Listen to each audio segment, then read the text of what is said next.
Well, a good evening, keep pounding nation. Welcome to another live Carolina Panthers talk brought to you by Blitzball Champ Gaming. I'm your host, Blitzball Champ Jason Ingram. It is Thursday night, May the 14th, 2026. Hope everybody's week has been good.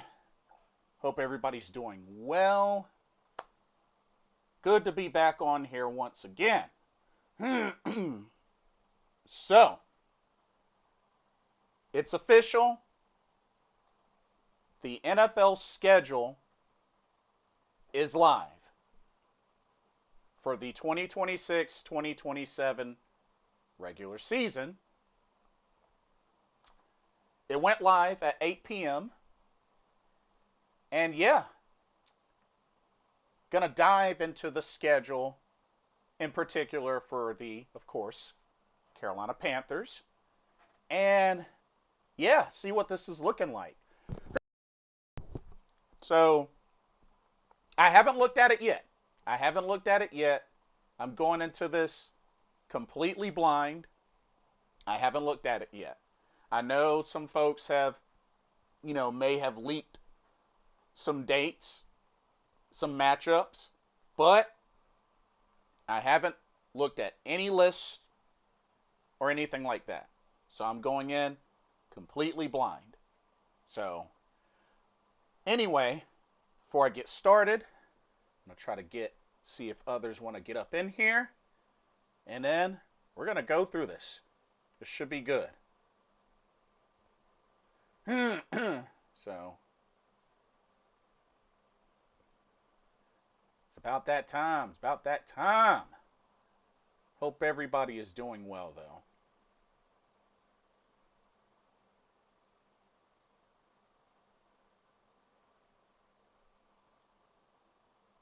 Let's see here.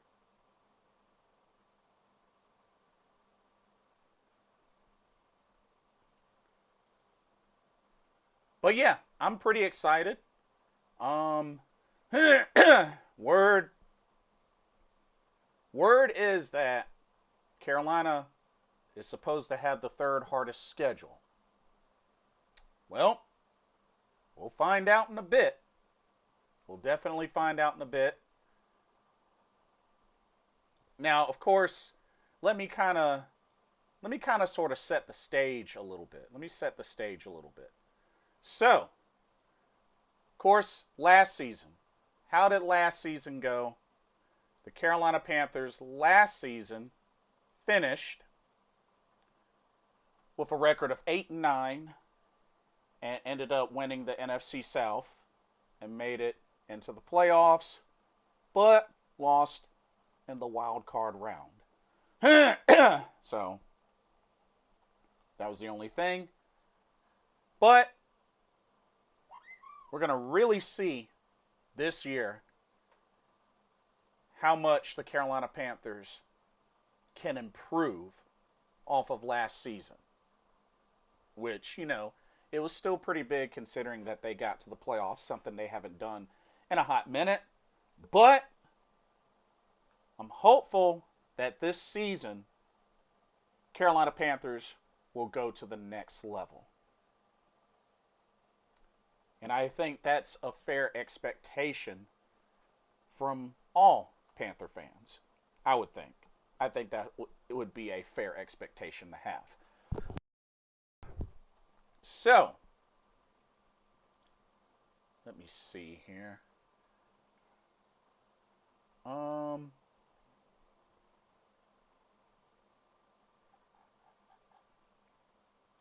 see if I can get a few others up in here before we get started.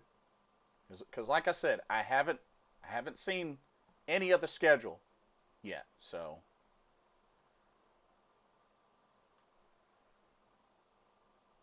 I want to be surprised like everybody else.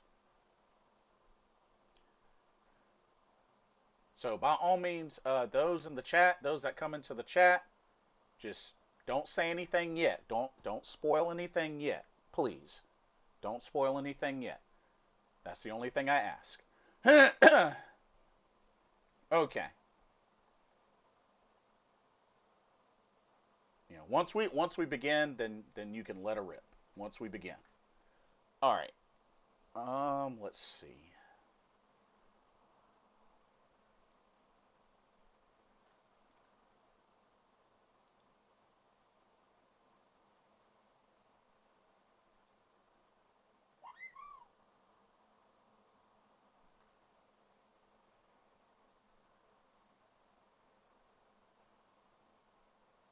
Um,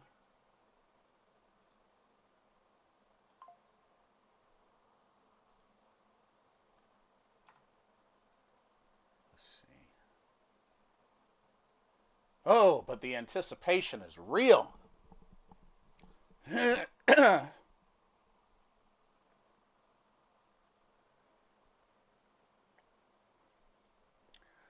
Texan Yak, welcome to the stream. Hey yo, not a Panthers fan, but good luck to your team.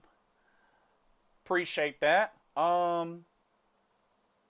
What's your team, and from what you've seen of your schedule, what do you think?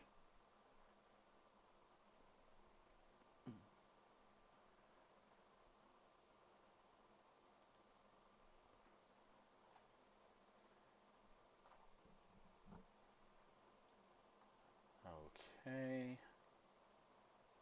Well, I don't think he's on yet.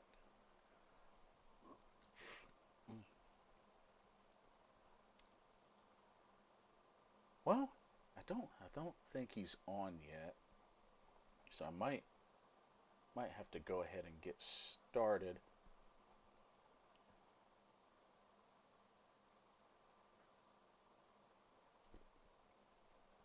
Um, yeah, y'all just bear with me for one moment. One moment.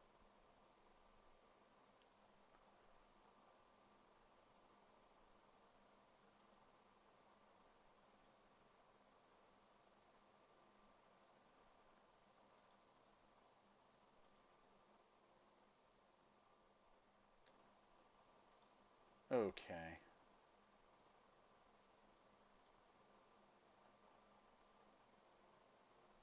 Okay, he may be running a little bit late, so I might just go ahead and get started. Okay. Um, haven't heard anything, so you know what? I'm gonna go ahead and get started, and then when others come in, I'll just go from there. But let's go ahead and jump into it. Texan Yak says Cowboys getting ready for another 7-9 type season. Oh, yeah, like Cowboys have a lot of potential as far as the roster, but just and I like Dak Prescott. I don't know.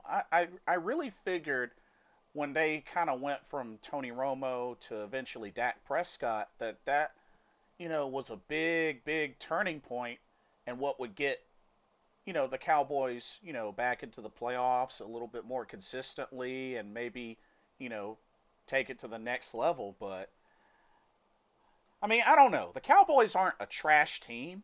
They haven't been a trash team in a long time, but just I guess it's just a lot of wonder of when are the Cowboys going to really get to that next level. But I don't think they're a bad team at all.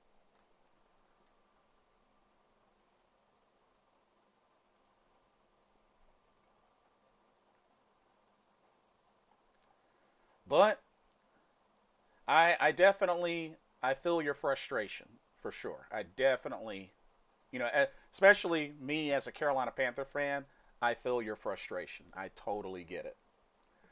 But okay, you know what? Let's go ahead and get started. Let's see what this schedule looks like. All right. Now, of course, starting off with the preseason, we all know already that the Carolina Panthers And the Arizona Cardinals will be hosting this season's Hall of Fame game. That's right. So that's Thursday, August 6th in Canton. Um, they'll go one-on-one with their, well, not one-on-one, but they'll go up against the Arizona Cardinals. That is your Hall of Fame game. And, you know, definitely, definitely looking forward to checking that out for obvious reasons. Of course, that's going to include Luke Kuechly going into the Hall of Fame. So that'll be a big deal. That'll be a really big deal. But yeah, so first game, Hall of Fame game against the Arizona Cardinals. That's August 6th.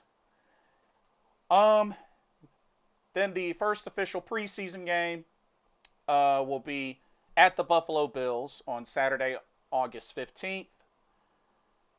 And then at Jacksonville on Friday, August 21st.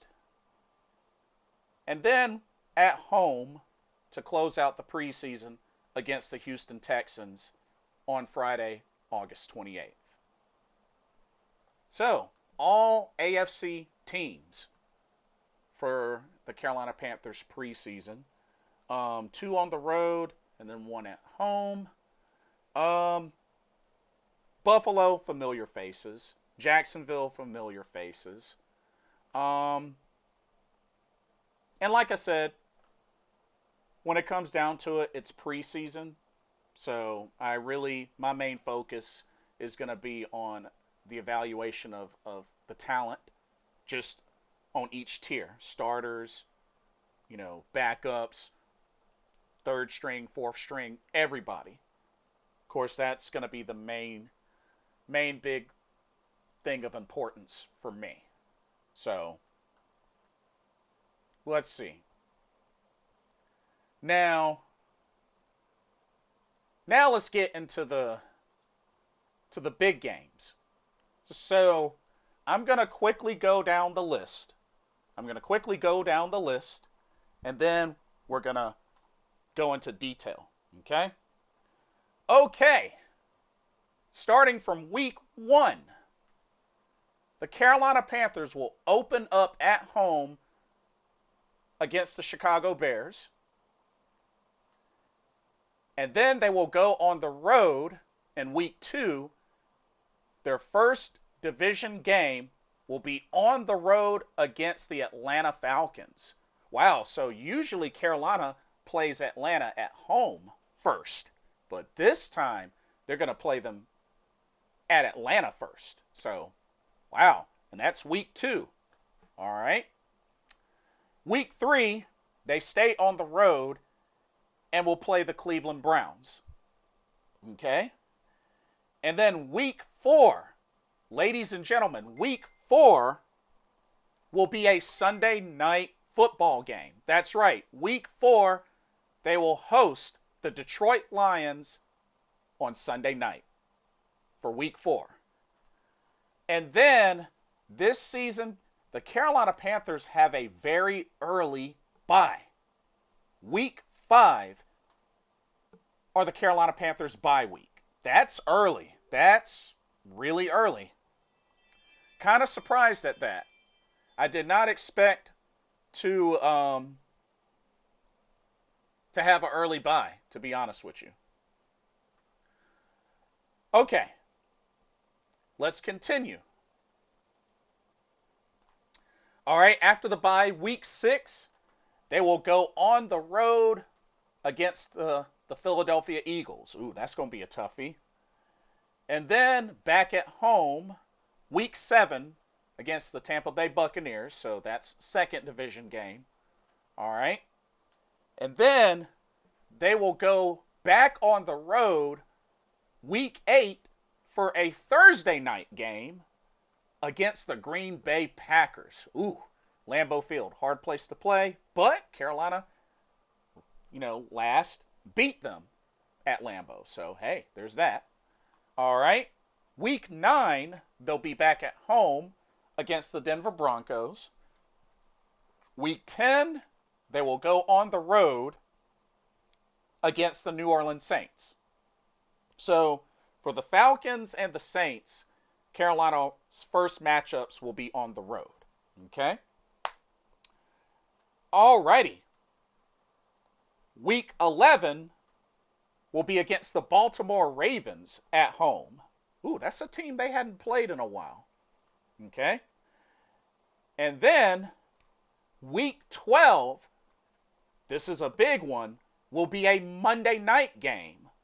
A Monday night game on the road against the Tampa Bay Buccaneers. So it is official. The Carolina Panthers have 3 primetime games this season. A Sunday nighter, a Monday nighter, and a Thursday nighter. That's big. I don't think Carolina has ever had 3 primetime games before like that. If they have, it's been forever. That's all I'm going to say. All right. And then week 13, they'll be on the road against the Minnesota Vikings. Week 14, they'll be back at home against the New Orleans Saints. So that's the second matchup against the Saints. And then week 15, they stay at home and will play the Cincinnati Bengals. And then week 16, which is TBA, to be determined, but they will be on the road and play the Pittsburgh Steelers. All right. Week 17, they will have their home game, week 17, against the defending Super Bowl champions, the Seattle Seahawks. And then to finish off the regular season, they will stay at home week 18 and will play the Atlanta Falcons. Wow, so their final home game of the season will be week 18 against the Atlanta Falcons. Wow. And that is your official Carolina Panthers 2026-2027 schedule. Whew. Wow. There's a lot of variety here. Sean Capri, welcome to the stream. Keep pounding. Keep pounding. Love it, love it, love it. But yeah, that's quite a big reveal, y'all. I mean, we got some primetime games, and there's a lot of variety. And as they said, they deemed this the third hardest schedule in the league. Oof. Now, here's a bit of history. This is some crazy history, y'all. I want y'all to think about something. The last time the Carolina Panthers had a bye on week 5 was the season that they went to the Super Bowl. That's right. Was the season they went to the Super Bowl, Super Bowl 50. So, for those that are into, going deep into history and superstitious and all that, yeah, Carolina Panthers, last time they had a season with a week 5 bye, they made it to the Super Bowl. Whew. Just a thought. I'm not going to give too much into that, but just a thought, something to think about. Sean Capri says, action-packed schedule. You know it. You know it. Right on the money with that.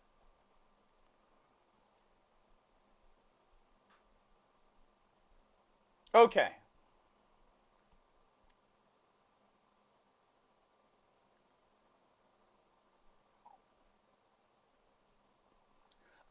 Texan Yak says they also lost that Super Bowl. That is true. That is true. Sean says 8-game stretch, a bye to reset, 13-game stretch. Yeah. Whew. It's going to be interesting. It's going to be very interesting.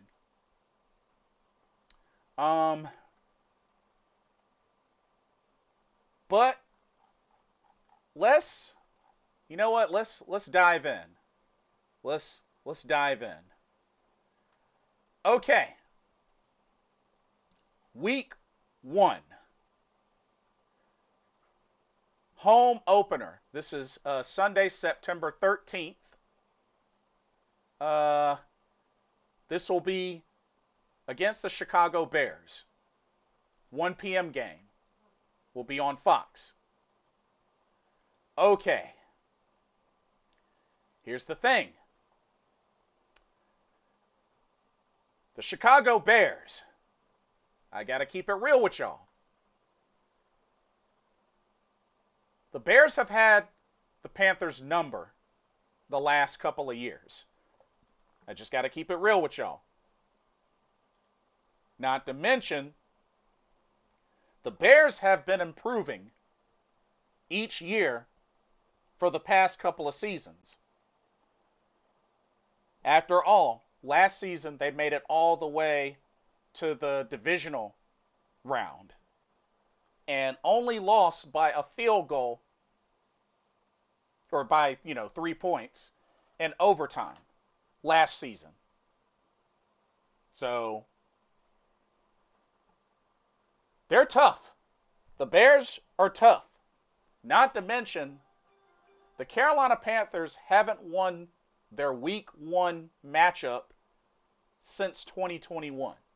So it's been a while since the Carolina Panthers have won an opening season game. And I cannot stress enough how badly that streak needs to be broken this season, especially against a team that has had our number the last couple of meetings. I'm just keeping it real. You're excited, Sean. I'm excited as well. We finally got to this point. It's good. It's really good. But I will say that the Carolina Panthers will be going into this game a much better team than the last time the Bears played them. And even before that. So I expect this game to be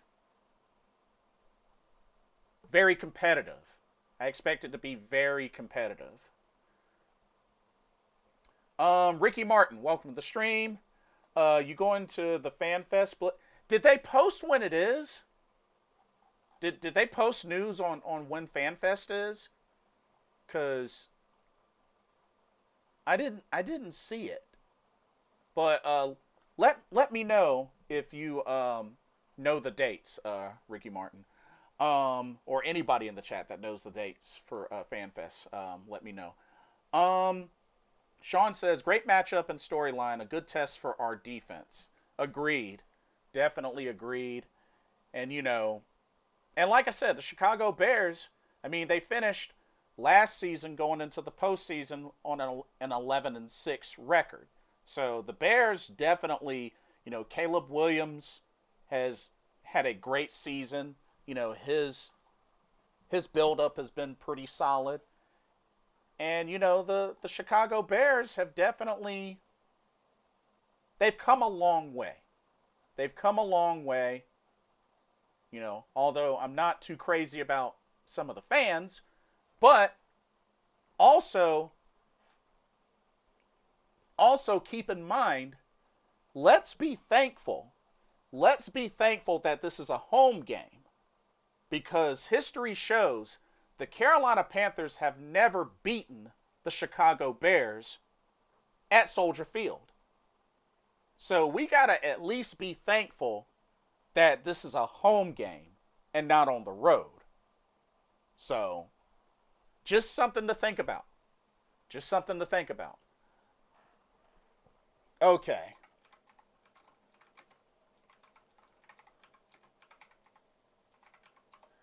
Now, when it comes to the overall series,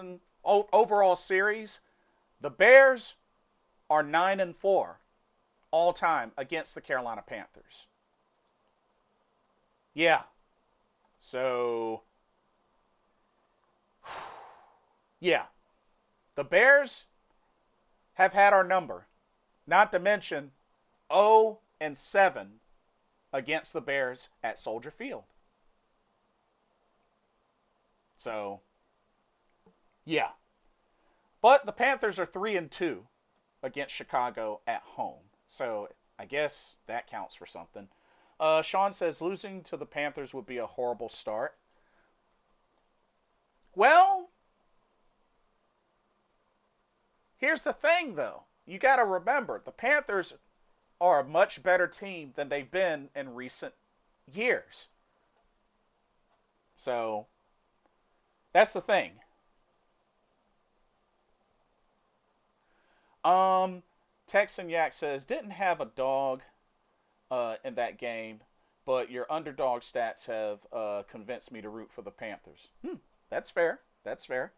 Sean says, so the wins happen at home. Yeah, and being that this is the opener, this needs to start week 1. Ricky Martin says, last time they beat them was with Cam, I think. Yes. Yes. But yeah, it's been a hot minute. It's been a hot minute. Let's see.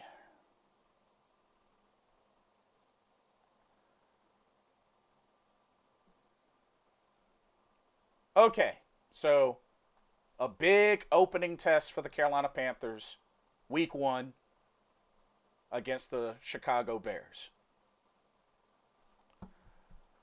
Okay, let's move forward.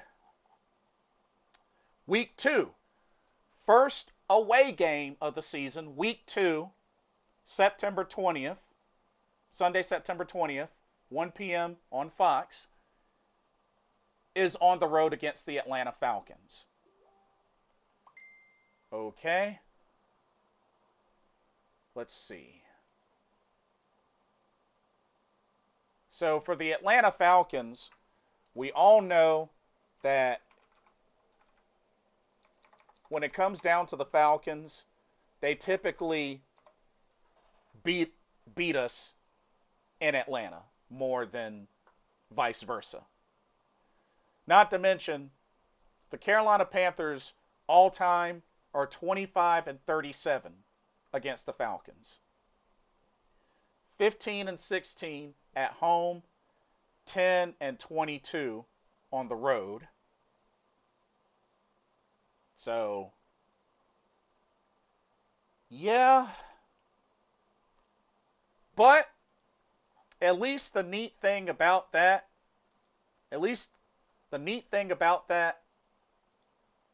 is Carolina did sweep the Falcons last season. And I must say, lately, especially within the last, 1 or 2 seasons, lately it seems like Bryce Young has had the Falcons' number, at least the last 1 or 2 years. So I think it's a matchup that really favors Carolina, despite this first game being on the road, this first matchup. Yeah, Sean. Bryce got their number. That's the only time he can beat. Yeah, Bryce definitely. I mean that's evidence right there. So when it comes down to it, though, the Atlanta Falcons, their season last year was interesting because they had a 5-game losing streak from week 7 to 11, but also the Falcons finished with 4 straight wins to finish the season 8-9, which they finished the same record as us, the Carolina Panthers. So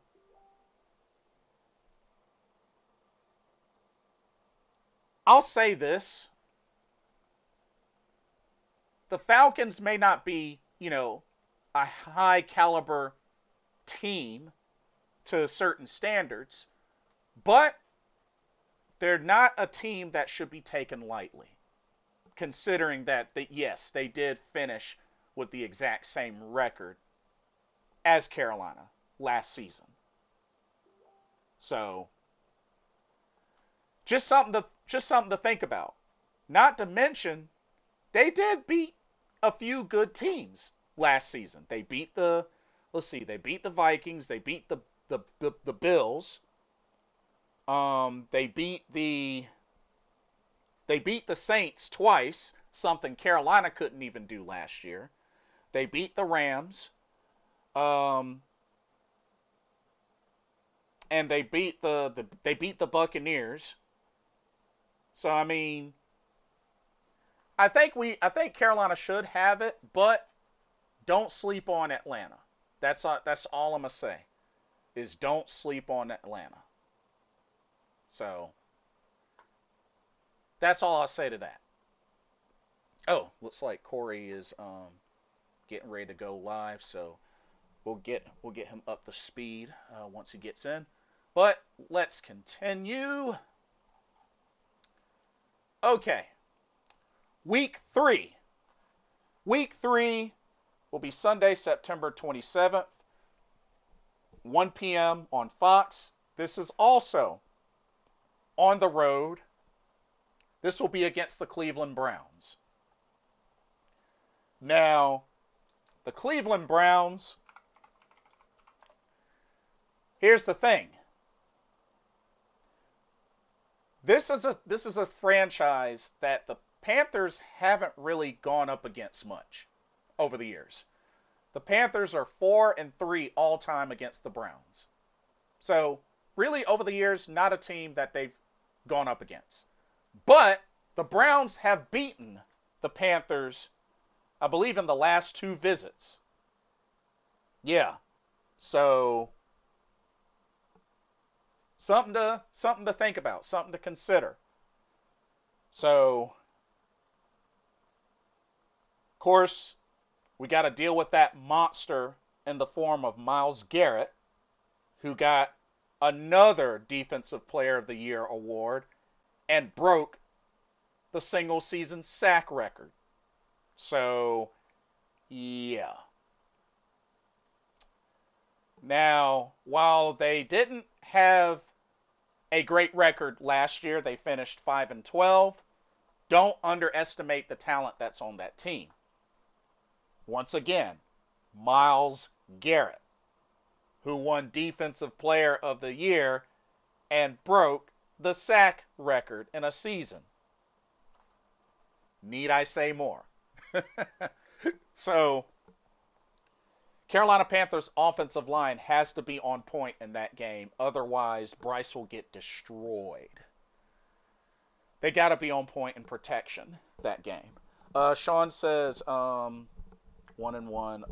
That's a trap game. It could be.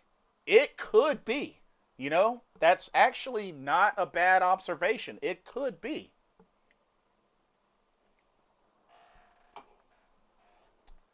But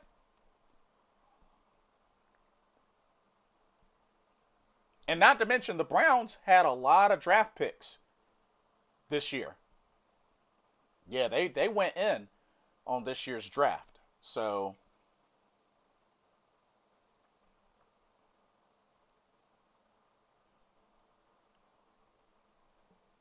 but yeah. So we'll see what happens.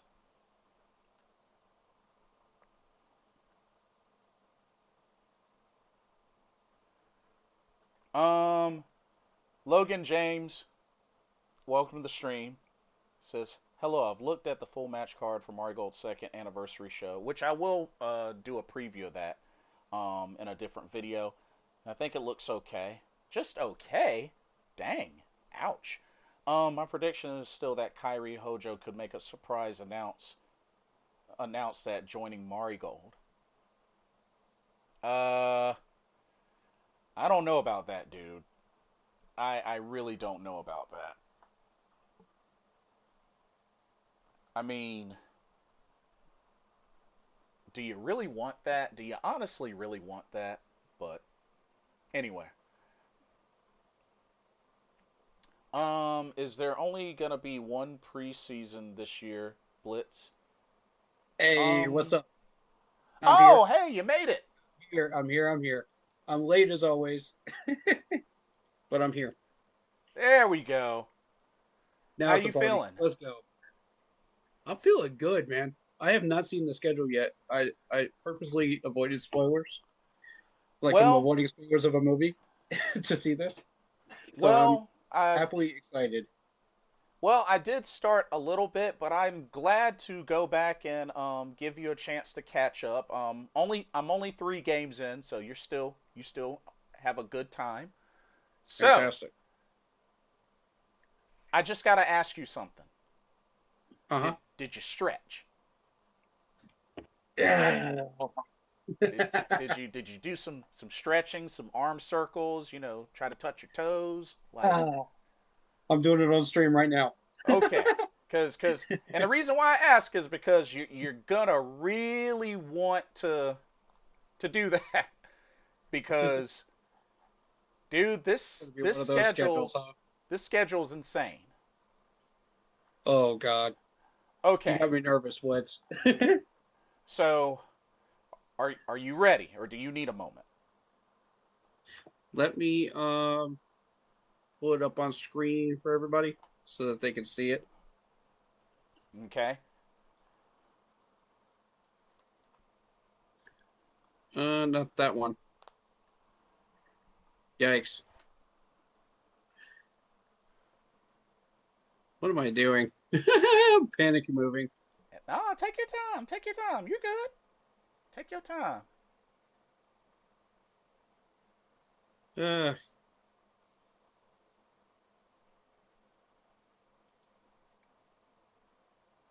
Don't okay. don't be nervous.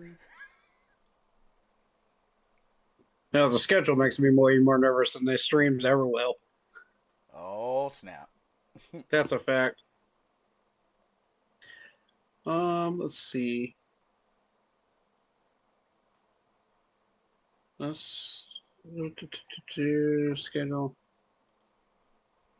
Do I want to look at it that way or do I want to look at it the other way? That's I'm actually using the Yeah, Panthers .com and that's the way yeah, that I yeah. yep. Okay. It is on screen for everybody now.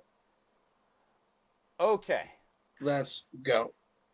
so just right quick because you know a big thing is Carolina Panthers, Arizona Cardinals hosting this year's Hall of Fame game, so Yep. big big deal.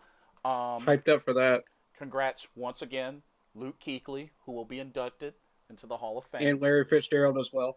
and Larry Fitzgerald. So you got a Panther and a Much love to Cardinal. both. All right, that's August 6th in Canton. Um, some familiar faces for the preseason. August 15th and 21st. Um, Bills and Jags, huh? on the road Yeah. against the Bills and the Jags. Very familiar. Okay. And then one home preseason game on August 28th against the Texans. Houston. So, That's usually the one we get joint practices against. yes. Very interesting. So, all AFC teams for the preseason. Ooh. Okay. You ready to dive into week one? I heard about the rumor about the Bears at week one. Um, at home. I'm just going to say this right away. Do not underestimate Chicago. We are talking about the Chicago team that played Green Bay 3 times last Yes. year and won both home games, by the way, against this Green Bay very dangerous team. Yes. I actually won money off that game in Chicago because I And bet on Chicago. and you know, the Bears little by little each previous season has gotten better. Mm-hmm. I mean, they finished last season 11-6 to make the playoffs. You know, they won their division, and they made it all the way to the divisional round before losing to the Rams. Now, history shows that the Bears have kind of had the Panthers' number. They're 9-4 overall against the Panthers. And the scary thing, but Mm-hmm. also thankful, being that this is a home game, not on the road, because Carolina is 0-7 against the Bears at Soldier Field. But 4-3 at home against them. Yeah. So I'm happy that this is a home game. So, Yeah, me too. but at the same time, and like I said, goes out to all the Bears fans that believe this is going to be an easy win. Keep in mind, Broski. this is not the same Carolina Panthers team y'all last went up against. Right. Like, there's a reason. There's a reason that they've become a better team. And I think they're going to see that in this week one matchup. That's not to say that the game won't be difficult. It most definitely will be. Oh But yeah. this is just as much Carolina's chance to get some revenge as is the Bears' chance of winning. So, um, Was watching a lot of Unk stream mhm, about this Bears game mhm, and the early leaks and everything. And this was 2 days prior. Uh, there was a lot of leaks going on even then. Um, but yesterday there was a lot of discussion about this Bears game and you know how if we don't stop the run, it's going to be a long day. Um, Caleb Williams, if we let him out of the pocket, he's going to run circles around this D line. I don't know about that because this D line has been much improved in this offseason. mhm, We started really looking at um, improving defensive tackle, and I believe we got a pass rusher too, didn't we? yes, Yeah. So, and I'm not writing off Princely or Scorton at this point because they are decent pass rushers, but it's not enough. mm, You know what I'm saying? To compete with the rest of the league, with the Miles Garrett's and everybody else out there. yeah, And then you got a few of these pass rushers that want to be paid like Miles Garrett, and they're just not Miles Garrett. right, So but the organization indulges them and they overpay them, and it's ridiculous. You know, um, I had a lot of time to listen to these discussions, mhm, and the main thing that popped out to me was the fact that I mean, we're facing this team fully decked out this time. yes, That's never happened before. this is true. Another thing that's never happened before is the fact that we haven't gotten a home opener win in ages. It's been dinosaur years. Well, I'm 2021, ready. because remember the Jets? Well, that's true. That's true. But that's the Jets, though. Yeah, and it's been a hot minute. It has been a Yeah. hot minute. But I mean, besides that Jets game, you have to go back to the Ron Rivera era. True. And I mean, that just it feels like ages to us. Yeah. And I'm looking at the team like, okay, we struggle starting out early Right. offensively, but Mhm. our defense is on point from the first quarter on. You know, they sputter a little bit, but once they get their foothold, defense never slows down the entire season, Right. unless we're just having a bad game that day. But the offense has been sputtered, and that's my concern going into this Bears game because the Bears defense, and people will say, "Oh yeah, it's the Bears defense." It's not just that; Mhm. it's our offense sputtering in the first game Yeah. of every year. If you look at the statistics of the first half of every first game that we played since that Jets game, it's been, ugh, Yep. it's not pretty. And now you're putting the play calling in the hands of Brad Isaac. Yes. Full time. So I want to say something about that before we get into this schedule fully, because this is going to be a major impactful thing. This is critical Okay. Go to for it. whether we succeed or not. Now, a lot of these podcasters are going to say the complete opposite of what I'm saying, which is the fact that Brad Isaac is the problem with our play calling. I've been calling it out all last year, you know, and it's the reason for at least 2 or 3 of these losses last year when he was handed the play calling duties fully for that game. And I warned you guys during preseason last year that this was what was going to happen. And people just ignored the warning, ignored the red flags, and they said, okay, let's try it. Well, sure enough, we barely squeak into the playoffs instead of taking the South by storm, which That we is should have true. done. It's not the fact that this team has enough grit and enough strength to take these tough games. It's the fact that we keep choking under pressure, under Brad Isaac's play calling, that puts us where we are.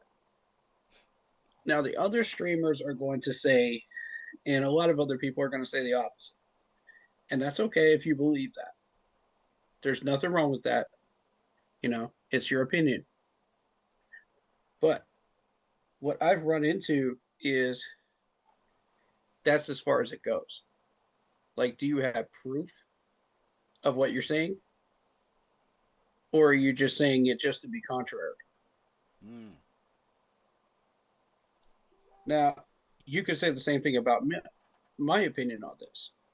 But here's the thing. I've got a little bit of proof backing mine up. And here it goes. If you've been paying attention to Brad's expressors, that's number one. The drapes don't match the linens, to put it lightly. Right. Right. The dude almost gave up the store right before the draft in the second year of Dave Canales. And I was like, what? What is dude doing? Like, I, I feel like he gave away one of our draft picks, and that did not make me happy. Oh, in the press conference interview, right? So that continues on.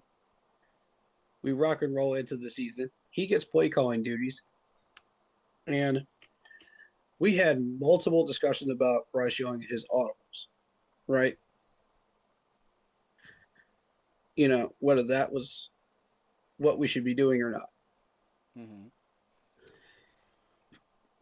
And whenever Brad took over, and it was announced after these games that Brad was calling these plays, Mm. there's a pattern there.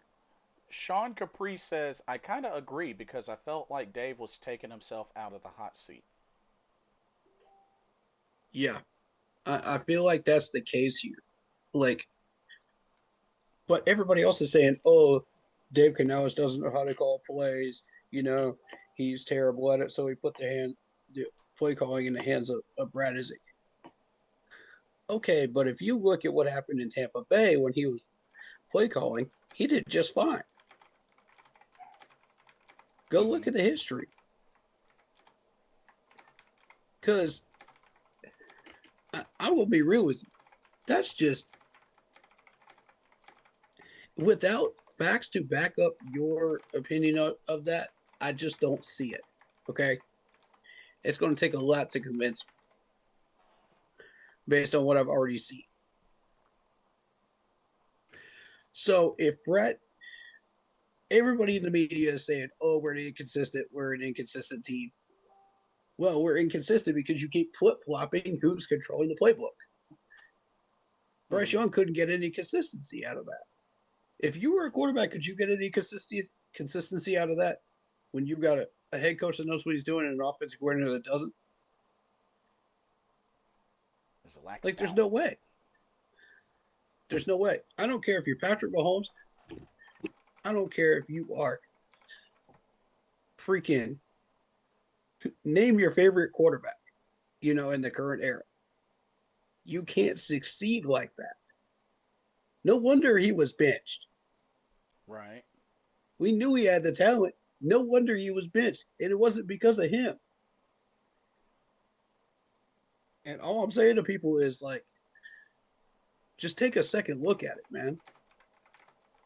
I'm not going to tell people open your eyes and all that nonsense, because again, it's a theory. I have yet to fully prove this, but I wouldn't be saying this on stream if I didn't fully believe in it. Because here's what's going to happen is if we continue on rocking and rolling with that same strategy, this is going to be an 8-win season. Do y'all really want another 8-win season? Regardless of how tough these opponents are?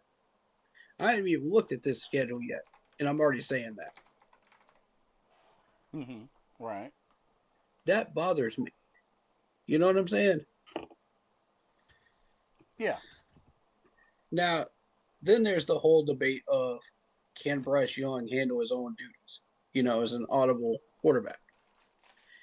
Create an audible system just like Peyton Manning did, his own system. Now, I'm not saying he's going to become Peyton Manning. What I'm saying is he can create his own audible system and be his own Bryce Young and do his own things. You could start out in the basic half dozen plays, and then audible tree out of them, as you see fit, Bryce. And that's what we saw him start doing last year. You notice when he was doing the hurry ups, this dude already had his audible set up. He was already seeing the defense before the snap. That's what I was trying to get him to do. And I was like, thank you. That is how you start to set up that route tree system and that audible system that is going to get you where you want to go. Not this back and forth. Oh, I think I can call plays. No, I can't call plays. I think I can call plays. No, I can't call plays. This hot and cold nonsense has got to go if we're going to be facing these teams this year and this point forward. If we want a consistent football team, that hot and cold nonsense has got to go. Period. We've got to show everybody we can compete every single week with every opponent we play against. Otherwise, we look like shark bait out there. Do y'all want to look like shark bait? I don't. Definitely not. Now, if the schedule beats us, it beats us. That's one thing. But if we are doing everything that we're supposed to be doing, then the schedule is just a schedule. And we win or lose on our own merit. So that's why this is important. If our offense is doing what it's supposed to be doing, and Brad Isaac is actually doing what he's supposed to be doing as an OC, and not going hot and cold, or completely ice cold and Arctic cold, and having to hand the reins back over to Dave because it proves my theory right, then we shouldn't have anything to worry about. We can compete and we can get 9 wins out of this and be right in the hunt for the wild card again. So, and that's without looking at the schedule. Again, I can confidently say that because that's how strong this team is. That's how much talent we have. And we showed a good chunk of that last year against the Rams. Twice. That we did. We won one of them. Yep. So if we could do that on a consistent basis, who's stopping us from getting to the playoffs again? Right. Who's stopping us? Nobody. So, except for ourselves. Right. So, I wanted to point that out. Now, let's a couple of scenarios before we get further on into the What's up, schedule. guys? This is big. Hey, what's up, What's up, David? David? Not much. Just getting off of work. What's going on? You came in at just the right time because we're about to talk about the offensive coordinator stuff right now. Okay. All right, so and Jeffrey Stanford, shout out to you. I'll get to your comments in a minute. Much love, man. But I see a couple of scenarios happen, and this is going to lead to some conversations we don't want to have. All right, first of all, let's say that Brad Isaac succeeds. Best case scenario, it proves everybody right that Dave Canales was a bad play call, that like everybody's been saying. Mhm. Okay, well, we should get to 9 wins, right? Theoretically, Right. Yeah. and be in a wild card chase, 8 or 9 wins. Let's say he fails at his job. Okay, so then this opens the door to a few conversations. Hmm. Is Dave Canales committed to winning a Super Bowl? If he is, then he needs to fire Brad Isaac. I don't care how many camping trips you've been on. I don't care how many yacht trips you've been on with this man. Fire him. You could be best friends out of the office. You know, we're trying to win, and we're trying to win now. You know what I'm Hmm. saying? Like we're not waiting anymore. We've got the talent. So if you don't commit to firing this man, then Dave Canales is on the hot seat. Right. And that questions his commitment to us winning a Super Bowl. That's a road I really don't want to go down. Do y'all? So you're saying it's that bad to the point where he really should have gotten the axe? I believe so, yes. Because if my theory is correct, and Brad is behind all of these losses, of us failing to get the offense going, Hmm. then, that starts up this whole conversation, man. And I hate this can of worms, but we got to open it, in order to get where we want to go. So let's say he fires him and reestablishes his commitment. Brings in an OC that wants to win. We win it. We get to the playoffs consistently. We get to a Super Bowl. Now, whether we win or lose said Super Bowl, who knows? But the fact is, we'll get there. We have enough talent Yeah. when we make the run in 27 or 28. Now, I'm not saying it's going to happen this year. I would prefer it to happen next year when we make that run. We're not quite there yet. Sean says he's got us getting 10 wins this year. Um, we'll take a look at the schedule in a minute and discuss that. But let's say that um,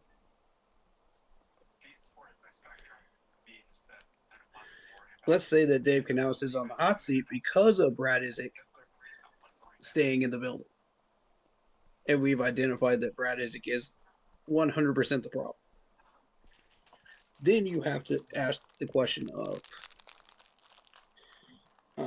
you have to play that game of what is he doing right, what is he not doing enough of, as a head coach. And you're going to start that conversation. Hmm. And that's not fun. Because as far as I'm concerned, that's on the fence to me, whether he stays or goes at that point. I see. Because you got to look at it, he's an excellent roster builder as a head coach. He's an excellent personnel man. He works well with the players. He works well with everybody in the building. Has great chemistry with Dan. Is on the same page with Dan. And has helped draft a lot of the stuff that we have. So, with that conversation, you ask, does the good outweigh the bad? That's when you really have to start that conversation. And that's not a fun conversation. So Right. let's hope we don't go down that road. So I just wanted to get all of that out of the way before we start looking at this schedule. I see. And we can run through two different scenarios of the offense works out well, the offense doesn't work out well. Then what? You know? So, with that being said, and especially now that David has joined, Yeah. um, let's get right into it then. Um, Mm-hmm. David, week one, What's up? home opener. There's a Bears reason game why I'm going to confirmed. you first. There's a reason why I'm going to you first. Home opener against a team, I'll admit, that's had our number the last couple of visits, Mm-hmm. in the Chicago Bears. Now, to go back over the series, Bears are 9-4 Right. against Carolina. 4-3. Carolina's what 4-3 against the Bears at home, but they are 0-7 on the road. So I'm thankful that this is a home game, Yeah. and I'm And it's all the season, and it's our season opener. So that's a lot of that's kind of a lot of pressure on the boys at the same time. yep, Yeah. it's a double whammy. But the good thing about it, this is not the same Carolina Panthers team that the Bears are going up against. Absolutely not. And if Right. and if Bears fans, I'm gonna be real with you, if Bears fans think otherwise, they're gonna be in for a rude awakening week one. Yeah. Yeah, Broski Bear, where you at? that's what I be trying to tell my Jump in the mother-in-law. chat, man. It's not the same team y'all been playing against in the past. So Exactly. Dude's always got something to say every time he comes in here. Come on, Broski. Where you at? Calling you out. Now don't get me wrong. They're gonna be tough. Like hands down, oh, they're gonna of be course, tough. There's a of reason course. why they made it as Just far as doing they it for did. fun, man. There's a But reason why they made it as far as they did last year. But Mm-hmm. I still feel like that's our season opener. So we're gonna beat the Bears. yeah, and we got to beat the Bears. Especially we haven't Yeah. won an opener. Yeah. It's been a long time. I agree. This would send a massive statement, considering this is a primetime game too. Cause I'm gonna tell y'all right now, we No, it's lose not a this. primetime game. My If bad. we, I'm gonna tell y'all right now, if we lose this game, Bears fans won't let us hear the end of it for another season. Man, look, if Yep. Facts. That is so true. yeah, you are absolutely right on that one. Cause Oh man. I'm gonna hate it. Cause I'm gonna keep it real with y'all. I need this season to be different. Cause you know what? I'm hungry for bear, polar bear, grizzly bear, black bear. It don't matter. I'm Damn right. hungry for I bear, want some Bears too. Yes, sir. and I I want some Bears expect too. and I I expect want some bear steak, man. Carolina to open Yes, up sir. with a win. Cause I'm tired of seeing us lose to the Bears. I want bear for breakfast, lunch, and dinner. That That sounds wonderful. that's what I want. Come September 13th, I want I bear want to for put a new breakfast, Reddikin lunch, on and my dinner. wall, man. I Shoot, I might shoot. want to put a bear head on my wall. I might go visit a friend of mine and get some bear, put it on the pellet smoker. That's great. Shoot, but like, Oh man. Keep Pounding Nation is hungry for this week one victory. Right. Sean says he's got us losing. Nah, I got us winning. We're not going to let this bear steal our picnic baskets. I'm not gonna. Whether it's a beautiful win or an ugly win, I got this as a win. This has to be a win. I won't accept anything else other than a win. Agreed. Absolutely. Absolutely. Oh, I'm thinking the spread is going to be 3 or 7 points in yeah. favor of us. Oh, Blitz, what I about just a don't see it any other way. Blitz? What about a tie? Nope, not gonna No, settle for I that don't no, either. even want a no. tie. I want a I don't W. even want to start that I want conversation a with W, people. nothing less. I want a big old No, I W. want a dub. I'm with y'all. Nothing less than a W. Mm-hmm. Cause, cause to be honest, I want Bears fans, even if it's for this upcoming season, I want Mm-hmm. the Carolina Panthers to be out of their mouths this season. Right. It, And this is gonna be the first game that I have went to since I was like 13 years old. And as soon as I heard about it last year when they were talking about my mother and I was like, y'all play us next year, right? I was like, really? It's like, yeah, and it's gonna be a home game. I'm like, oh yeah, we got to go. I haven't Mm-hmm. oh, been to a game in years, and you're a diehard Mm. Chicago fan. I'm a diehard Carolina fan. Like, we gotta go. She was Oh yeah, even we're gonna looking. pick a game She where was we all looking go together. today. She was looking today because I told her I said keep an eye out on ticket prices so we know what I need to put to the side. And tickets are going on sale in 2 days. So oh, Mm-hmm. as soon as I get that ticket price number, oh yeah, I'm going ahead and putting money to the side. I'm gonna have my tickets ready to go. Bet. Like yeah, this is gonna be the game of the year right here. I'm and gonna be in Charlotte for some of these. So This is gonna for be a for statement some of this maker. time period. So I yeah, don't know which ones I'm gonna be able to go to just yet. So I start You and putting know, calendar to number. shout out to all the Bears fans. I mean, I know each of us knows some Bears fans. I'll say this. It's nothing personal, but we have some much needed unfinished Grandma, business calendar. that we will take care of come yes, September sir. 13th. Yes, sir. Mm-hmm. So if y'all aren't ready for that, I don't know what to tell you, but You better get ready. it's going to be ugly. Mm-hmm. And it's not going to be ugly for Carolina.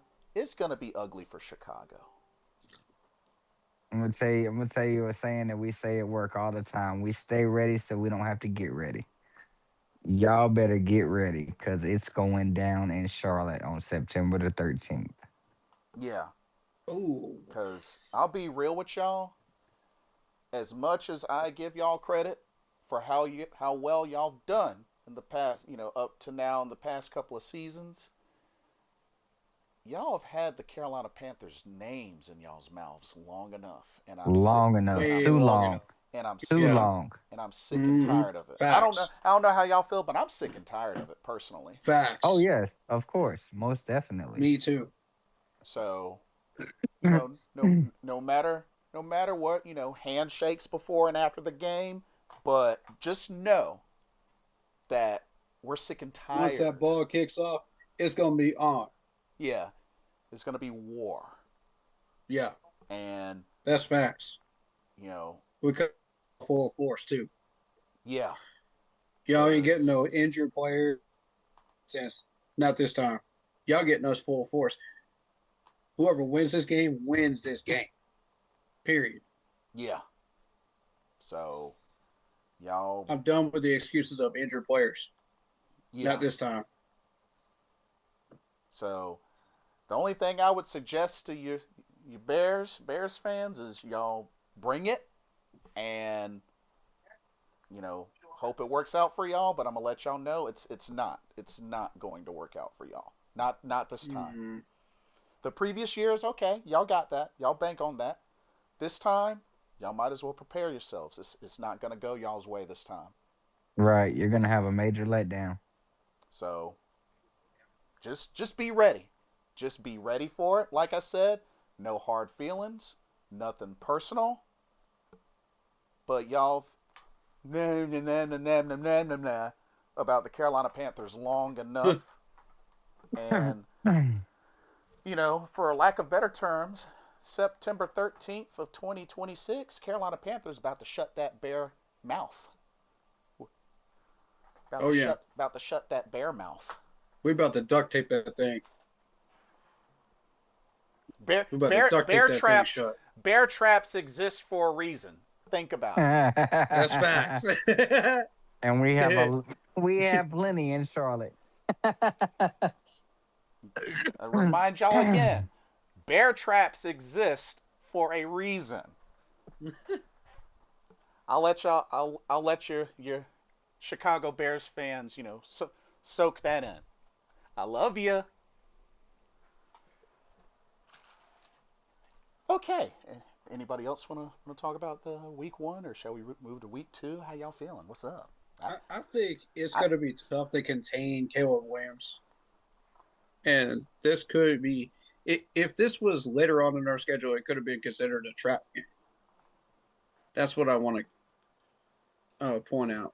But right mm-hmm. now, it's one of those. If you win this game, people are going to be paying attention to this game because they were watching that Chicago and Green Bay series heavily last year. Yes.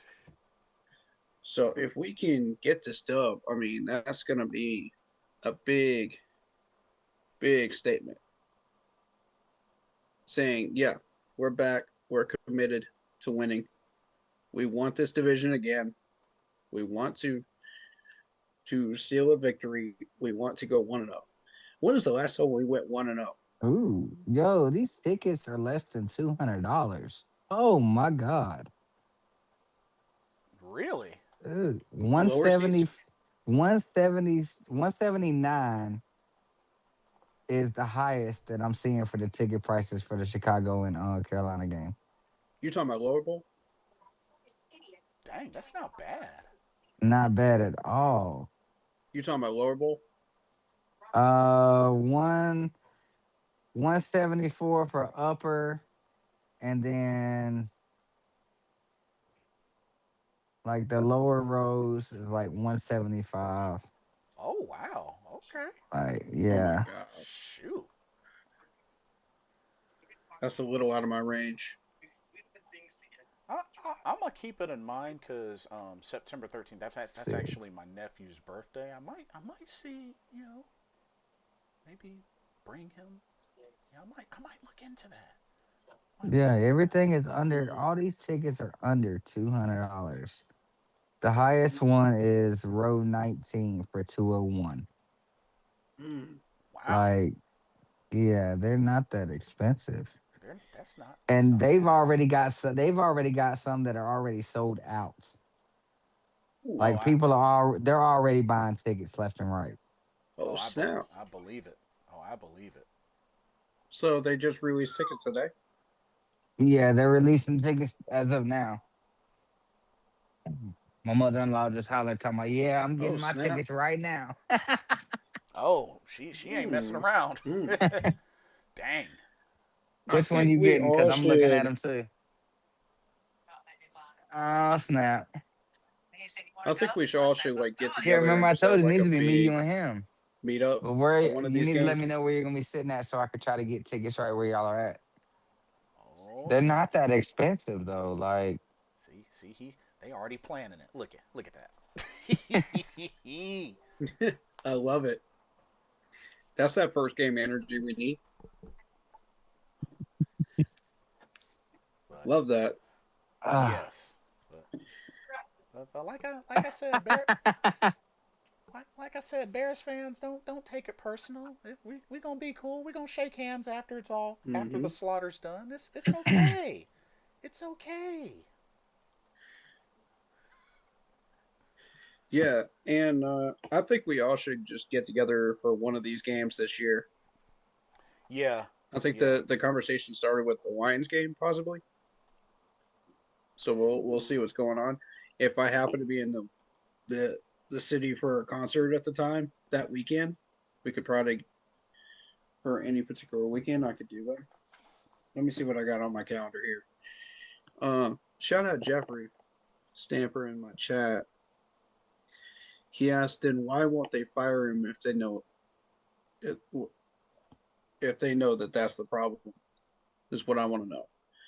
And I agree with you. If Brad Isaac is the problem, why have we not fired him yet? Or are we just playing let's sweep it under the rug just like we did before with our previous management? Mm. Good question, right? Yeah. Yeah. And I don't want to have to play that game. I really don't. I hope he does succeed. I hope he does excel and do what he's supposed to do. But Yeah. if he doesn't, we're gonna have those conversations, and it's not gonna be pleasant. So I'm just warning y'all. People are not gonna take that theory kindly on other channels. So if you bring that theory to other channels, they're gonna dismiss it right away. Yeah. I Yeah. think we're the only ones that actually think this way. But we got a little bit of evidence backing up our. They don't. But I'm open to hearing it. If y'all got something on your end, prove it to me. Show me some evidence supporting what you're saying. Otherwise, you just wasted my time Mm. Well, at least he's being because honest. we got other topics to discuss. You know what I'm saying? At least he's being honest. There's 100 other Panthers topics to discuss that are important too. So I won't waste your time if you don't waste mine. I was wondering if one of y'all would shout me out. Yeah, we shouted you out, buddy. Much love to you, man. Um, Shout outs Jeffrey Stamper. Appreciate you. yeah, see and hear chat too. I want to know where Broski Bear is because that dude always gave us crap all year round. Yeah. He It's funny when his team started sucking, he was nowhere to be found. wait, he But he then when his never he never appeared once last season? nope, not till the very end, Mm, of course. right when his team starts doing well again, right? Of course. Figures, right? Well, Dude, don't chicken out, man. If your team's sucking, brave through it like we are. Come he's into our chats. yeah, Let us know he's your not team sucks. he's not wrong. Hey, you Um, never heard Falcons fans chickening out. They complained like a son of a gun about their entire management when their this team is sucked. true. So did we. So, if your team is not doing what it's supposed to be doing, shout them out. Let them know, broski. Mhm. But when your team is doing well, celebrate it. Don't get cocky though, but celebrate it. Because when you come into our chat rooms and say, "Oh, the Bears going to win 31-14," we're gonna say, "Nah, bro. You want to put money on that?" Oh snap! I'm the one you want to put money on it with because I'll win that money. That's easy money, honey. So Honey with the bear. so that's quite a whopping. Honeycomb. It's quite a whopping week one opener. So, Indeed, indeed. but now it's gonna get very interesting because week two, which is the very first away game for the Carolina Panthers, Yep. will be on the road against the Atlanta Falcons, who they Yep. swept last season. Man, I ain't worried about no Falcons right now. We're gonna have bird for dinner. It's interesting because I don't remember the last time Carolina had their first matchup against the Falcons on the road. Yeah. Actually, wasn't Unless you it? get the upper levels and then they're cheaper. Actually, Yep. wasn't it in Bryce's debut? I think we played the Falcons on the road in Bryce's debut. Hey, Yeah. David, you mind looking up like cheap seats for the Atlanta game against the Panthers, week two? I'm just Uh, curious to see what these cheap seats are going for because I might jump on that because that's 2 hours away from me, homie. Yeah. Fair point. Very That fair. game is in play for me.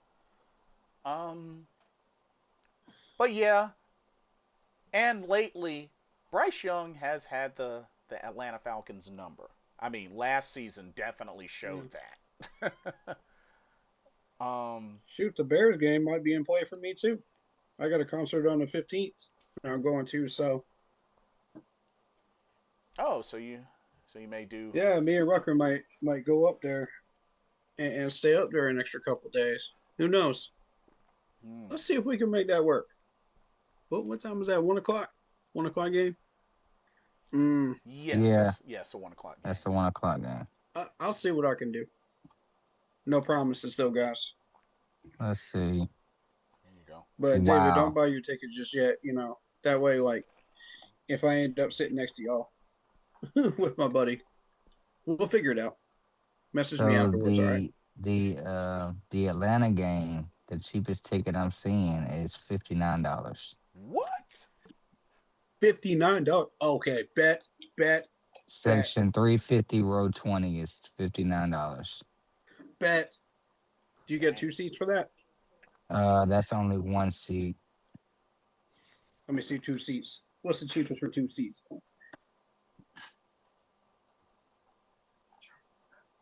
Oh snap! 58. What?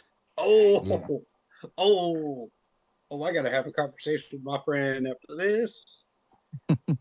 Oh snap! We might be jumping on those seats. Do what you do. Come Do on what you now. do. That's beautiful right there. So I guess is it safe to say y'all aren't too worried about the Falcons matchup? Oh, we better put the Falcons on a Spitfire, man. We better have some bird for dinner. I ain't worried Yeah, about them birds. yeah. I definitely feel like Bryce has had their number, um, especially last season. So yeah, And shout out Vinny's Pizza too. If you're going through Atlanta for that Falcons game against the Panthers, go through Duluth, Georgia. Go get yourself some Vinny's Pizza. there you Best go. Italian pizza in the Southeast.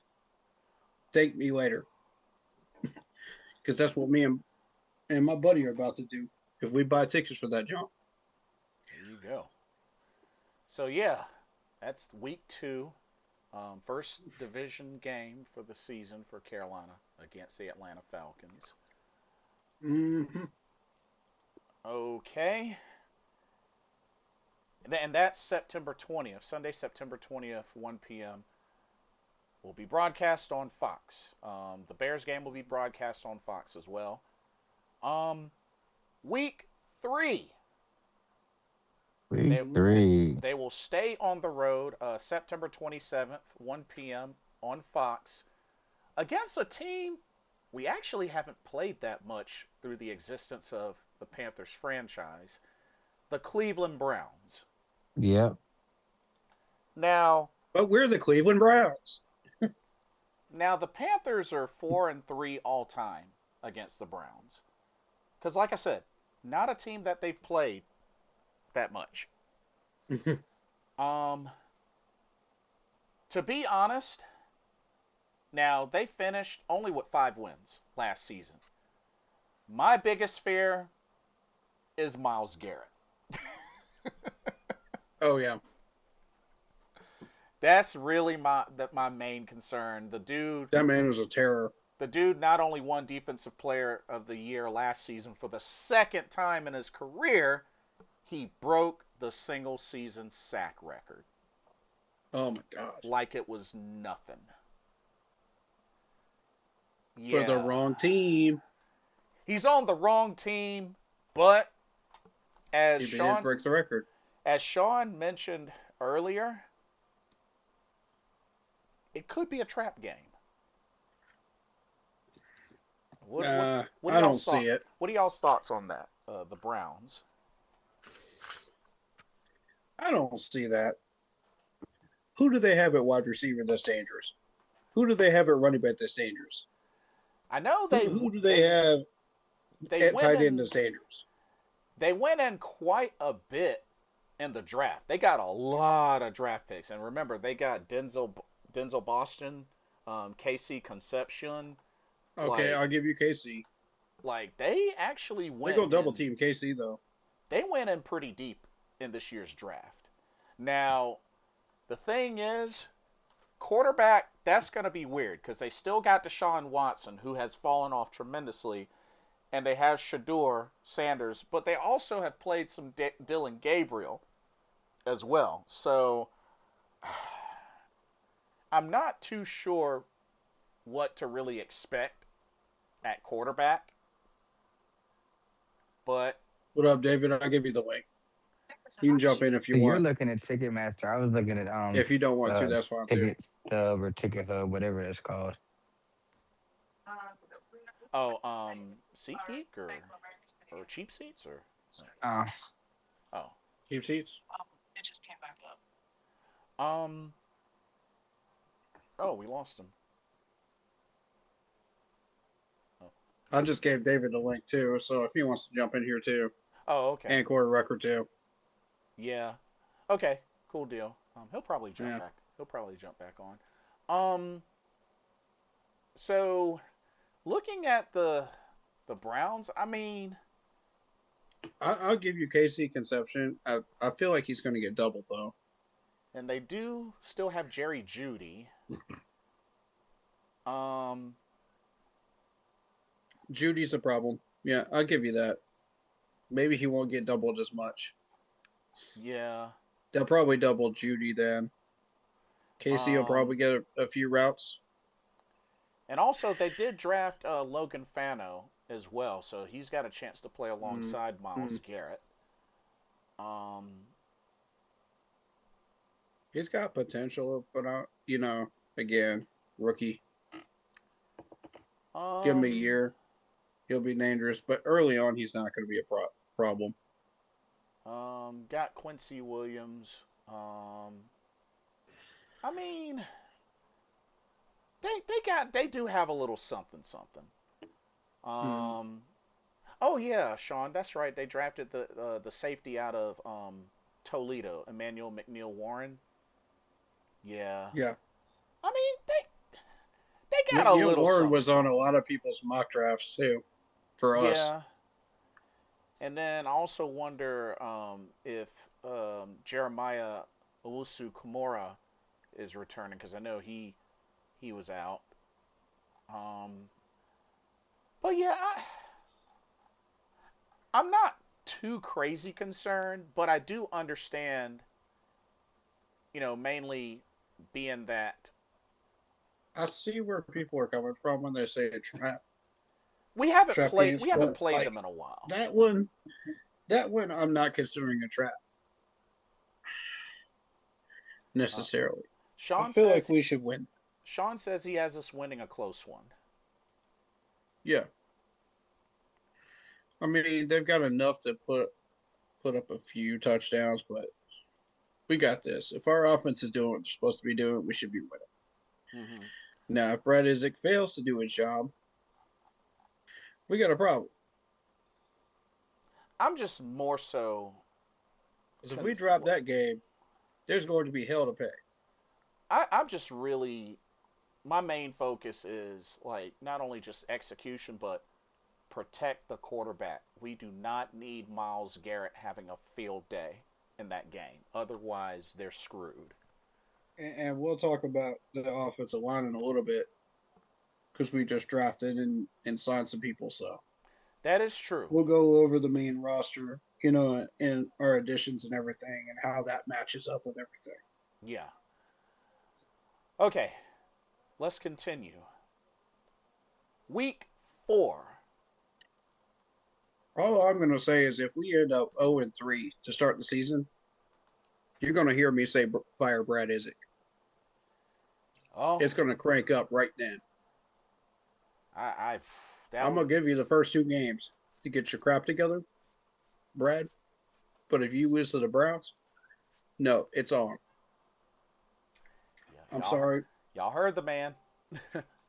I'm done being patient with this. We need to start winning games because if we start out 0-3 again, God help this team with this schedule going on right now. I'm not going to be happy about it. Now, okay. Week 4. This is big. They'll be back at home Sunday night, October 4th, hosting on NBC at 8:20 p.m. the Detroit Lions. That's right, ladies and gentlemen. First primetime game for Mhm. the Carolina Panthers, Sunday nighter, week 4. How do you feel about that, bro? I think that's a big opportunity to show the league who we are and that we can be as competitive as we were last year against the Rams. The Lions aren't exactly up to that level anymore, but that doesn't mean they lost any talent. That's a very, very dangerous team, and we should absolutely respect them as that. Now, Now, the talent level that they have right at the moment could classify this as a trap because you could look at that roster and say, it's not as great as it used to be, you know, but at the same time, don't underestimate this team. They're a very, very dangerous team when they want to be. mm-hmm. And at that point, we're going to be dealing with injuries. and, So it's going to come down to matchups. and the real interesting thing is, so in the series, Panthers actually are 8-4 all time against the Lions, 6-1 at home.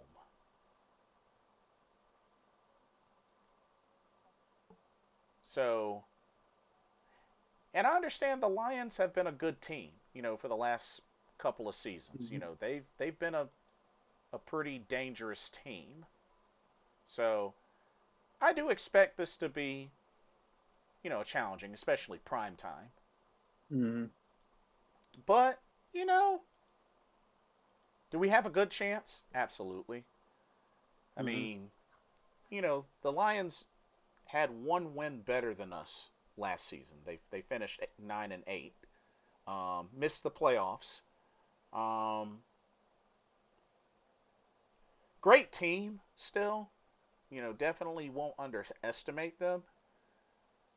But I do feel like it is a game that could go either way. It just really depends on what we do, and if they can take advantage of the Lions' mistakes. I'm looking at their roster right now. They got some dangerous people on this team still. Oh yeah, absolutely. Yeah, the Aiden Lions. Hutchinson is the one that scares me. Yeah, the Lions are definitely a threat. They're a dangerous team for sure. I'm gonna be real with you. If you've watched Aiden Hutchinson's game tapes from last year, that dude is a beast. He's Yeah, gonna be a problem. and We got to make sure our offensive line is like caked up by that point. Plus, they just got Cade Mays. yeah. So Cade is going We're gonna have to trouble getting past that. really want to be on point, especially protecting Jared Goff and with the weapons that they have on offense. The Amon-Ra St. Browns, the Oh, Sam what? They Laporta. got Pacheco too? Yep. Oh my God.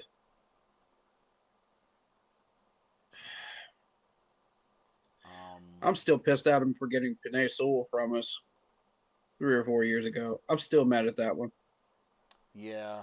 But I mean, like, we settled for the second silver spoon, with JC Horn, which was a really great silver spoon, by the way. True. But, you know, Oh, that's right. They got DJ Wanham as well. Crap. yep, yep. We're gonna have trouble running on them. Yeah. They still have Amon-Ra St. Brown, Yep. who finds the end zone every single game that we play against them, Yep. pretty much. Yeah, they're still very dangerous on offense for sure. And now they've got who's that safety they just picked up? Um, it was Trying to find them. I saw him a second ago. because I know they got Brian Branch, um, Kirby Joseph, and Chuck They got Clark. Jamar Gibbs too. Yeah. Mhm. Mm, Jack Campbell. They got Teddy Bridgewater. Yeah, it's Teddy Bridgewater back in the league. So I Interesting. mean, here's the thing: once if we knock out their starting QB and we knock them down to Bridgewater, we know exactly what to expect. True. So all we got to do is just bring people up because Yeah. we know this dude can't throw deep. I was looking for who is it? Who was it? Who was it? Oh man, they got Sam Laporta too. Yep. At tight end. Kendrick Law. Kendrick Law is the new one that they got from Kentucky, the wide receiver. Um, wasn't who I was thinking of though.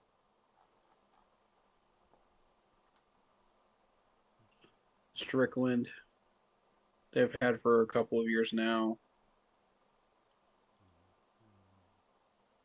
Let's see where the other safety is. Oh, Kirby Johnson. Kirby Joseph, yeah. Yeah. Kirby Joseph, Yeah. they've had Safety. for a bit. Hmm. And then there's Thomas Harper from Notre Dame. Maybe I'm tripping. Maybe they didn't get a safety. Yeah, they didn't. Hmm. Yeah. I think the last safety that they actually drafted was Brian Branch a Yeah, couple of years yeah. ago. I don't know why I thought why they got a safety, but I don't know. But still a very dangerous team and not one to be underestimated.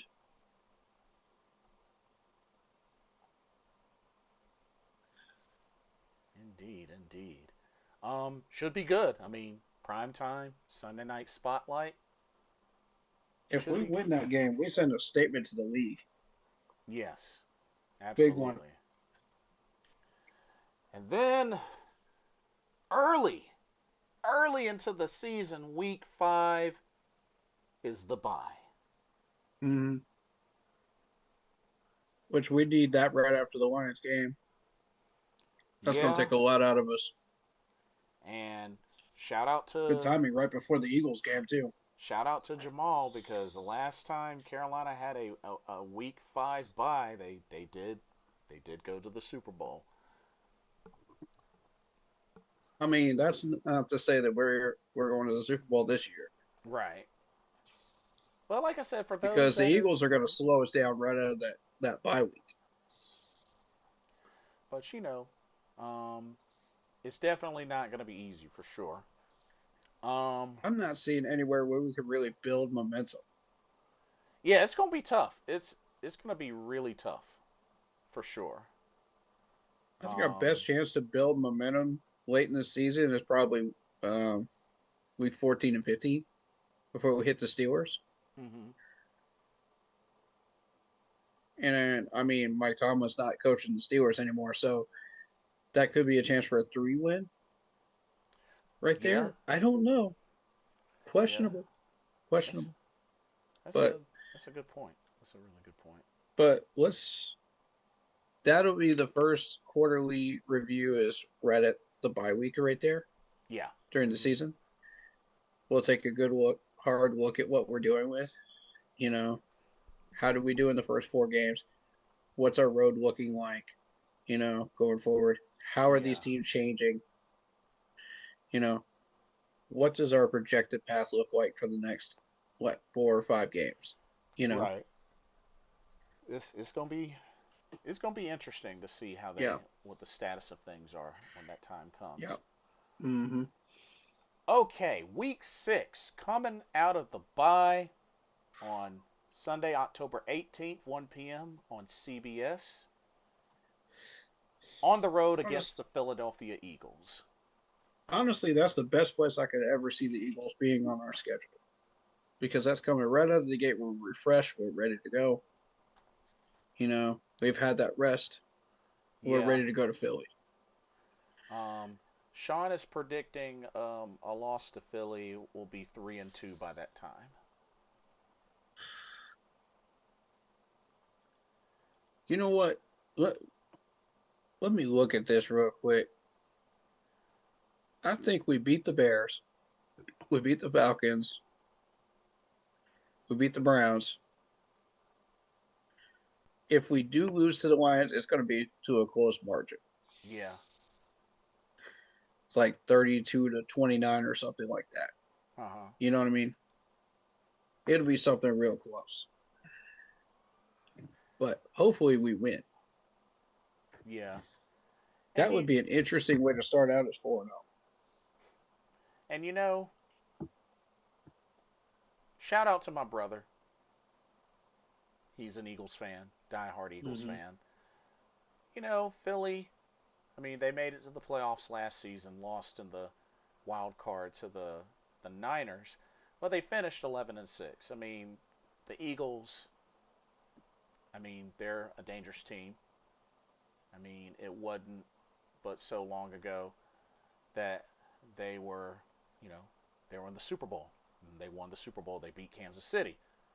Mm-hmm. So, you know, they're definitely a dangerous team. Um, Absolutely. I think I'm pretty sure they're going to be assured a playoff spot. I Mm-hmm. mean, they haven't missed the playoffs since 2021, or actually 2020. 2020 was the last time they missed the playoffs. So it's been I 6 mean, years. let's be honest. Washington sucks. Dallas sucks. Yeah, Really, you're not competing against anybody.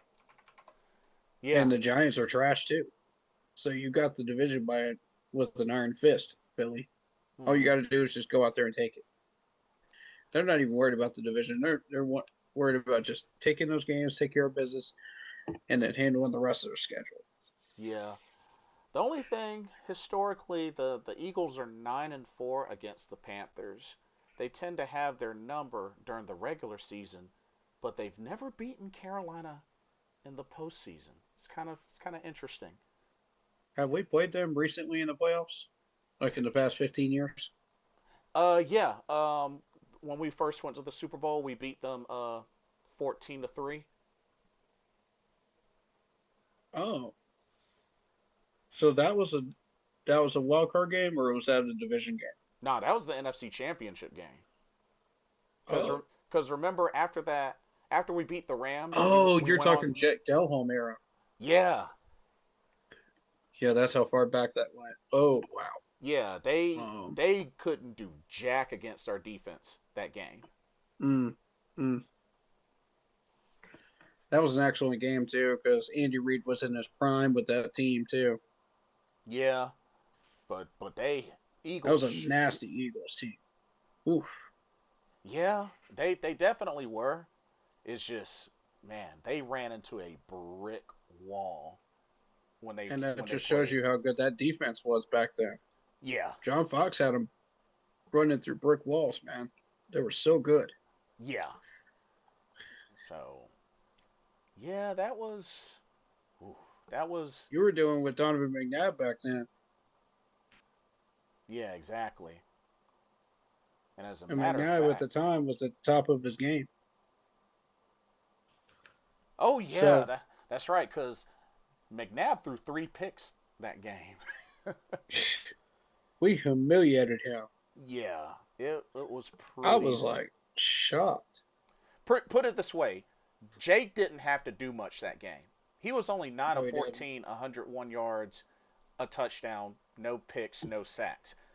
That was a Jake, good time for him to have a slow game in yeah, the Jake playoffs. Jake didn't have to do jack that game. That was a really good time. Yeah. Um it was just crazy too cuz oh, actually we had 4 interceptions cuz McNabb got benched after the third. Coy Detmer then Mm, came in and threw that's how Dan Morgan got an interception, I believe. yep, Yeah, but Ricky Manning Jr. had 3 interceptions that game. indeed he did. But but yeah, of course we all know Philadelphia much better team now. It should be good. I mean, it could go They either have way. enough talent to match up with him. Yeah. But are For they the sure. better team? Yes. Yeah, Sorry to say, they still are. yeah. But We it'll. couldn't beat them 2 years ago, and that's when they went to the Super Bowl. But we came close. I think it's going to look like that again if we bring our full force of offense against them. Yeah, But we're going to have injuries. I think a few of those are going to be on the defense, so they're going to keep up with us and get that last minute field goal or last minute touchdown. yeah. I mean, And I'm that's a. what Vegas is going to predict with the spread too. Yeah, and it's a bummer too, considering the last time we played them, we were only a touchdown away. If XL caught that touchdown, that would have been game. But it's okay. He's gonna get right this year. He's gonna get right this year. I'm gonna be real with you. XL was the best one out of that draft class though of wide receivers. Because you got to think Xavier Ward, they got hurt. Um, Joseph Adai was Joseph Adai. He only Mhm. catches long passes. Mhm. You know, I told everybody avoid him, and we all knew where he was going. As soon as they drafted AR Oh yeah, that's right. From up the in Indy, Colts. so Yeah. we knew where he was going right away because we knew they had that second pick. Right. It wasn't a mystery who they were going to pick. So realistically, it was between Leggett and one other wide receiver, in my opinion. Mhm. And we chose Leggett. So, I mean, it was kind of a lackluster wide receiver group, if you really want to put it in perspective. I think Worthy's going to be the best one out of that class now once he gets going with the Yeah. Chiefs. And that's because he went to the Chiefs. If he goes to, say, any other team besides Philly or KC, Mhm. how is he going to do? Good question, right? We Yeah. don't know. Yeah. Depends on the system that he's going into. Right. Yeah, that's a good point. Um, you're talking start of the second round. Why did we feel the need to use two draft picks on the guy? You know, that's what bothers me. Ah. I don't like seeing us trade up one spot with two picks or a lackluster wide receiver. That's what bothers me. I see. Yeah, that's understandable. That's Who definitely has understandable. potential but just isn't using it. Yeah. And maybe Carolina isn't the best place to bring out that full potential. Maybe somewhere else will. But our coaching doesn't seem to know what they're doing with it. Or he's not listening or something else. He's distracted or something else. Who knows? Or something. But whatever is going on with him, he's not getting the most out of his uh, rookie contract. And it's a concern. So I get where everybody's coming from. But you can't just draft Brazil and then say, oh no, we're keeping XL. That's not the way this works. You know, Yeah. one of these guys has got to go. And unfortunately, it happened to be my guy from Clemson that got the axe, Yeah. which is a shame because Renfro was doing an excellent job. Yeah. That was kind of a bummer that he didn't really get to finish with I the was team. really hoping he would get re signed and Yeah. continue to do a lot of damage with us. But, we got to put that money towards something else. If we got to solidify the line with that money, then that's what we got to do. Fair enough. You want to draft a wide receiver? You think you can save some money? Fine. But, you know, end of the day, Excel's still got to get paid. Yes. Yes, absolutely. And that's the problem. And I'm going to bring up somebody else. that we got to talk about later on too is Mike Jack Ah, contract wise. But we'll get to that bridge when we get to it because we got a schedule to get through. okay.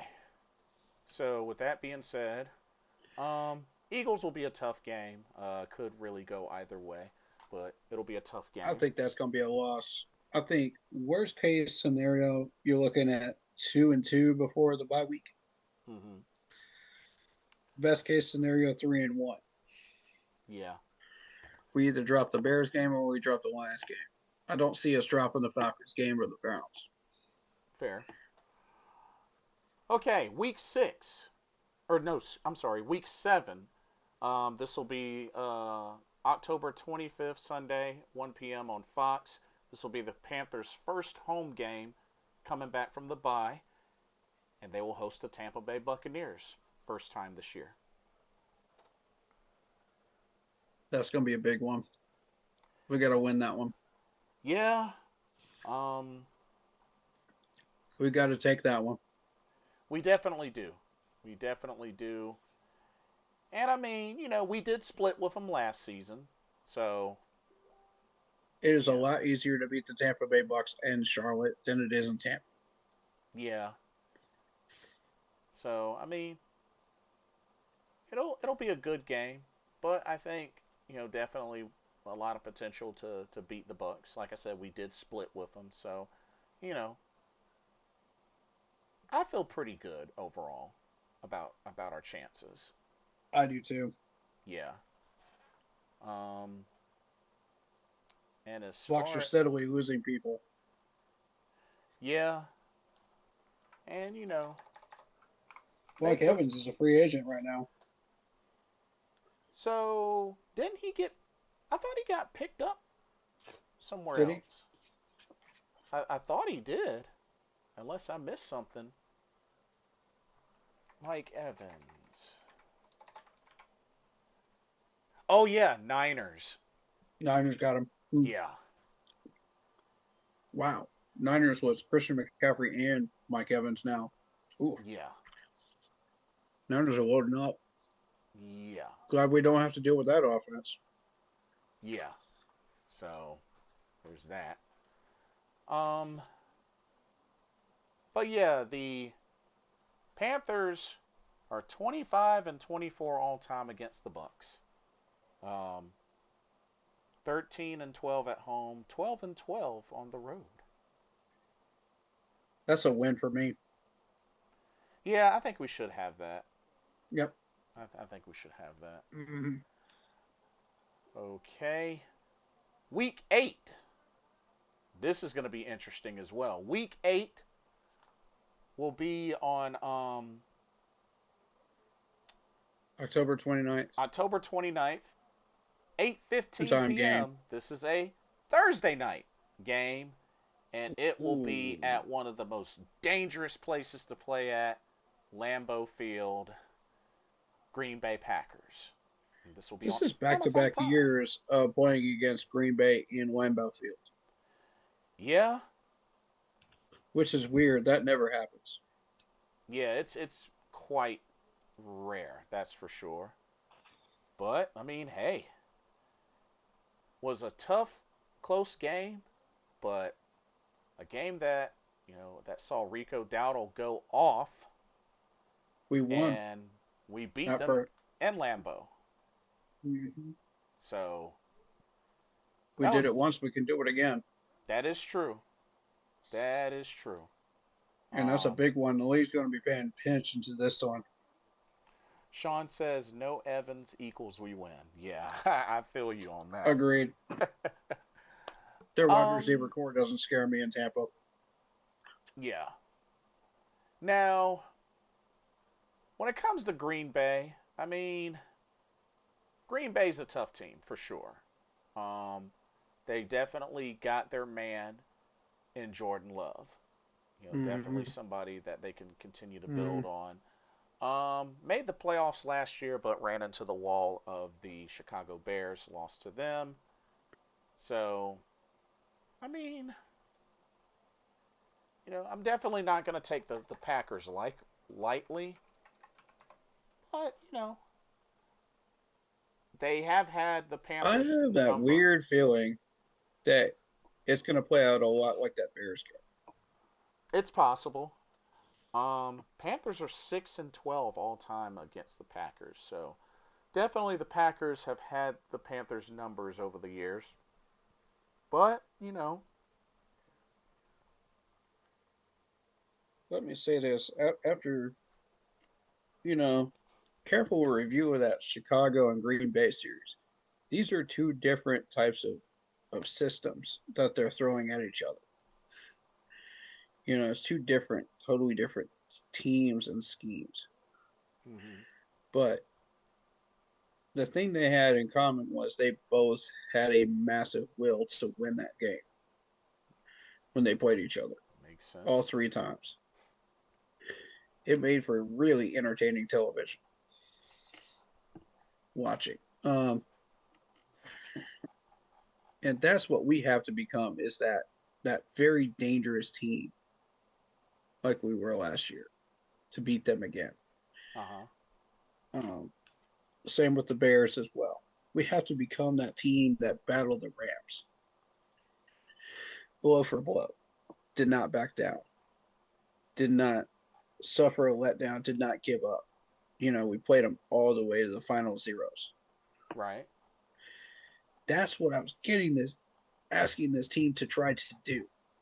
If we can do that consistently, that Green Bay game is just another game on our. You see Yeah. what I mean? Like if we show that type of potential again, that Green Bay game is going to be a lot of fun to watch, I can believe and we're that. going to get a lot of attention from the league by doing so. And to the victor goes the spoils, as we've noticed Yep. when it comes to Green Bay. Whenever you beat Green Bay, a lot of attention goes to you. This is true. And I think it's possible. This is where Brad Isaac comes into play here. If Oh this snap. offense does what they're supposed to do, and we go in there firing on all cylinders, and we win, big, big attention on us going into that Denver game. Yes. If he doesn't, and we choke that game, because you're handing Brad Isaac the reins 100%. Keep this in mind now. He either passes or fails on his own merit. hmm If he fails, this could be disastrous. Keep going. I'm gonna get another ginger ale. I'll be right back. I'm very, very concerned about that because both of these teams are very, very dangerous teams. Yes. The Bears and Green Bay. So I'm going to be watching that matchup very closely when they face each other hmm because that's going to tell us a lot about what we're doing with when we get to Lambeau. Yes. If we fail to get things done in Lambeau, hmm and to be fair with you, I didn't even think we were going to win that Green Bay game last year. Yep. Won by a field goal. I didn't think it was possible, but the miraculous things have happened Yeah. to create a win and make that possible for us and made us go on a run. So my thought process is here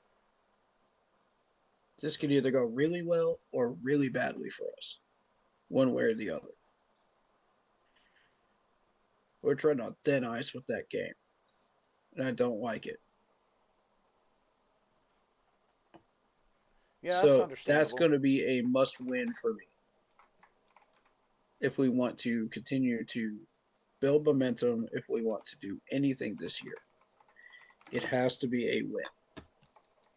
Yeah. Point blank, period. We have to go blow for blow with them until the final whistle. If we don't,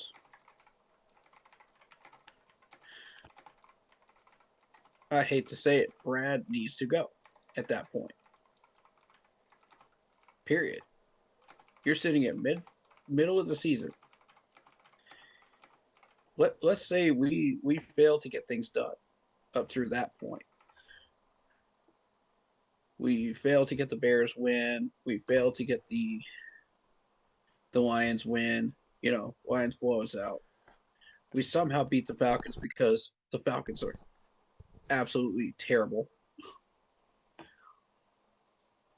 So, Sean says we got to run to beat Green Bay. Walker and Brooks better be ready.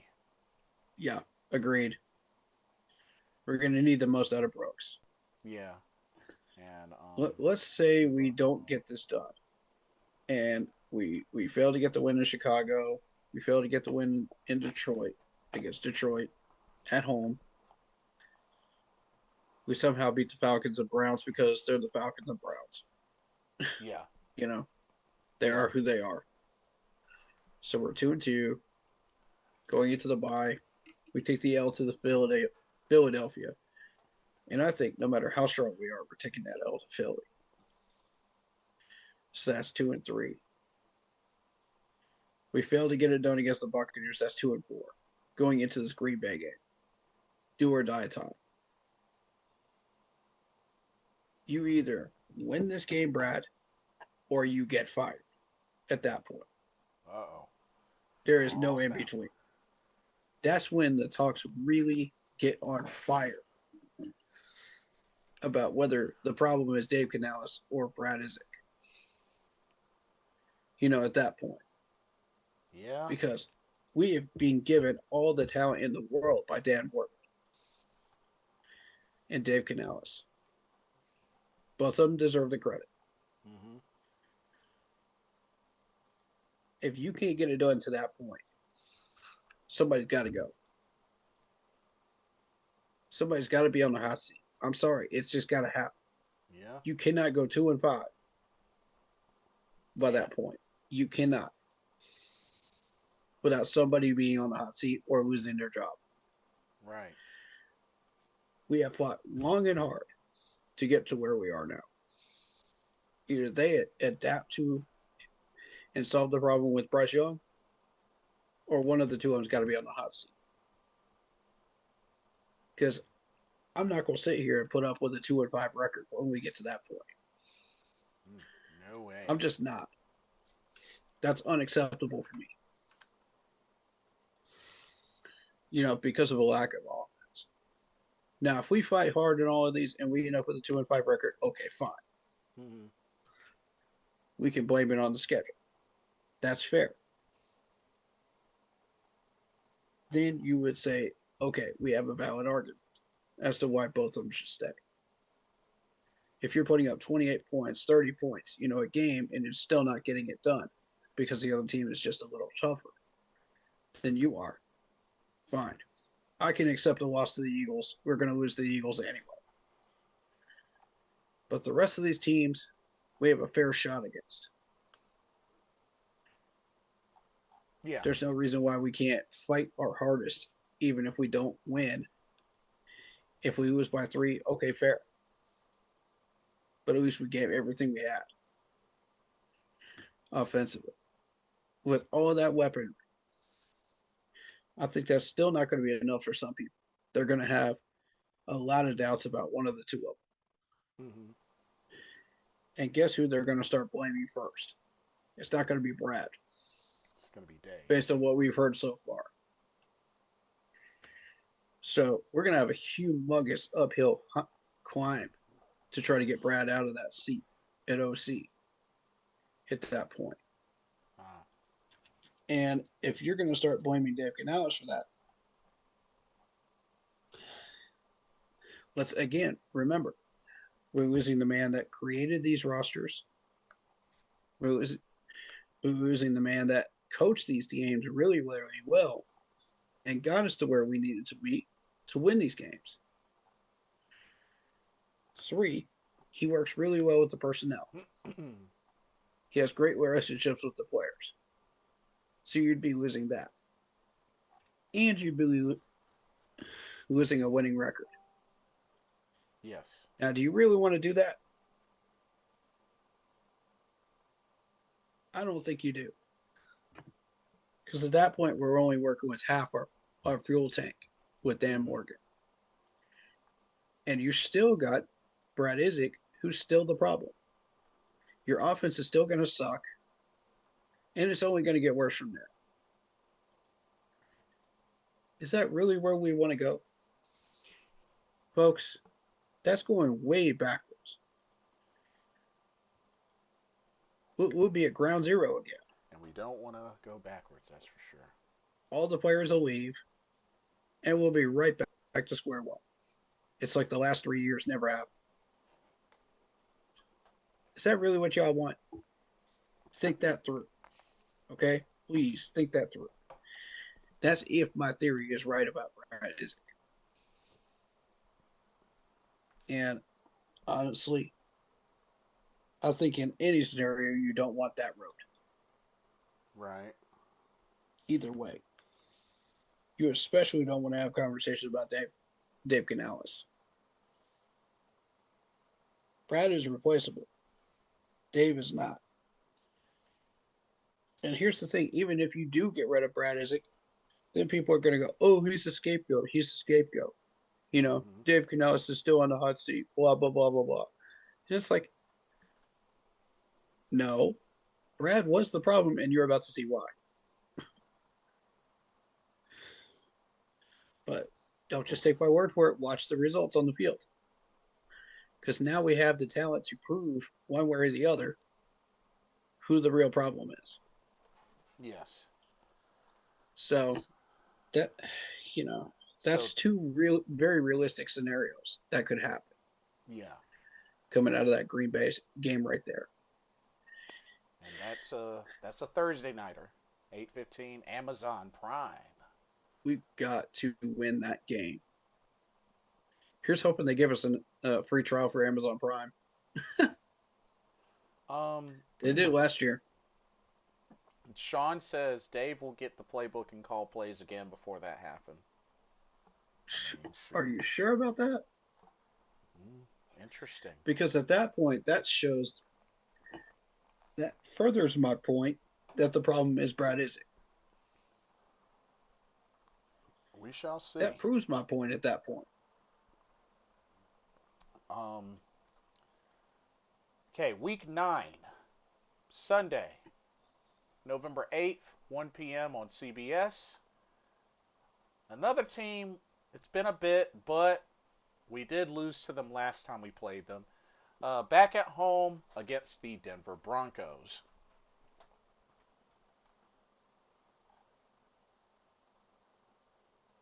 Well, I mean, it's Okay. it's weird because Bo Nix doesn't seem like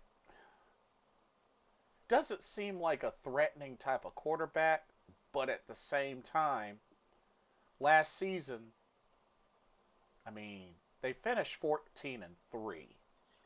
Not to mention they went on a, let's see, 1, 2, 3, 4, 5, 6, 7, 8, 9, 10, 11 game win streak starting from week 4. So, oof. Now, I got something for you guys. Hold up.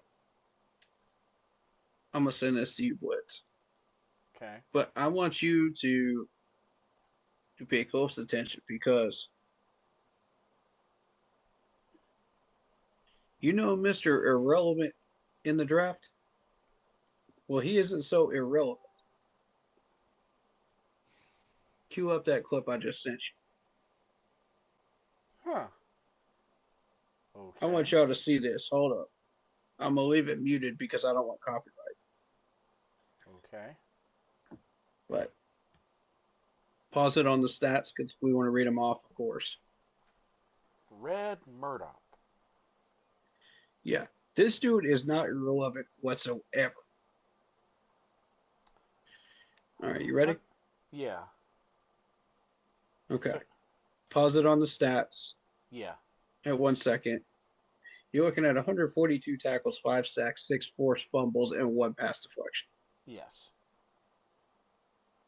I want I want you to pay attention to the 6 forced fumbles. That is a game changer in the Yes. NFL. That's bigger than what most numbers show up as in the ACC and SEC. Right. Now, this dude is from Buffalo. Buffalo is one of the lesser known college teams out there. So the numbers are going to be slightly inflated. But the 6 forced fumbles, that's very real right there.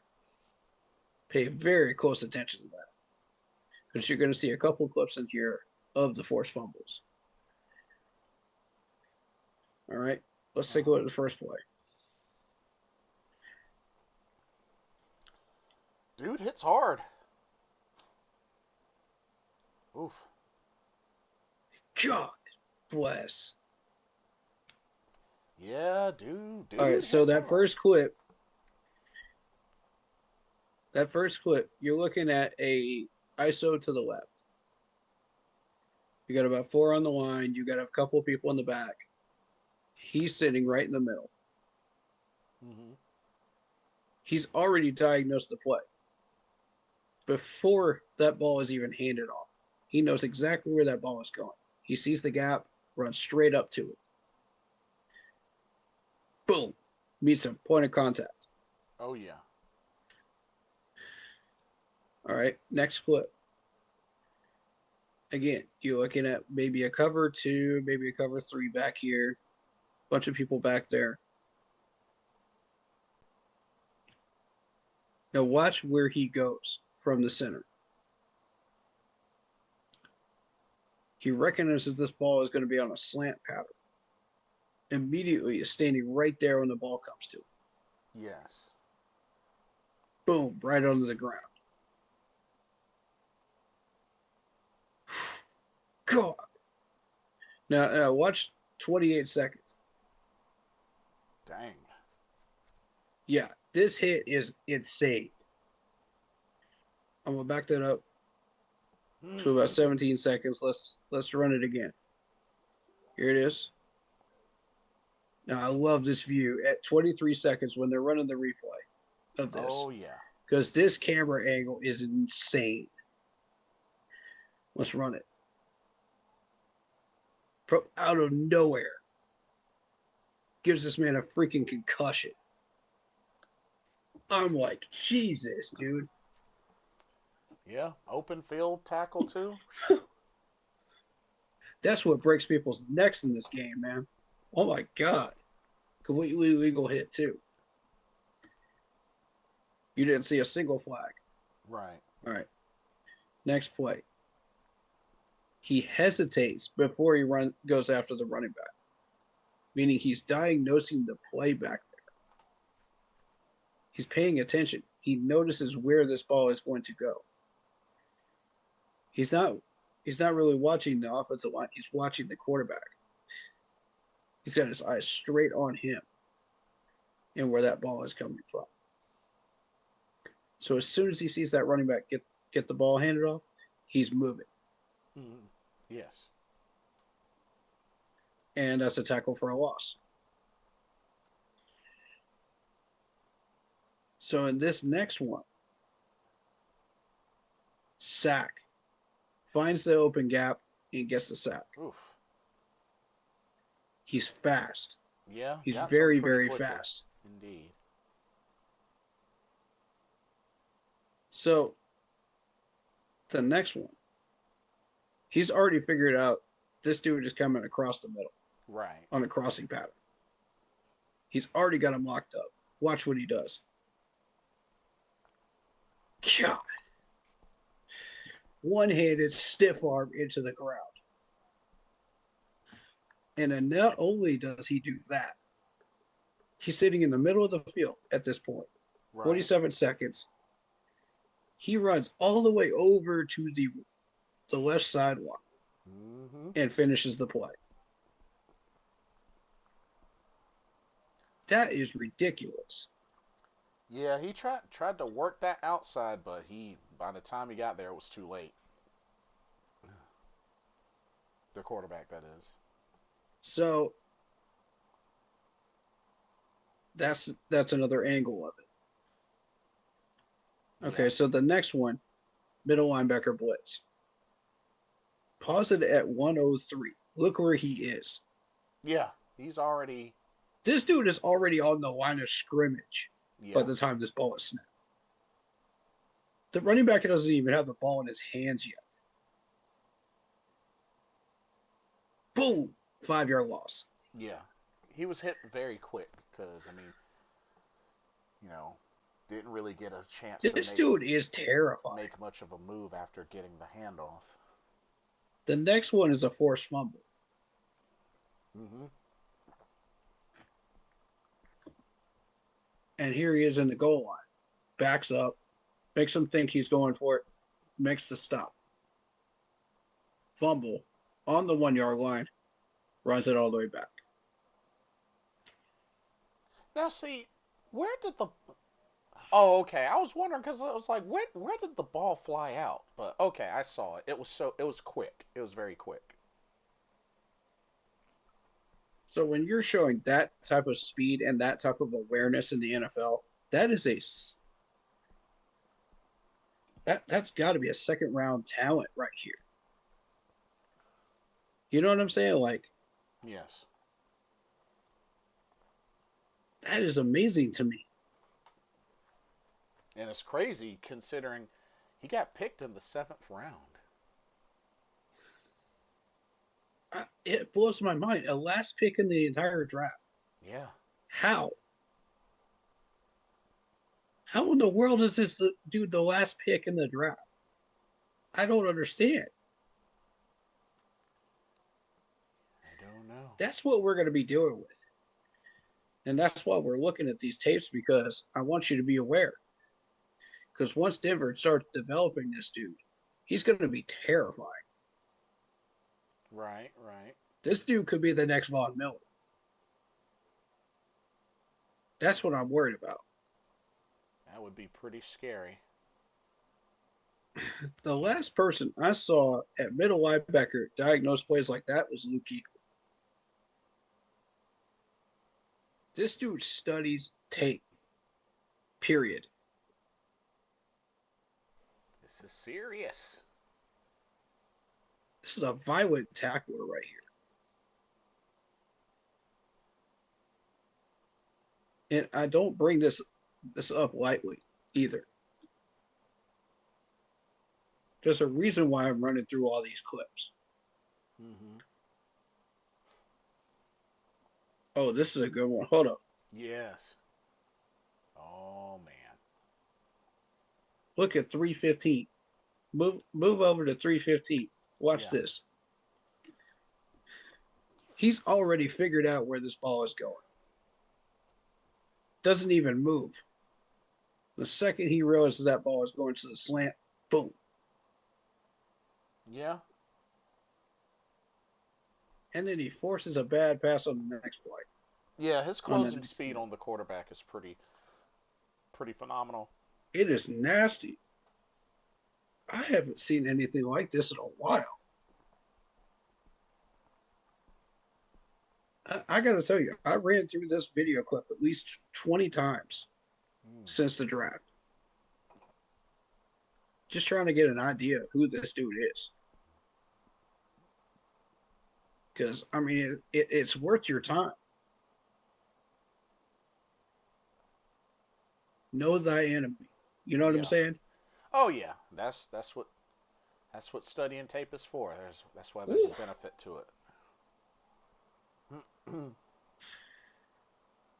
trying to see if there's any other parts of this clip I want you to look at. Because I'm running it through. I don't care if I get copyright for this. It's worth it.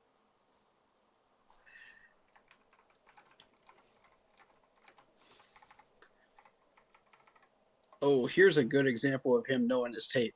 Here we go. Um, Mark it at 430. this is an excellent example of this dude figuring out exactly where this ball is going to go.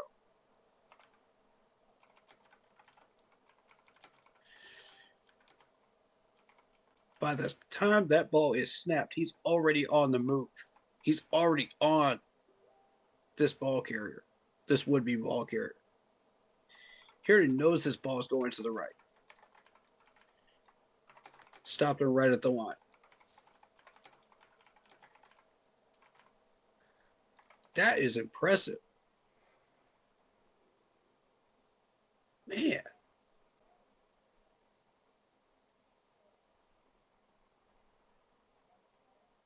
I'm just fascinated by this. I am.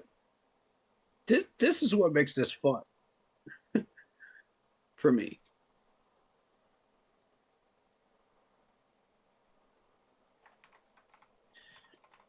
Okay, this clip at 5:04. Mm-hmm. Watch the delay before he starts running. This is what fascinates me right here.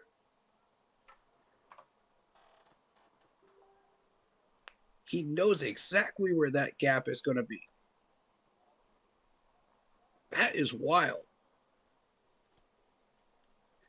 Because in a lot of these situations, you can't predict where that gap's going to go because you can't predict the guard pull, Mm-hmm.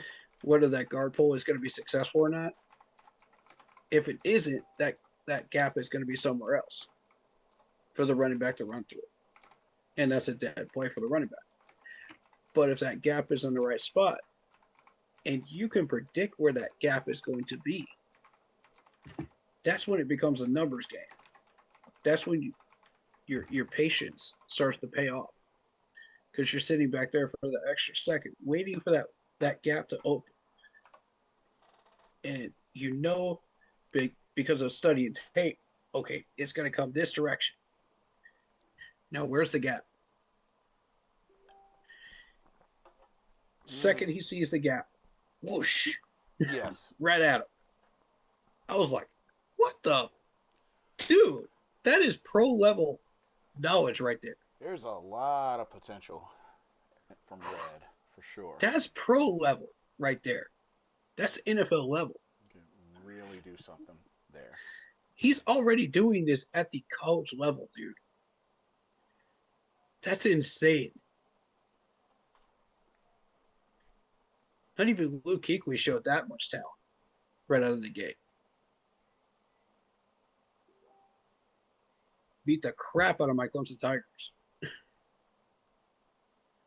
We couldn't get anything past that dude. But yeah, that's all I really wanted to show you from him. But if he gets on the field, we're in trouble. Khalil Red Murdoch.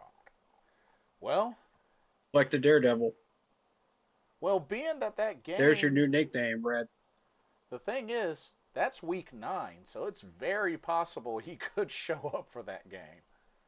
That's what I'm worried about. So, yeah.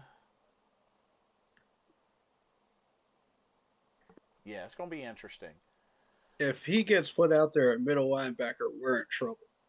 We're not running it. Period. He will shut Chuba down right at the line.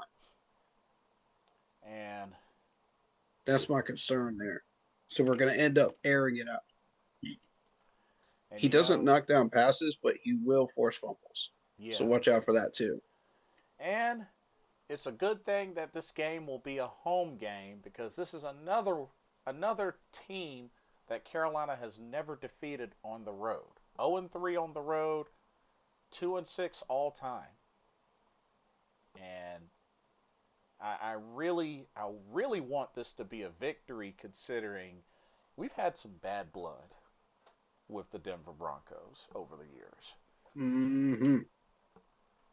We haven't played them a lot over the existence of the franchise, but the times that we might have sell some.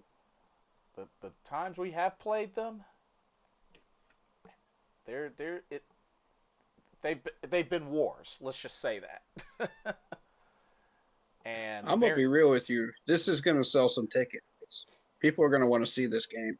Yeah, and I know for myself, I speak for myself. I'm sure others may be able to relate, but I'm sure there are a lot of salty Panther fans when it comes to any talk on the Denver Broncos, and for good reason. Totally understandable. Mm-hmm. So I think that's another curse that needs to be cleansed, and hopefully this season, Week 9, Carolina does that. But it's not going to be easy. Not going to be easy. Absolutely. It's just I don't know what it is. Bo Nix just does not scream like high level elite quarterback to me. But I mean, He's dangerous too. yeah. You can't undersell him either. I agree. But they got a strong team. Overall, they have a strong team for sure. Yep. So Despite losing Judy, it's still a very dangerous team. yeah. So it's gonna be interesting to see what happens. I mean, like I said, it could be close, but I mean, oof. With that late in the season, it's gonna be. I mean, I know this isn't one of their primetime games, but it's on that level when you really look at it. Mm-hmm. Mm. But uh, week 10, Sunday, November 15th on Fox, 1 p.m. will be the very first meeting with the division rival New Orleans Saints. Now, before a lot of fans get all uppity, let's also keep in mind that they swept us last season. So, I don't like where this game is. yeah. That's what bothers me. And if this was a home game against the Saints, okay, fine. You know, I would be more okay with it. But the fact is, this is a on the road game against the Saints, and we have a terrible record in the dome against the Saints. And I mean a terrible record. We started correcting that last year, but Yeah. it's only going to get worse unless we follow through and we get the job done. But of course, at that point, we're going to be banged up. If Yeah. Green Bay doesn't bang us up, the Broncos will. Because that's Um, a very aggressive Broncos team. They will come out and they will try to hurt me. yeah. Sean says, now the hunt begins. This is the first of our last 4 division games. That is true. Right. Mm-hmm.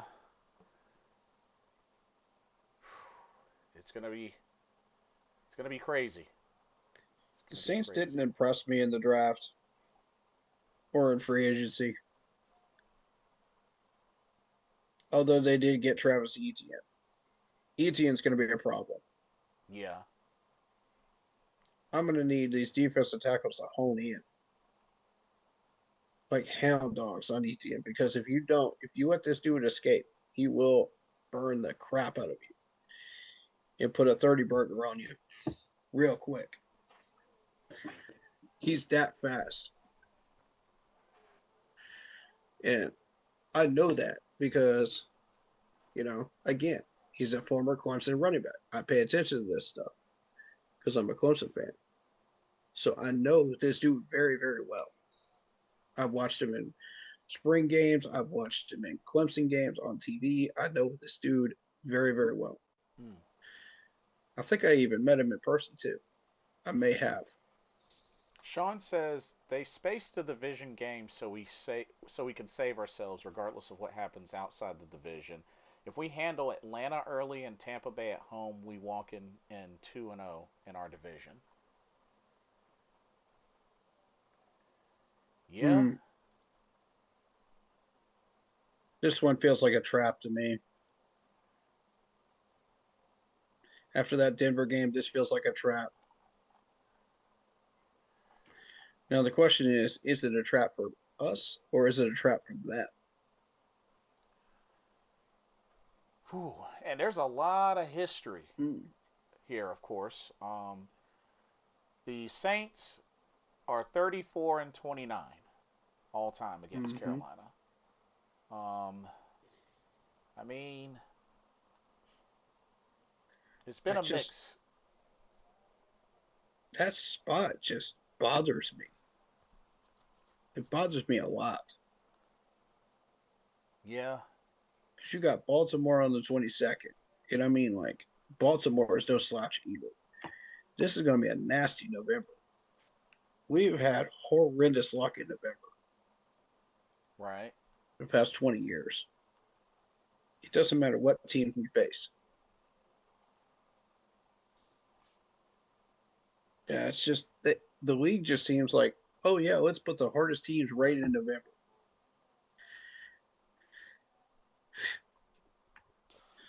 I don't know who's scheduling these things, but can you chill?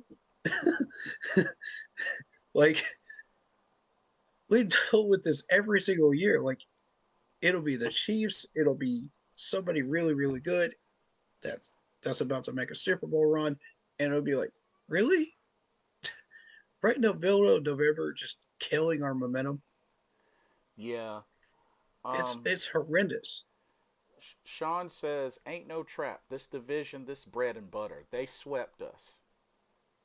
Yeah, we got to get them back. We got to get them back for sure. Like, And here's the thing: this is why I say, is it a trap for us or is it a trap for them? yeah, Because the Saints have downgraded in a lot of ways. Like y'all had the potential to get all these wide receivers and all this talent out there, and you dropped the ball. they And ne- we took advantage of it. they never got fully cleaned up yet from their cap space hell, have they? Nope, Okay, that's what I thought. they will though. Somehow they do. That whoever is managing their money is a magician. I don't know how the heck he does it every single year. Like that's the best money manager in the league, no question. Even Tillis can't pull us out of the fire like that. I don't know how they're doing it. It's crazy. It's insane. You'll see him go from like 30 million in the red to like 20 million in the black somehow, and it won't even move anybody. No restructures, no nothing. And I'm like, how? That makes no sense to me. It makes no logical sense. I don't know, but they've downgraded a lot. So is it a trap for us or them? Because we upgraded. Yeah, that's a good point. This is going to be a different game than what they think they're going to get this time around in New Orleans. Mm-hmm. Now the question is, do we come out of there with a win? That I don't know. We'll have to see what kind of a team we are at that point, Yeah. what our injury situation is, what our matchups look like, before we Yeah. can really truly say, based on the patterns, can this be a win or a loss? Yeah. That's understandable for sure. I think it's too early to judge that one. But for now, I'm going to call it a win. Same. And then you take the L to Baltimore the following week. Um, because Lamar Jackson is going to be pissed this year. This dude's going to be on a mission. Back on a mission. Back on a mission. I I don't know. Just immediately made me think of that in the moment you said that. like it. um. uh, But yeah, I'm a say win. For now, but hopefully that doesn't change by that time. But right. that's way in the season. And then And the thing speaking, is, the Saints were a trash team last year too. yeah, So is It's wild. It's really wild. Um, Week 11, Sunday, November 22nd, 1 p.m. on Fox.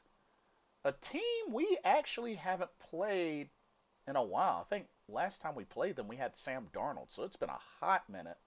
Mm-hmm. The Baltimore Ravens. Oof. Lamar will be back. He'll be on a mission. We're going to have a tough time stopping him. Injuries Yeah. will come into play. Matchups will be heavily coming into play for that one. The really interesting thing about this is another team, not a whole lot of history between both of these franchises. The Panthers lead all time 4-3 against the Ravens, but like I said, they have not played against each other that much. I'm glad this is a home game, too. Yeah. Um, we'll have the home advantage. My buddy Corey Rucker says he's got somebody in his family related that's playing for the Ravens Oh, at nice. safety. So, Oh, that's yeah, cool. Darius Rucker, I believe. Oh, Darius Let me Rucker. double check. Oh, okay. You said at safety? No, it's not. It's not Darius. It's I forget his first name. Oh, Kamon Damian Rucker. Rick. Yeah, Kamon Rucker. Yeah. came on Rucker. Yeah, Oh, he went to North Carolina. Oh, okay, yeah, he's a nice. linebacker. My bad. Nice. Oh, that's cool. Yeah, you're doing with a 6'2", 265 guy from North Carolina Tar Heels. Ah, No Tar NFL stats yet, Heels. Tar Heels. so best of luck to him, but not against us. Let's see. How did the Hope he finds a Ravens? lot of success. Let's see. How did the Ravens do last year? 8-9. Pretty well. Yeah, they missed the playoffs, but they still finished 8-9. Yeah, Steelers kind of snuck in and stole that division from him. Yeah. Um, but they still have, you know, Lamar Jackson. I mean, this is a two-time MVP who can still play Mm-hmm. at that level. So, Let me yeah, read these chats. yeah, go for it. We got David Screws. He says, "Sup guys, been busy. Up. I will say this: I like how the division games are spaced out. Great minds think alike. We need to sweep the Saints. We owe them. He's not I wrong. mean, yeah. Mm-hmm. As far as how the division games are spaced out, I don't know about that. I don't. Um, I'll say this: I like where the Falcons game is at week 2. Um, I like where the Buccaneers game is. Hmm. It gives us kind of a break in between there. But we realize that's a serious game too. You know, we got to come in there and win. Sean is We thinking. can't just take it easy. Sean is thinking either 7-3 or 6-4 after the Ravens. And shout out to Marcos Cash too. What's up, man? What's up? Hope What's up? all is well. It is indeed, man. Welcome, welcome. I apologize for not getting to the comments sooner. A lot of content to get through here. Um, but looking at the spacing of this division, because you got the Saints game in between Denver and Baltimore. I don't like that. That's just it's too much of a trap game for me. It really is. And then the Buccaneers game to make things even more interesting there on the 30th. And the Saints is between the Vikings and Bengals. Hmm. And I mean, if you're fighting for the division lead and taking the division crown, you got the Falcons in week 18. So it's going to come down to week 18 again. And I don't like that. I like it a lot better this time because we're doing with Seattle and Atlanta at home for Hmm. 17 and 18. That's much better odds than last time. That we can control. Well, we're having to go down to Tampa to try to win a division. Ugh, that's not fun. Yeah. That's the scenario we don't want. And that's why I was begging people. I was like, we need to win at least one of these two West Coast teams in order to take that shot in Tampa Yeah. and win it. That way, that last game doesn't matter against Seattle. You know, Right. Right. and that's exactly what we did. And that's the road we took, and we got the wild card.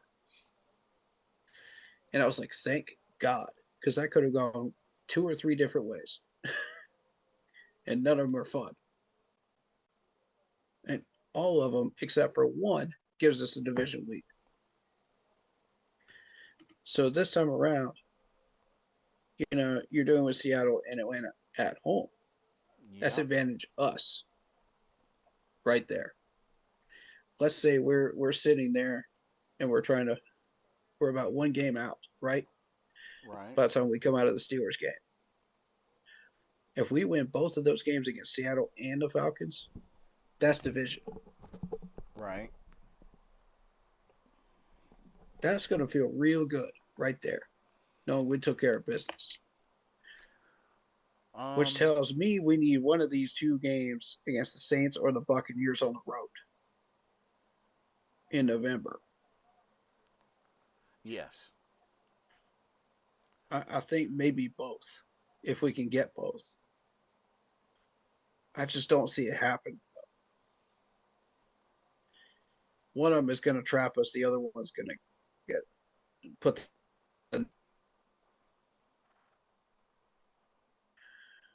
They'll trap us, but we'll win. Hmm. And then the Buccaneers will put the nail in the coffin on the road. That's what I'm worried about. So that Now, really makes us bear down in December. Sean says that Tampa game is Monday after Thanksgiving, extra day of rest. The Saints in Atlanta are at the bank. That is true. Good Yeah. point. And I mean that's the advantage that we have right there. But we got to take care of business, with the rest of these games in December. If we don't take care of those, then Atlanta games are relevant. You know, Yeah. that's what bothers me right there. So, do I agree with David on the spacing of this? Not necessarily. Do I agree with Do I like where these games are being played? Yes. So I think there's still hope, you know. Yeah. But Yeah. November is Absolutely. going to absolutely wipe the floor with us. November is going to be bad. Ugh, So, that's not pretty. and Sean said, like you said, we got to take care of our business. Yes. Absolutely. Um. So Ravens. I mean, could go either way, but I'm hopeful for hopeful for a win. Um. Mm, And then, well, week 12, prime time, Monday night, November 30th, 8:15 p.m. ESPN.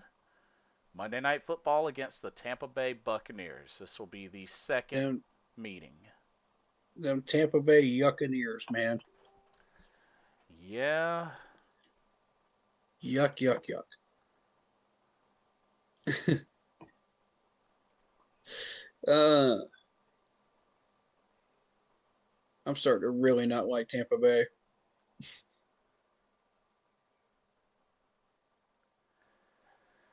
Yeah, they're I quite mean, annoying. that's a must win right there. We've got to get that dub. Yeah. Um, If we go 1-3 in November, I think we're doing okay. Not great, but okay. Sean says these guys are not who they was last year, and neither are we. Baker might act up. Yeah, I Maybe. mean, he's had his moments, that's for sure. So that's not impossible. Baker acting up on us in Tampa. Yeah, I could see that. At home, we're going to shut him down. Yeah. But on the road, this dude is a loose cannon. We can't stop him for anything. And that's been the last 2 years in perspective. We've added a few pieces, but who knows whether those pieces are going to be healthy and on the field throughout the entire season. See, that's the thing. We'll just have to take it game by game and just see what we have.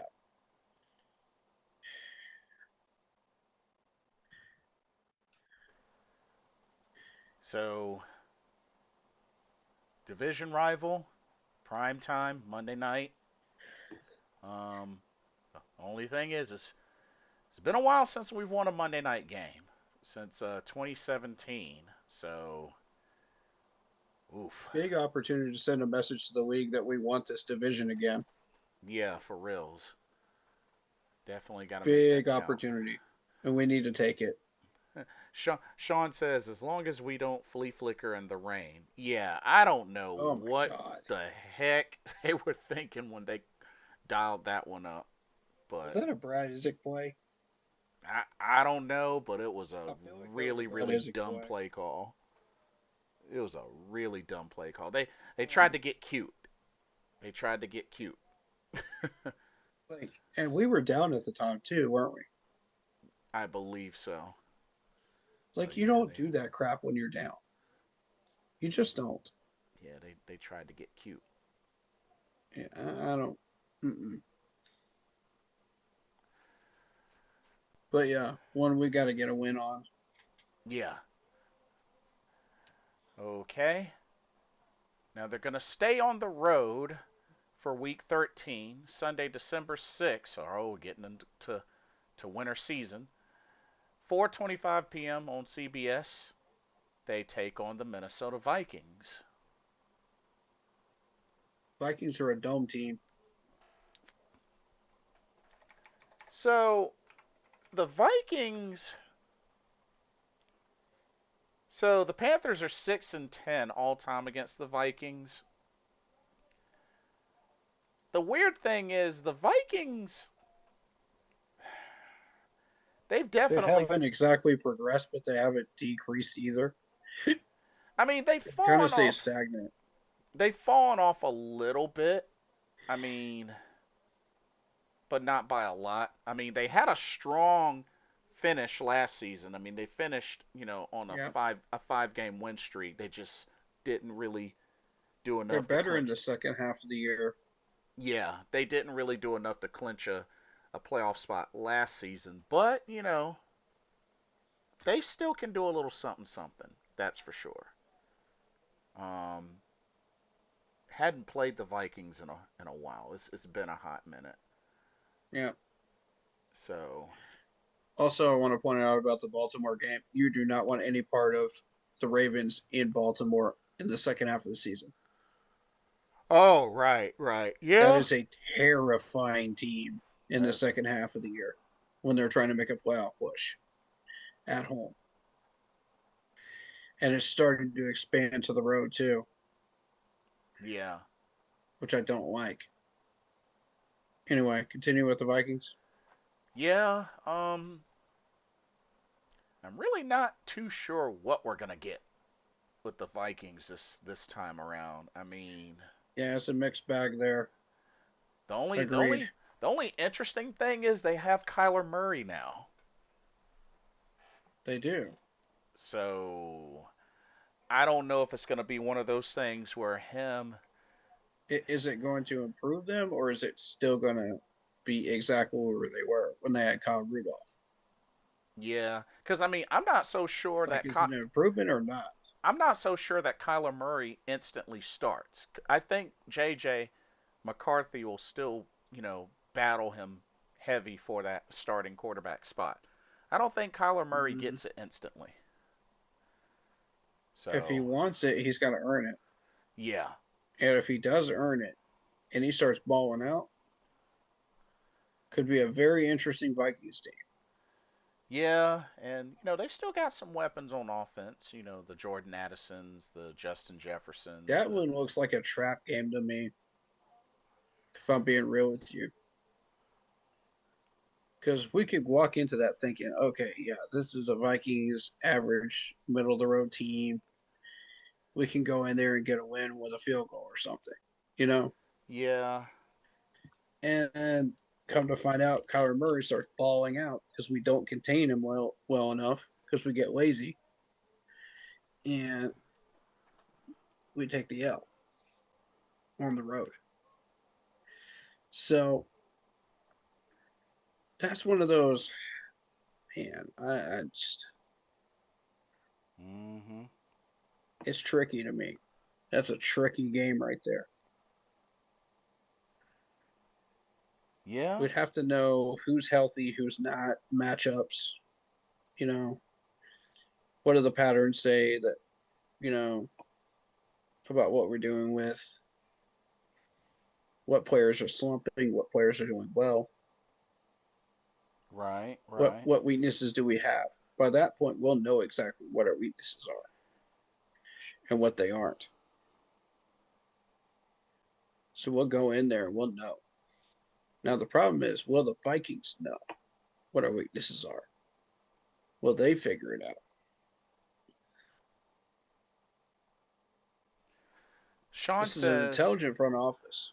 Sean's So, Sean says he's got us on a two-game losing streak to Tampa Bay and Minnesota, so 7-5 or 6-6. mm, I'm going to say a win there over Minnesota. And that's what's going to start the momentum in December. Yeah, I'm really curious just to really see what we're gonna get by the time that we get to the Vikings, because I'm not so sure what that team is gonna really look like Facts. by the time we get to them. I'm curious. I'm very curious because, like I said, it's been a hot minute. Last time we played the Vikings, we still had Sam Darnold, so it's been a hot minute. It was Sam So Darnold versus Kyle Rudolph, yeah, last I remember.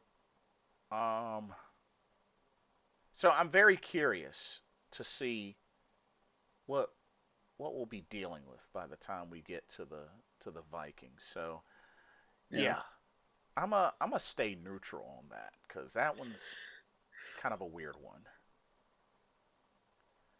I'm leaning towards a win by 3, Leaning towards a win by 3. So but they will make us work for it. You know, Kyler yeah, Murray is not a slouch by any means. yeah. I mean he's fallen off a little bit, but this was somebody that was once a Pro Bowler, so I mean he could get it back. I mean maybe a whole different system or whatnot. He could get it back, but we'll see. Yeah. Maybe it's just a new system that'll make him start popping off. I mean, that's Yeah, what happened with Baker Mayfield. So you never know. right. And I mean, heck, speaking of Sam Darnold, look at him. He's a perfect example.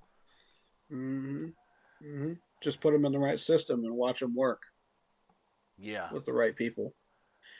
But if you get stuck in the wrong system with the wrong people, you're not going to learn a doggone thing. right.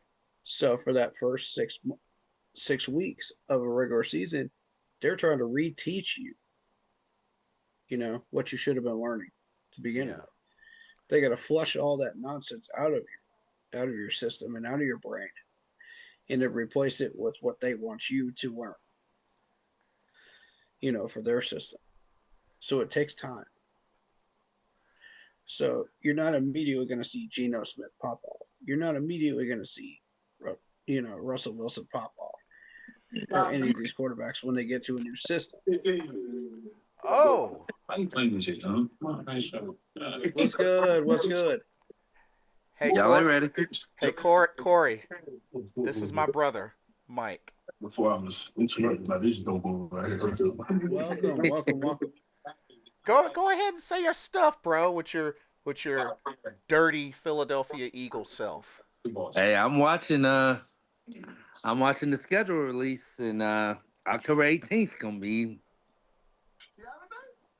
not a good day. Here's the thing you got to remember. If XL caught that touchdown, that was game. You do understand that, right? Y'all didn't mollywop us. No, Nope, we not never by any do. means. But if you remember the game that we went to in person,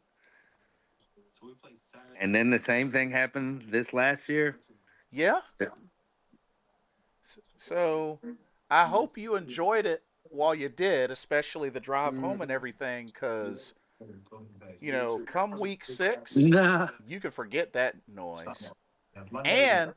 And I'll be back from Japan by that time. So you best believe I'm gonna rub it all up in your face. That's funny. That's funny, man. Shoot, Hey, we might. can you see me? No. No.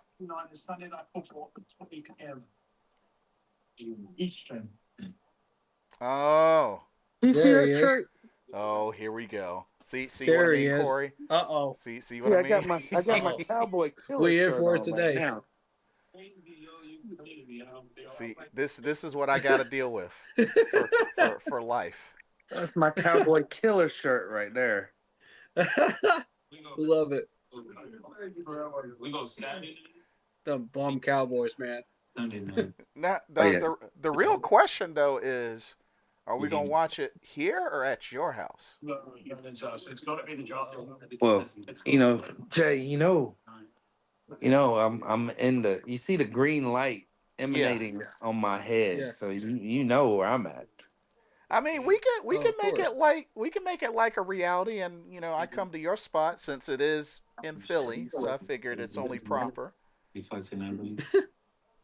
I mean, shoot, we might as well plan it while we're here. Hey, hey, I'm good. You welcome. Come on through. It's a long drive home, though. Oh, see that See see that that's right where. there. Mm, you know what? It's okay. It's okay. Like I said, the only reason why he's acting like this, okay, Philly's had a little bit of success in the last few years, just a little bit. And Yeah. he's still on the high horse after winning another Super Bowl. It's great. Sure. Even though this was the same Sure. dude, let me tell you, this was the same dude that was ready to get rid of Jalen Hurts not too long after a season or two with him, despite this dude playing in 2 Super Bowls now. Oh. Okay. But now, See, it's we family, and why the change of sometimes heart? family members they don't get along, but at the end of the day, they stay together. But what And what? I do remember you having some words about Bryce too. I knew he was gonna come up with that. I'm not disputing I knew that. he was gonna do I'm that. not I'm not disputing that. But yeah, we got a new system. Mm. To be fair, half the fan base hates Bryce. The other half loves him. We've always been that way as a fan base. We did the same thing to Cam Newton too. But see, the difference is did he or did he not make the playoffs his first year? Jalen Hurts. Yes. Hmm. Yeah. Exactly. Okay. Exactly. Exactly. Right. You can't make that comparison to Bryce Young. No. It's we've had this. He's had the. My guy's had 7 different coordinators, 7 different years. Mike, he made the playoffs in his rookie year. We had a great team. He's a good quarterback. I'm a keep throwing that at you because it's like dude made the playoffs in his rookie year. You watch Voice has this got year. you on that one, buddy. You watch this year. It's gonna be the defense show. I think we got a solid defense this year, better than we've had in a lot of years. And I'm But excited to see what our wide receivers going to do but I will without AJ. I will say this. Hertz is very consistent. That's one thing I will say. Over the years that y'all have had, quarterbacks, I would have to say in the last decade or so, he's probably been y'all's most consistent quarterback, numbers wise. True. And Saquon is due. Also true. Um, y'all overpaid him. I'm gonna just go ahead and say it. I'm not gonna say we overpaid him. We had half of our line was injured last year. We fixed He's that. got a point there. Yeah, We fixed that. That line was injured. We sent 2 people out of the country. They got some special sauce. They back. special sauce. We That's picked up some Special people. sauce. that's the Okay. edited that's the edited version, ladies and gentlemen. We we got rid of our crap coach that couldn't call plays and Oh couldn't my god. adjust. I mean, I think this is going to be a lot better year. You don't go from Super Bowl one year to like the basement the next year without there being something wrong, and we have identified what was wrong. Y'all still got Nick Yeah. Sirianni, right? Sirianni? Yeah, that's And I will say this: teams do experience a drop off after they win a Super Bowl too. They'll sell off the team. yeah. We You lost know, some good coaches. so it We makes sense. lost some really good coaches, but we also lost Patulo. That guy sucked. He couldn't adjust. I hate that. And we were calling some high school plays. I think this is going to be a good year for us. Y'all did get quite some additions though. Yeah, there were some good pieces you got in this off season. Yeah, we I'm got Lemon. Lemon and Stowers are going to make a big deal. A lot of people don't remember that we got Johnny Wilson, but Johnny Wilson got hurt in preseason last year, and he was doing really good. Mm. And he's a big boy who's just coming into himself. And it's, I think our receiving core is going to be good because we're getting rid of AJ. Believe it or not, I'm happy with that right now. Let's see. that's not too big of a loss for y'all because I mean you still got Hollywood, you still got Elijah Moore, y'all still got We got Devontae, Wilkes. you got Datavion Wicks. Um, I mean, yeah, y'all's offense is still pretty solid. I mean, especially with the run and air attack. I mean, like I said, I mean, Our y'all, biggest thing is stay healthy. yeah, and that's the thing. We can Yeah. Y'all, stay healthy. We'll be in good shape. But we usually stay healthy. We didn't do too well over the last 2 years, though. and then I'm shocked that Lane Lane is staying with y'all for another year. I honestly thought he was going to be done, but Yeah, same. We got to coach up this young bull that we just got, bro. which is fair. Hey, that's Yeah. fair. Yeah. That But guy that we just picked up, I can't even remember his name, but he's like huge. And we also got that guy, you are Bernard, the dude from Nigeria. He never played any kind Oh of football yeah. before. I remember that pick. Yeah. oh, Dude, through the if That they was international program. interesting. if they get him right, that's gonna be that's gonna be a solid pick. We ended up with some success with players from Great Britain. And interestingly enough, you guys are playing the Jaguars on October 11th over there. I know, man. That sucks. But you know what's Because we in don't get a bye after that game. We're supposed to get a bye after international games. We don't get a And bye we till week play you 10. guys right after that. Yeah, but I mean, I'm that's mad at y'all because y'all Jet do lag. Jimmy Horn wrong. Did we though? I mean, He We don't get paid the any. man. He don't get any playing time, man. Jimmy Horn is my boy. so word is that he needs more route running improvement. That's what the word is, but Right. I do agree that he does need more opportunities because the The dude's a way he's speedster. being used, I mean, we're not doing him wrong. It's just like we've got so many talented wide receivers in the room.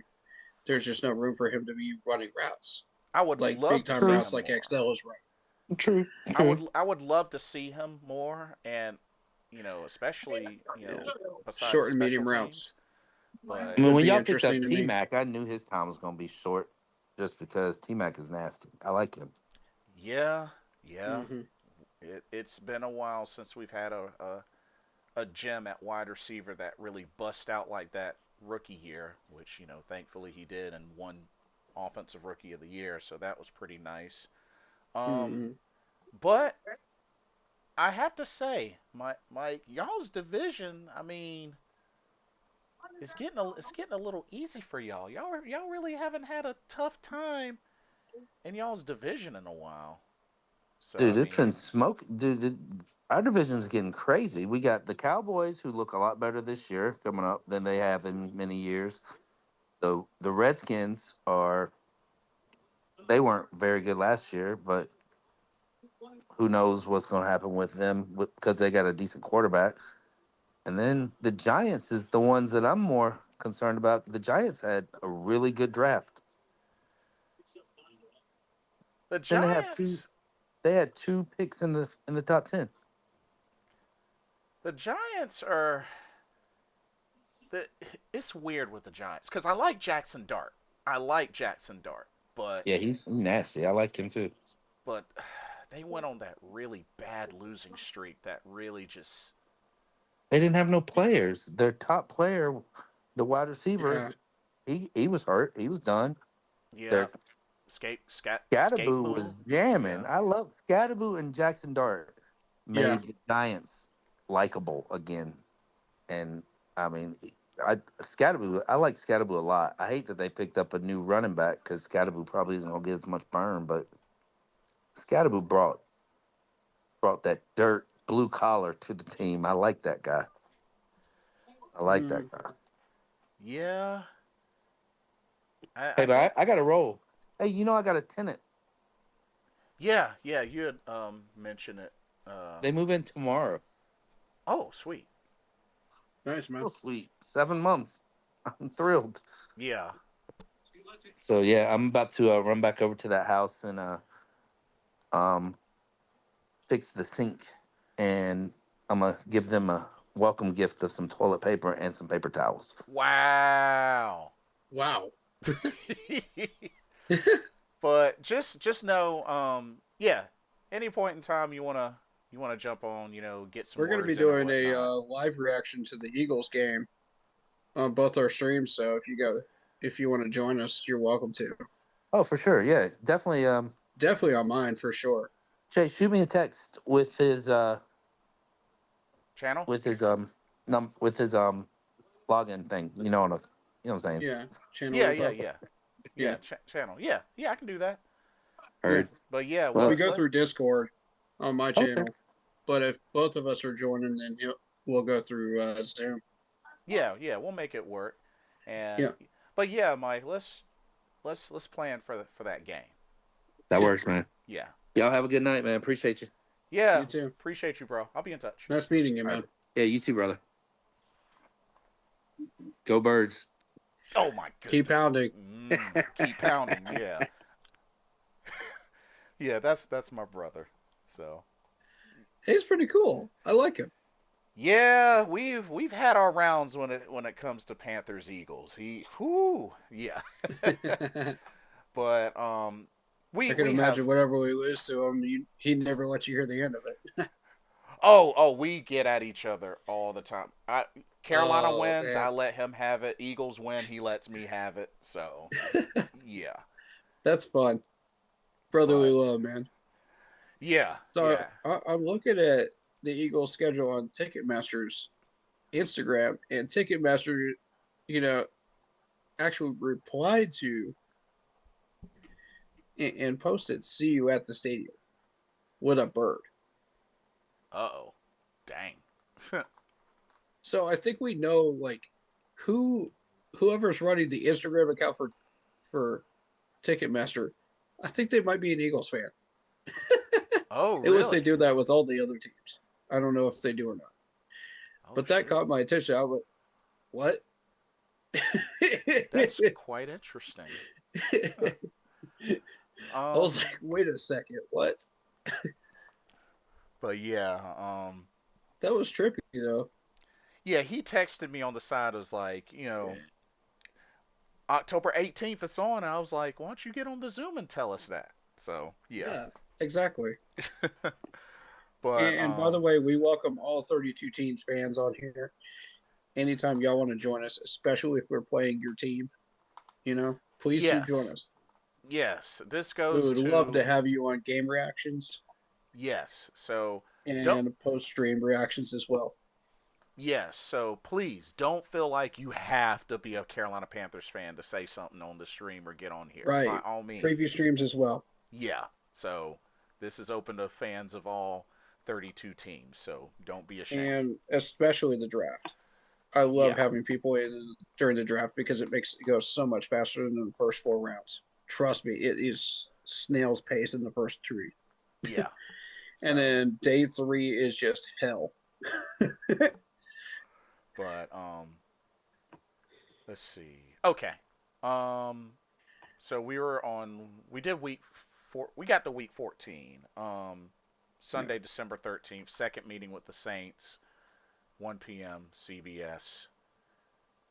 I'm Mm. hoping that'll be a sweep I'm for hoping at least we get one of those bare minimum. It's got to be the home game. yes.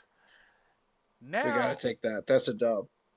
now it's gonna get interesting because week 15 we stay at home. This is a couple of days before Christmas, Sunday, December Joe 20th, Burrow.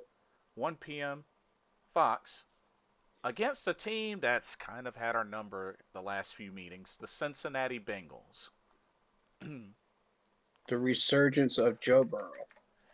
Yes, and That's a very dangerous game right there. the They weird may thing, not have as many weapons as they used to, but they're still with Joe Burrow. the Joe is capable of turning even the most average wide receivers into really, really good wide receivers if you're not careful. the really dangerous thing with Joe Burrow, when this dude is healthy, watch out. Mm-hmm. This dude, in the seasons that he's been healthy, guaranteed 4,500 yards passing in a season. Yeah, it's been nasty. I mean, in 2024, he almost hit 5,000 passing Yep. yards. He came very Mm-hmm. close.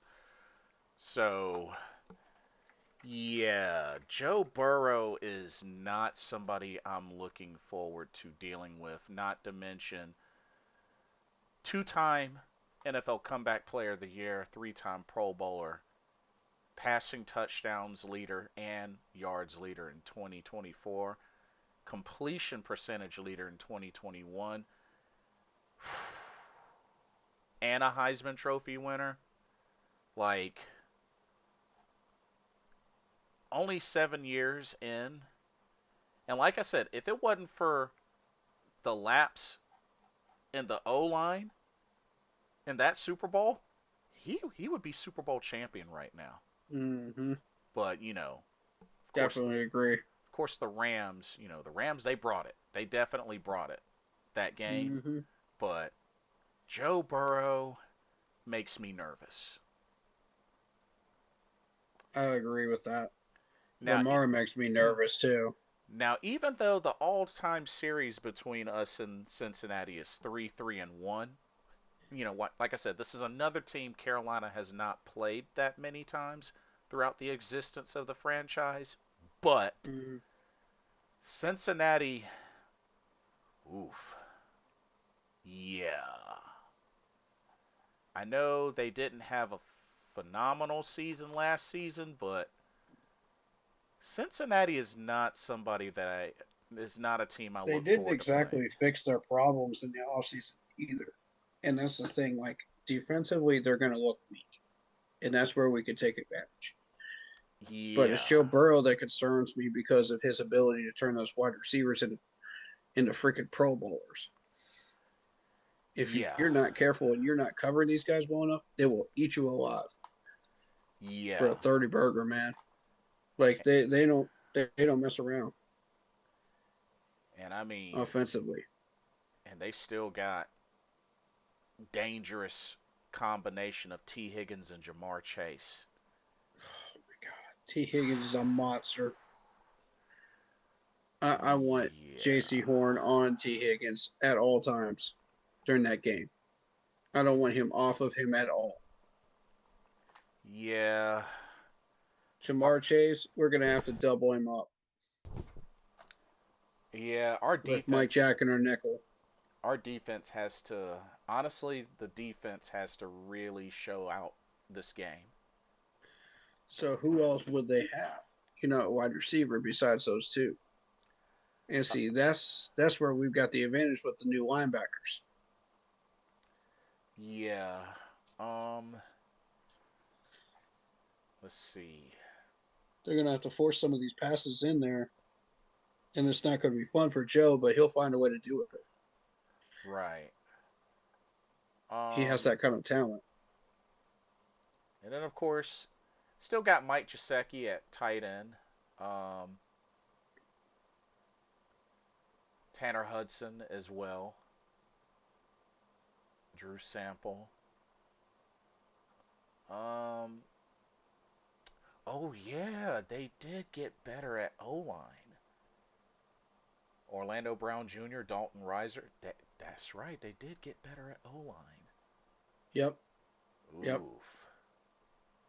So it's gonna be tougher to get to Joe and force him to throw bad passes. So you're gonna have to cover the wide receivers. That's where I Yeah. want us to focus our efforts on. Just man coverage and just blanket coverage on these guys. Oh shoot, I forgot they got Dexter Lawrence on defense. Dude, they robbed him too. Oh my God. They robbed him for Dexter. It was horrendous. Well,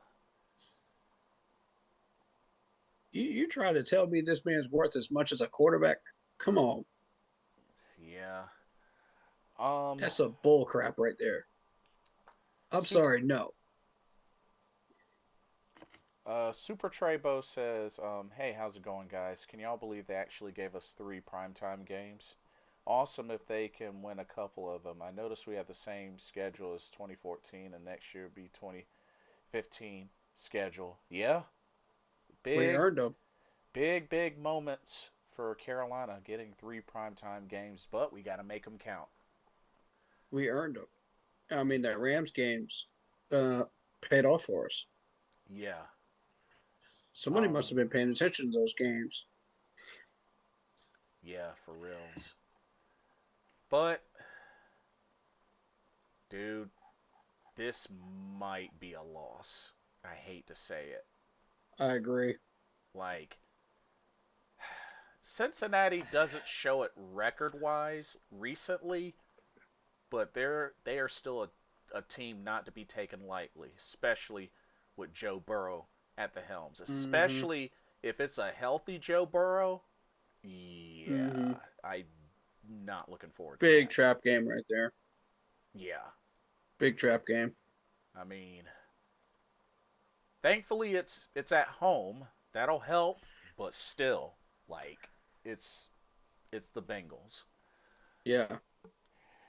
And then continuing in the AFC, so week 16, the date is to be determined, the network and time as well, but it will be on the road against the Pittsburgh Steelers, another team that's had Carolina's number. Has Aaron Rodgers made his decision? I want to say he has. We're still waiting on that confirmation, right? I haven't seen an official confirmation, but I'm thinking he Okay. I'm thinking not yet. Let me check something. Because I think Pittsburgh drafted a quarterback, didn't they? Yes. They drafted Drew Alar from Penn State, Yeah, third round. third round pick. That's a good pick, though. Yeah, And who did they have besides him? Will Howard and Mason Rudolph. I Hmm. mean, Mason Mason Rudolph Rudolph, because of seniority, might get to start. yeah, most likely. But Um, we've seen Mason Rudolph. We know what he does with the Vikings, so and then of it's not course, going to be any different from Minnesota. and But I'm worried about his Rodgers. they also have Rico Dowdle, um, DK Okay, Metcalf. yeah, we're going to have to hone in on the running game. Yeah, If we're not doing with Rodgers, then we need to hone in on the running game. If we're doing with Rodgers, then that's a whole different animal. We might be cooked. and they also have the combo at wide receiver of DK Metcalf and Michael Pittman Jr. Mm. But I will say that Rodgers does throw picks. Yeah, And as of lately, J.C. Horn and Mike Jack have been ball hunting. this is true.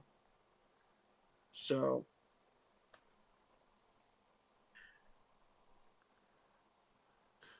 and Nick Scott is not a ball hunter. I'm sorry. If anybody thinks he is, no. No. Right place, right time. He got lucky. I'd love to see him try to do that 5 more times. He can't. And by the Uh, way, it's become a drinking game every time I mention Nick Scott during a stream. yeah. I'm also not looking forward to God. taking on that Steelers defense. Get TJ Watt flashbacks all over again. Oh, God. Yeah. Whoa, when the heck did they get Jamil Dean? Hmm? Yeah, they got Jamil Dean.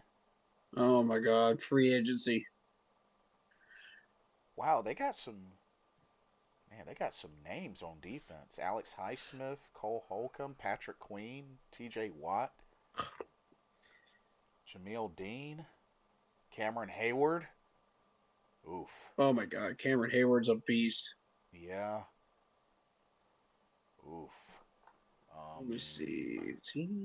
oh crap, that's right. They got Jalen Ramsey still. And Deshaun Elliott. Uh, Yeah, they still got a pretty solid defense. I mean, have always been known to have a solid defense. And this is in Pittsburgh. Jack Oh, Driscoll, yeah. pretty And this solid. and this is in Pittsburgh, Dylan so Everett, Zach Frazier. Zach Frazier is probably one of the top 3 centers out there right now. yeah.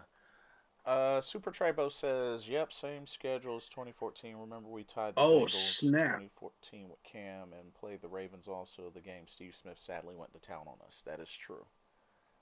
They got KJ Henry, bro. Yes. 6'4", 255. Oh, my God. That's not good. Yeah. Um, Oh, that's not good. I mean, we haven't had a great history with the Steelers. Let me see what the They Steelers. have DK Metcalf, too. Oh my goodness. Yeah. We only we're 1-7 all time against the Steelers. Michael Pittman. Like in 8 games that we've played, we've only beat them once, and we've never beaten them on the road. Carolina's 0-4 against the Steelers on the road. Joey Porter's an interesting corner, too. Oof. Oh, my God. They've got Asante Samuel Jr. Oh, boy. That's going to be a problem. trying to get it past him. Oh yeah, you're right. Dang. So they got two, both him and Jalen Ramsey, both from Florida State. Wow, that's not a coincidence. Mm. I want to also point out Jalen Warren too, the solid running back, Darnell Washington, and also a little known name that people keep forgetting about is T.J. Watt. Yeah, for obvious reasons, I don't forget that Yeah, name. same, Yeah, same, and Peyton Wilson too from NC State. yeah. I don't know, bro. I mean, historically, we have not done well against the Steelers. Only I'm one win. hoping that changes. We got an opportunity, but Yeah, it's going to be in Pittsburgh. yeah. They have I a don't chance. like our chances. They have a chance to make history. They've never beaten them in Pittsburgh before. I'll be So, real. I don't like our chances. ah, if we If they win, put Rodgers behind center, we're done. if we win, it'll probably end up being by like a field goal or something like that. I just, That's if Mason Rudolph is quarterback. We got a shot to win by 3. If Rodgers gets behind center, we better hope we pick that ball off. Otherwise, we're done. yeah, Because that dude will shred what's left of our defense by that point in the season. I'm not looking forward to that.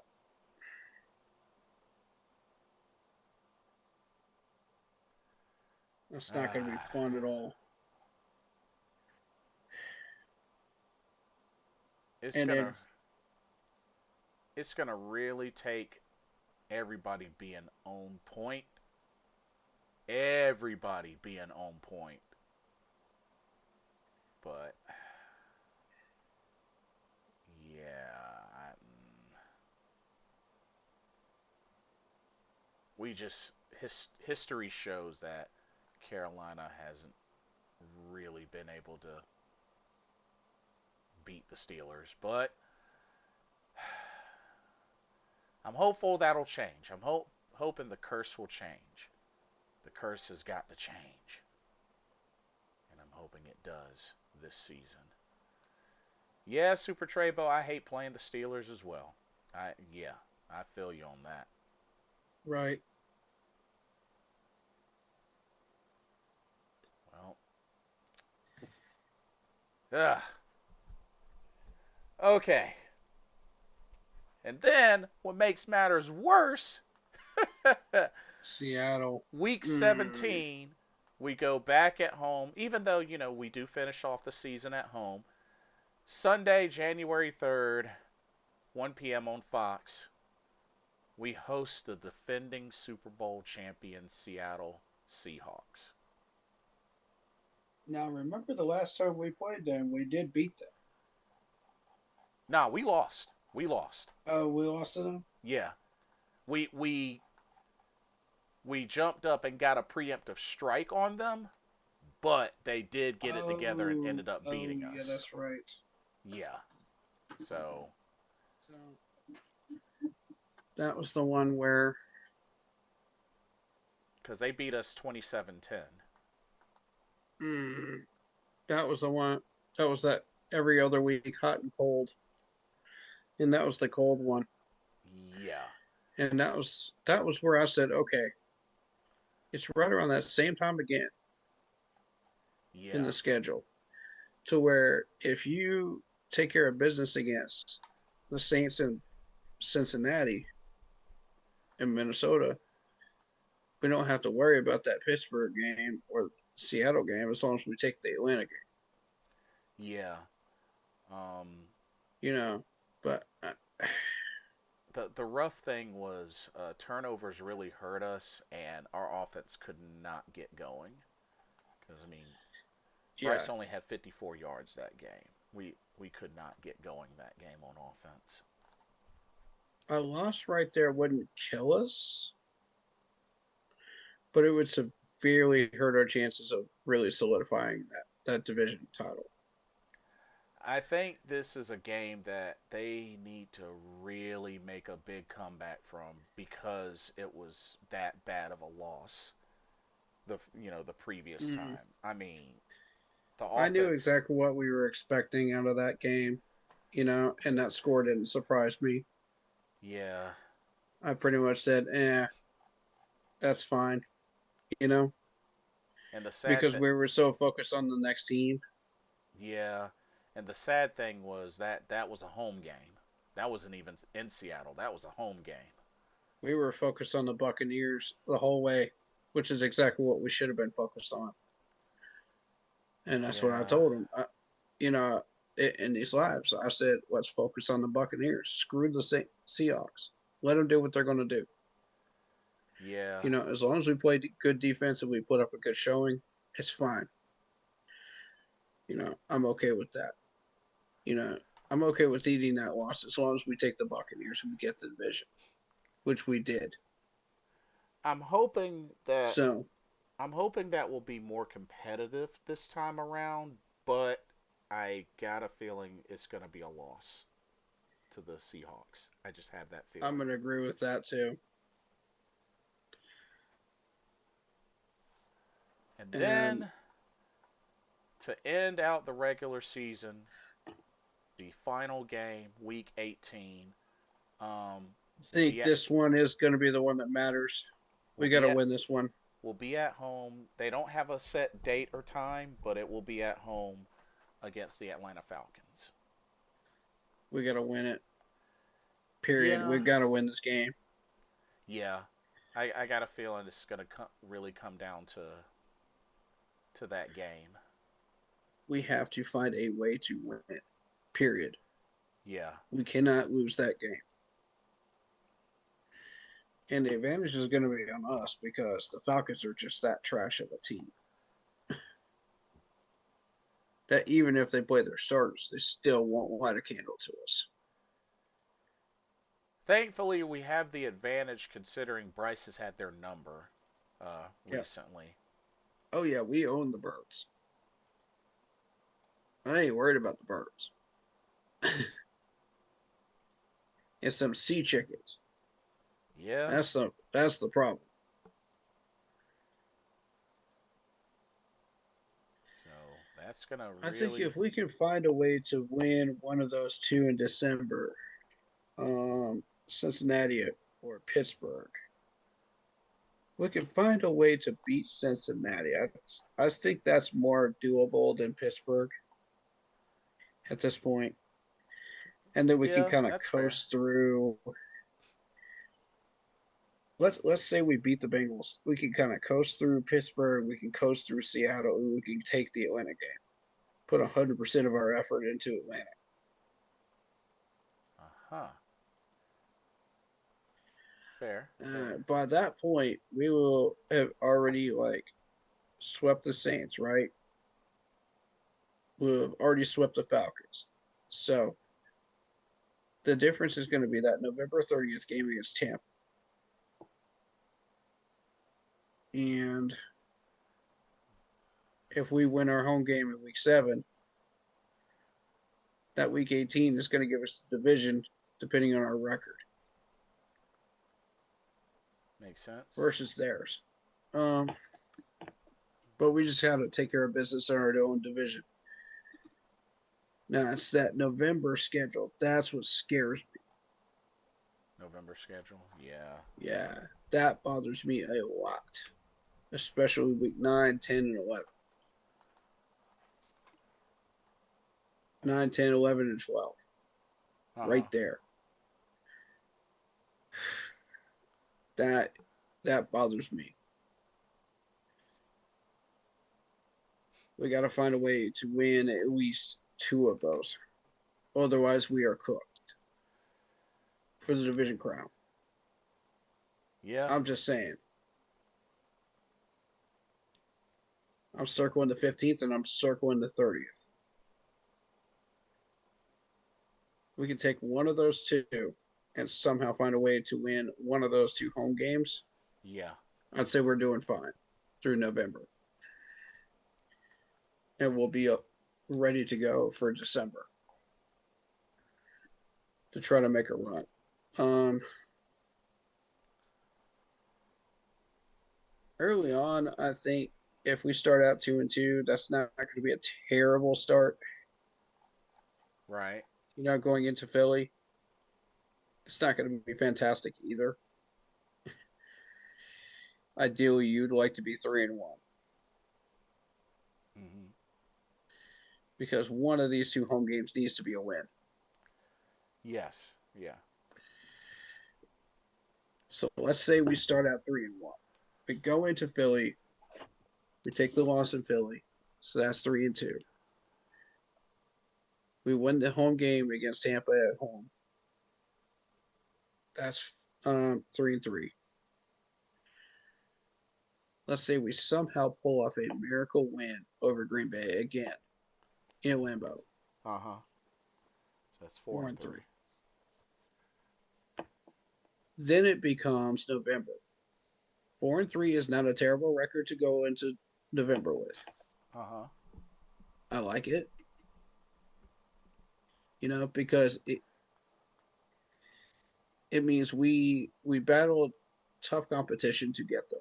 Yeah, and we're at least 2-0 in our division by that Yeah, time. exactly. So when you do it, Denver at that point, let's say we somehow find a way to beat Denver, then it becomes week 10. And week 10, traditionally, when we go on the road against the Saints, that's where we choke. That's So fair. I'm going to say that's a trap game for me. Okay. The Saints game. So it then becomes um, 5-4, correct? Yes. Okay, 5-4 going into Baltimore. Suppose we lose that Baltimore game. That's 5-5. Then that Monday night football game becomes critical Yes. to our division title hunt. And we're going to be playing Monday night football in Yep. front of everybody. In Tampa Bay. So either we win or we lose. Everything riding on the table on that one. Yeah, and that closes out the month of November. Everything's going to be riding on the table on that game. That could send us in a spiral, or it could send us in an upward uh, trend, depending on what we do. And that game right there. And I think that's going to be the case in every year when we play Tampa Bay. Is that game in Tampa? It has become that critical of a game Right. to where it either wins us or loses the division. I'm starting to get to that point now. Unless Tampa just drops off the table and just gets rid of people, then the division's ours. Then it's just outside of the division schedule to worry about.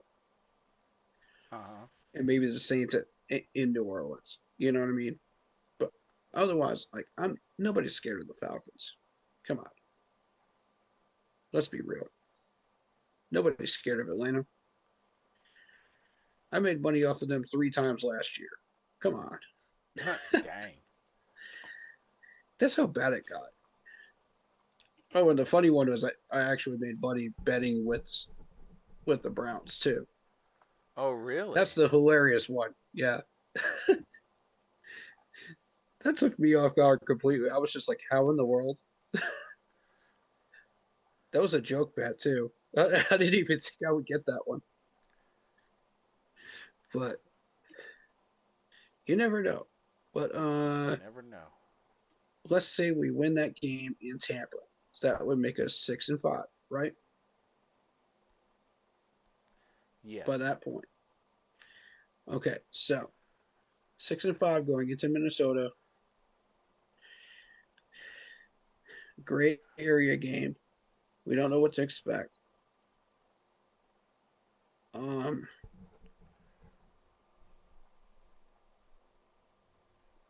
let's say we drop that one 6-6. Okay. Saints game at home. We rebound 7-6. Ah. We somehow managed to beat the Bengals, and that's the one I'm circling at week 15 because that's the one that's going to win us the division. Right there. We win that. Okay. We go 8-6. Right? Yes. Drop the 7, Steelers 6. game 8-7. Right. Drop the Seahawks game 8-8. Falcons game, win number 9. That's the one that seals it. So 9 wins. 9 wins looks like our ceiling off jump. First, way too early look. 9 wins. Right. Right. So From what we know about these teams, what they've built, what they don't have in the offseason, after watching the draft, the combine, everything else. So according to ESPN and what they have as the strength of the schedule, apparently they say the Panthers have the 10th hardest schedule in the league based on opponents last year having a win percentage of .521. So the 10th hardest. I was hearing third Um before the schedule release today. yeah. Now the team right now listed to have the hardest in the league based off of the strength of schedule of the opponents is actually the Chicago Bears. Their opponents had a .550 win percentage last season. I would Um, like to see them succeed and get into the playoffs again. That would be fun. Apparently, the Green Bay Packers have the 4th hardest schedule. Um, you know what? Let's see the Saints. The Saints have the 2nd easiest schedule in the league. Mm-hmm. Wow. Well, Hey, you know what? I just want to take a brief look at around their division real quick at their schedules. I'm not worried about Atlanta. Screw Atlanta. We'll do them last. Saints schedule. Let's see what they're doing with. Then we'll know. Uh, oh, I see the chart. There it yeah. is. Let me look at that real quick. Super Trebo says he's got Carolina winning 10 to 11 games and 2nd NFC title in a row, just like they won their 2nd in a row 2014 season. These are the same guys from 2014, and next year, the 2015 schedule, we will be a big year. Here's the thing you got to also remember, Super Trebo. You're talking 2014 versus now. The teams that we have now compared to 2014, not the same. I Huh. mean, I know you're a big history buff, but you also have to keep in mind the strength of those teams not the same when you look at both seasons. So just keep that in mind. Oh my God. I feel so bad for the Arizona. What's up with Arizona? They are tied for third in the toughest schedule. Oh, And jeez. they're so trash already. I feel so bad for them. Oh man.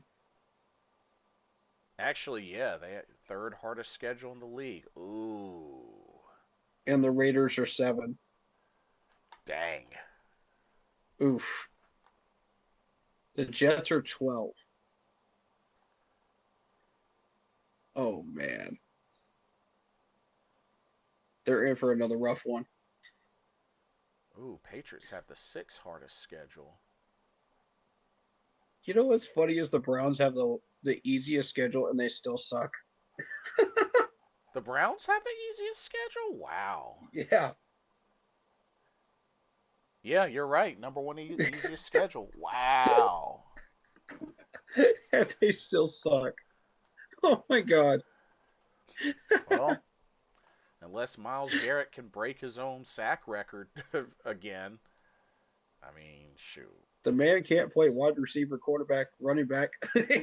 You go down go down the list of positions. He can't play all those other positions too. Yeah, that is true. Dude, Miles, get yourself out of there, man. Get out of there. You may want to really think about that, Grab your bag of money and just leave. cause trust me, if you know, if he became a You free don't want to agent, stay there. if he became a free agent, you best believe the good teams are going to try to make a bid for him. Oh my god, there's going to be a massive bidding war for him as soon as that contract is up. Yeah. It's going to be bad. Eh, And of course, we're not even going to go for it. We're going to go for somebody that we actually need.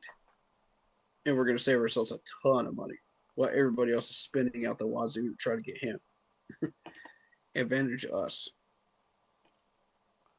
Super Treybo says he missed the same teams from 2014, but I'm confident Carolina is winning 10. And Tampa will be fighting Carolina for the division unless the Saints are good. But I think teams are going to have film on Tyler's show now.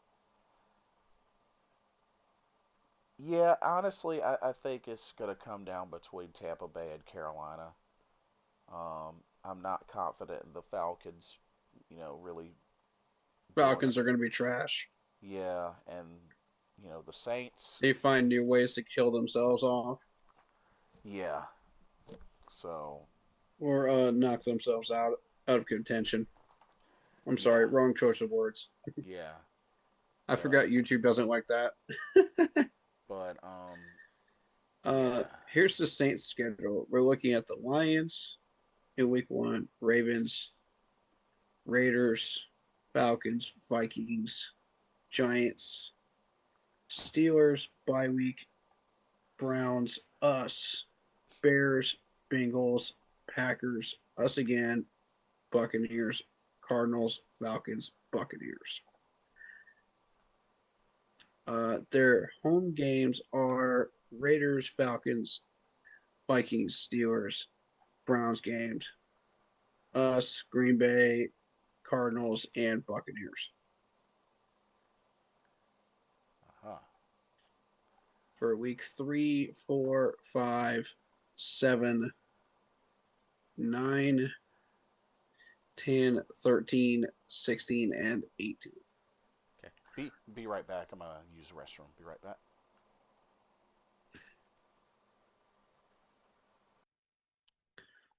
So we'll kind of go through this one first and see what Saints might end up with. Way too early prediction.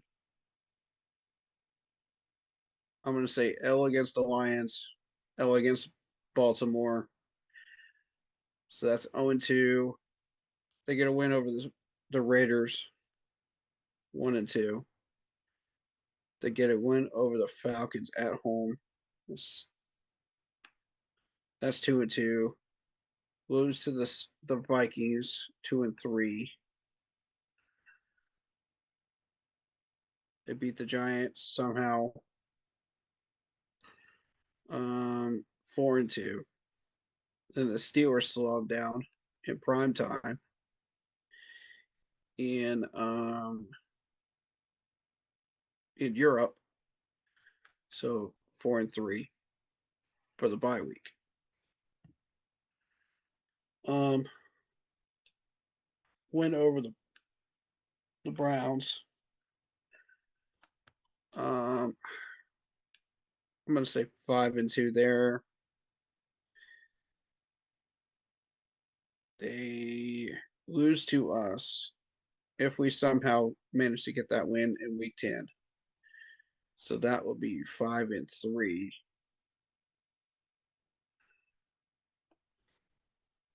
Bears beat them 5-4. Bengals beat them 5-5. Packers beat them 5-6. They lose to us again 5-7. They can't take the Buccaneers 5-8. They finally get a win over the Cardinals 6-8. They somehow beat the Falcons again in a sweep. But the Falcons could win that game in week 17. So let's say 5-8. And then Buccaneers beat them 5-9. I think my math isn't mathing here, but I think this is going to be a trash season for the Saints. I'm sorry. It's going to be a trash season. Yeah, y'all in for it. Okay, what I miss? I'm predicting what the Saints schedule might look like. Oh, I see. I'll send it to you. Okay. So we're both looking at the same thing.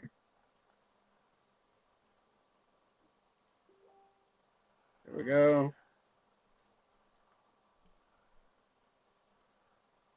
Okay, let me see here. You got it up? Yeah. All right. Well, So this was the best format to look at it at. okay. So I'm thinking 0-2 start for the Saints. Oh yeah, yeah. Lions and Yeah, Ravens. Yeah. right out of the gate. Ugh. They somehow beat the Raiders because the Raiders are trash. Yeah, they're on a One and rebuild.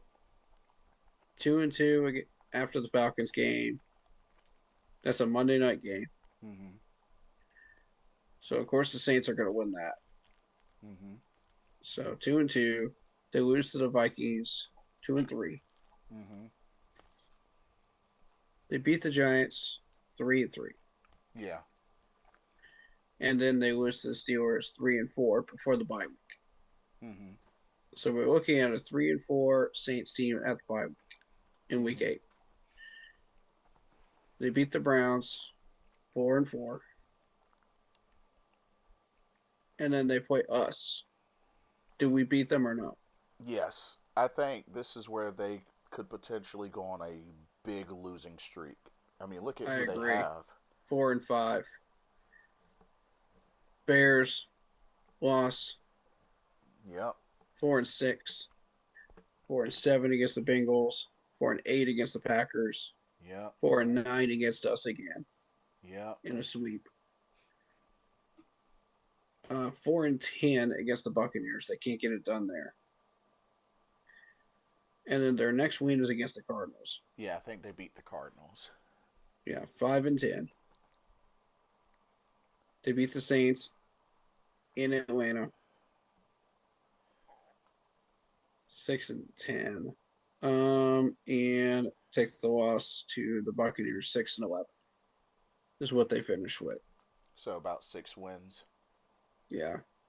6 or 7 wins, give or take. Yeah. Fair. Those Saints Falcons games can go either way. Yeah.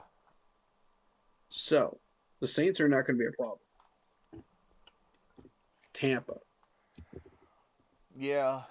And that's the thing. Like we gotta follow through with that because we really had no business losing to them twice. We really didn't.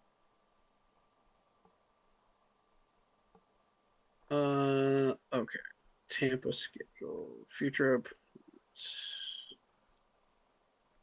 Do we have schedule? Schedule. Tampa Bay. All Yeah. right. Let's see. I want Yeah, to look at that. theirs is pretty interesting.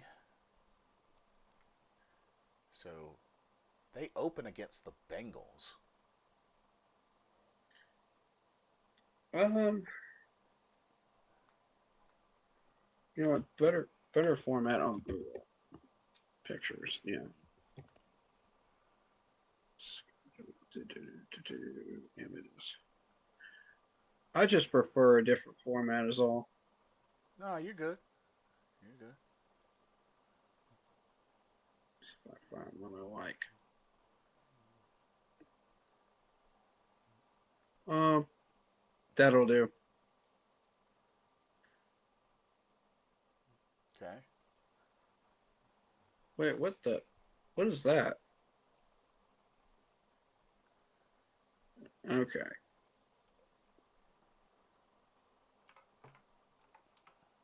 Tell you what, let's do that.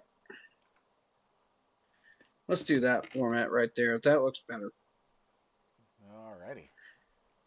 All right, so we've got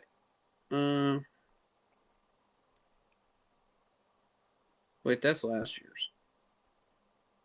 Damn it.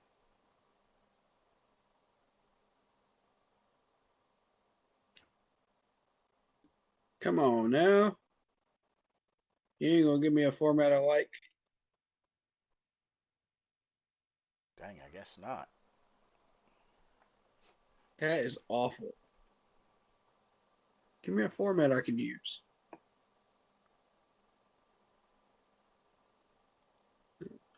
What? What even is this? Okay. I need 2026. What is this crap? Google AI is garbage. If all else fails, you could use what you call it, ESPN. If all else fails. Okay. Do they start out with the Jets in preseason? Okay, there we go. That's what we want. That's what we want right there. Yeah. So first game is against the Bengals. Um, that could go either way. Right. I'm gonna say win for right now because week one is unpredictable. Mm-hmm. There's been a lot of weird stuff happening in week one. That's why I don't bet in week one. Yeah. All right, so let's call that a win. Win over the Browns, of course. Yeah.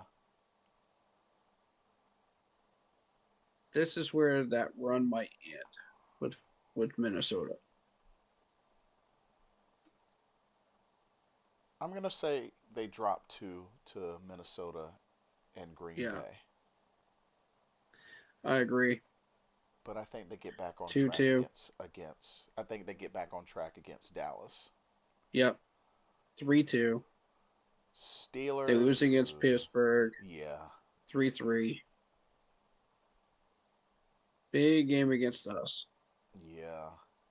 At home, we beat them Yeah. 3-4. Am I correct? 3-4? That's Yeah. the right math? Yeah. Okay, 3-4. And then they beat the Falcons 4-4.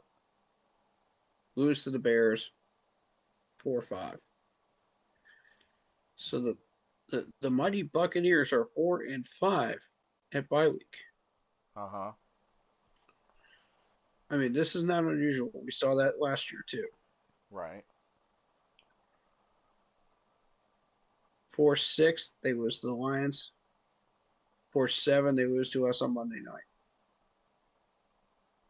4-8, they lose to the Chargers.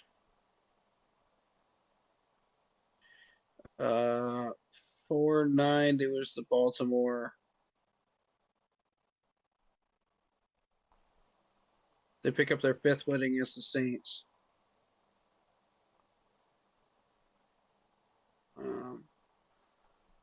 So 5-9. 6-9. They beat the Falcons. Yeah, they beat the Falcons. Pay close attention to that January 3rd game because they're going to lose that game, and that's what's going to give us the advantage. Against the Rams. Mm-hmm. That's 10 losses. And then they beat the Saints to make it 7-10. You see them go 7-10. Saints go 6-11. Now there's a lot of things that can happen during the regular season. Right. So again, this is a way too early look. Yeah, especially considering last season, Carolina, Tampa Bay, and Atlanta all finished 8-9. Yeah. So they could end up with 8 wins. They could end up with 9 wins. There's a ceiling of 9. Fair. So be warned. They could get a couple of these surprise wins that they're not supposed to get. This is Tampa after all.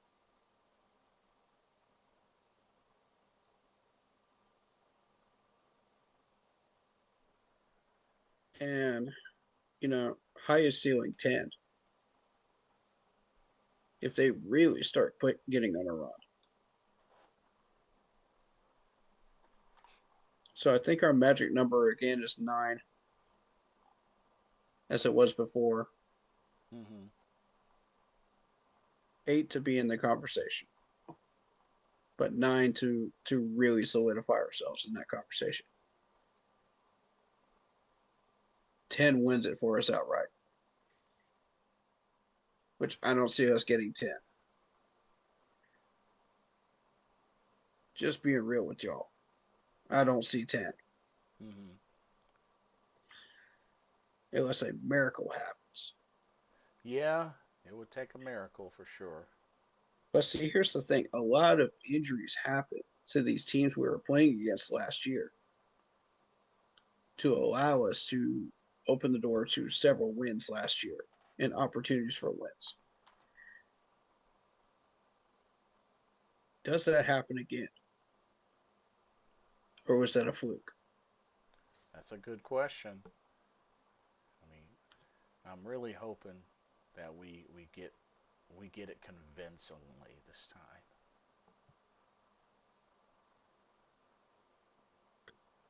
I'm not concerned with the Falcons. The Falcons are going to suck. I see them getting like 5, 6 wins max. I'm not.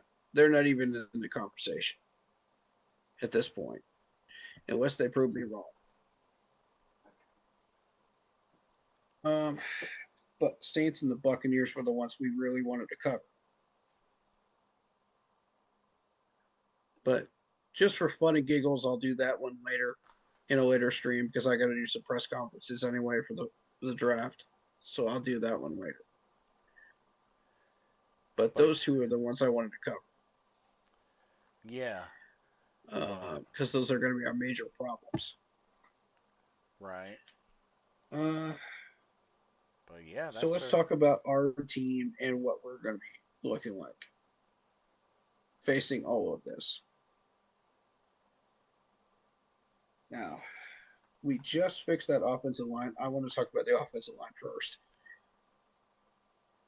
And I want to talk about um, Mike Jack. Oh yeah, you did mention that earlier. Yeah. And we already talked about Excel. So that last topic of conversation would probably be Brazil Uh-huh. and how he fits in. So let's jump into it. Offensive line. We got a couple of new pieces coming in. Well, the obvious thing is, Icky's out, but we got some insurance for that. Um, I've been really liking a lot of the positive feedback about Sam Heck. Okay. Never gave up a sack in his entire college career. Mm-hmm. Of course, we got Luke Fortner, who I believe will be our starting center for now. But Uh-huh. depending on how Sam Excuse does, he could eventually at some point take that spot, especially me. if Mm-hmm. what he's done before translates into the pros, then that will speed up the process. That's for sure. Mm-hmm. Um, I like the fact that we have Nick Samak too. We have three centers. yes, and we know we're Nick gonna, will most likely go practice squad. yeah, and we know we're gonna have a healthy Robert Hunt. We're gonna have Damian Lewis.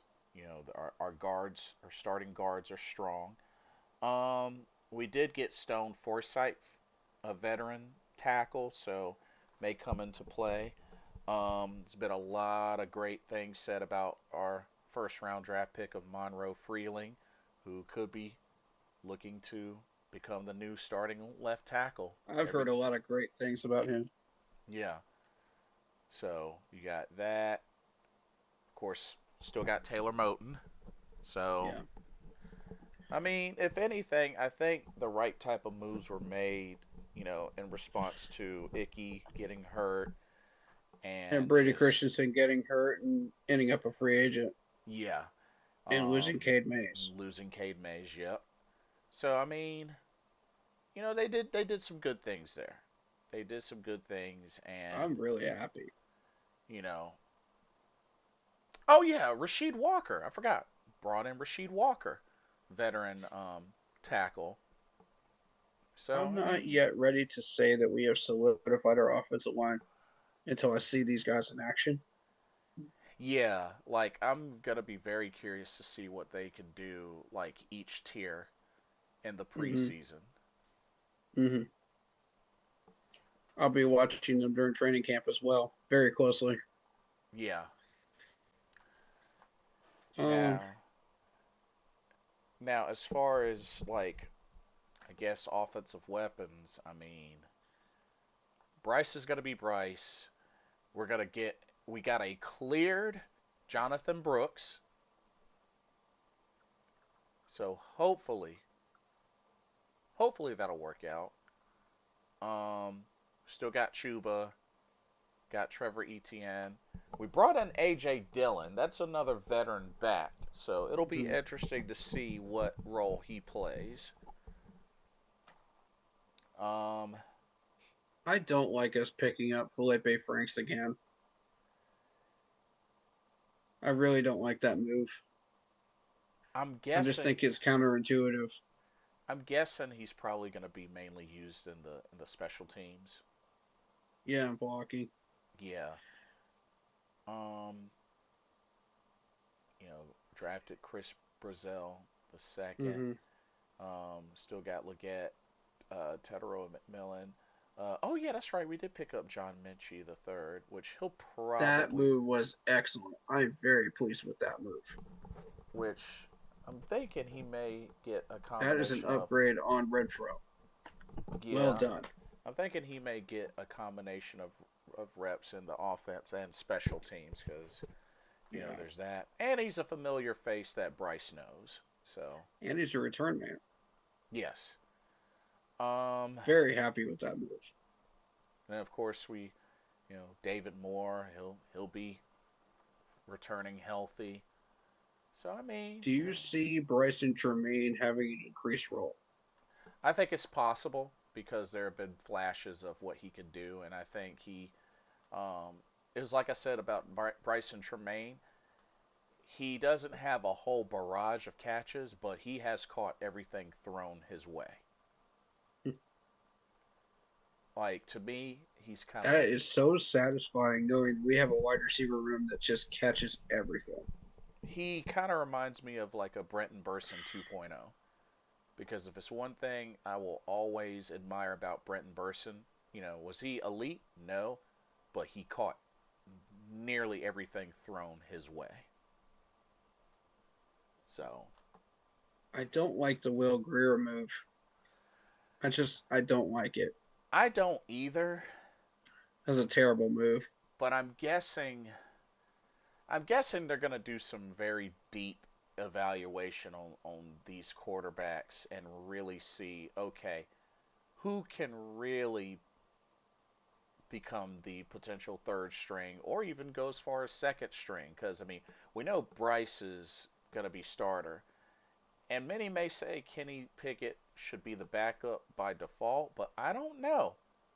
I'd say I let's think he see. should. I think, maybe some competition will help push that, but I think, on paper, Nah, Will Pickett will be the Greer will backup. not push him.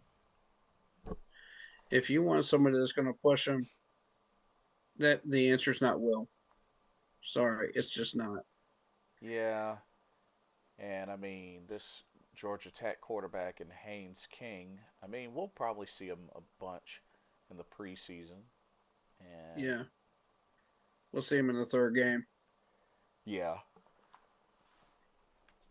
but No, second game, second game.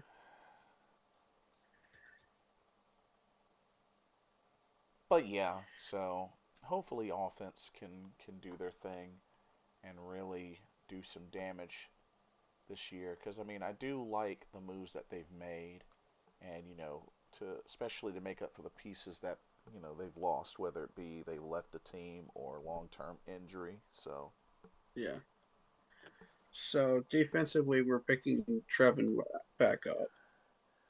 yes, We're getting um, Devin Lloyd now. yeah, Devin Lloyd, big addition. Um,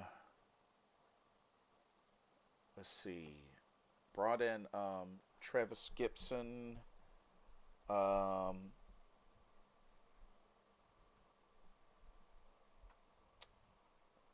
Um, I like Cam Jackson. I like Bobby. yeah, I expect hopefully a better sophomore year for Princely. I think Princely I'm can do a expecting a little bit more out of Ryan Ray. He's one of the ones I want to see push himself. yeah, and hopefully Trevin Wallace can make a big comeback. Of course, we brought in Jalen Phillips. I expect him to make a immediate impact, and especially with him, the combination of him and Nick Scorton, because Scorton really was a beast. I like Chow Smith well. Wade at nickel. I love Corey Thornton. Yeah, and that was Um, another one that was doing some damage before he got hurt. But at Robert least, Rochelle, good move there. Michael Reed's good too. I mean, I'm happy with this corner room. Not to the point where why did we re-sign a Caleb Evans? I just we have enough corners. Why do we need him? He didn't may, do jack crap last year. maybe special teams. That's the only thing I could He think had of. 10 tackles. Oh, well, 10 tackles. That's it. The entire year. That's what I don't get it. We traded a draft pick for this dude. No, wait. We got him on a waiver order, didn't we? Did we draft? Did we get him on a waiver or did we trade a pick for him? for which one? The Caleb Evans. I think we Nah, moved a seven I for him, think we moved. 6 or a 7. Yeah, 6 or 7, something like that. I don't think it was a whole lot that was done to get him, but It's still a major pick that we can use for something else, though. yeah, which You is know, and fair. that's what bothers me. Why couldn't we use that pick to get a legitimate corner instead of a guy that's just going to get 10 tackles? Yeah. Makes no sense to me. Um, Um, of course, we're pretty set, I think, on safety. I mean, the combination of Trayvon Moreg, Lathan Ransom, Damani Richardson, and I mean they did bring back Nick Scott. I'm not even going to comment on that. Y'all already know about him. Yeah, and I think we still technically I'll, have I'll say Isaiah Simmons as well. I'm very pleased with the resigning of Isaiah Simmons. They're going to try him out at linebacker as well as safety. And then we drafted a Now, safety as well, Zakee Wheatley. yes, very pleased with that. I'm curious to see how he's going to do. I don't like the fact that we doubled down on Nick Scott's money after he just cost us the wild card game. Very unhappy with that move. But I mean, the management's going to do stuff that doesn't exactly make you happy, but This is every true. once in a while, This is even when you're true. rebuilding an entire team like this, not every pick is going to be your favorite. You know what I mean? Right, right, absolutely. There's going to be at least one that pisses you off in Yeah, every roster. And for me, it's Nick Scott. That really got under my skin. understandable. But I trust Dave Canales. I trust Dan Morgan. If y'all think this is the best move, okay, I'll go along with it. But I'm not happy about it. Yeah, And the reason I'll say I'll go along with it is because of his tackling numbers and his run stopping ability. yes, yes. I'll go along with it for now. But if this dude costs us freaking 28 points a freaking season again, God help y'all because I'm about to go on some ugly ass rants. Don't hurt him too badly now. Sorry, but it's got to be done. Nah, I feel you. Do what you got to do. Like that junk pisses me off. Like we're trying to get a Lombardi here, man. Right, We're not trying to f around and find out. right. We definitely don't want to do that because We did enough of that during the last two regimes. We're done with that nonsense. We're trying to actually win a Lombardi. right. So why would you reward the one person that cost us a chance at a Lombardi? That's my whole thing. Yeah, You gave him double the amount of money. For what reason?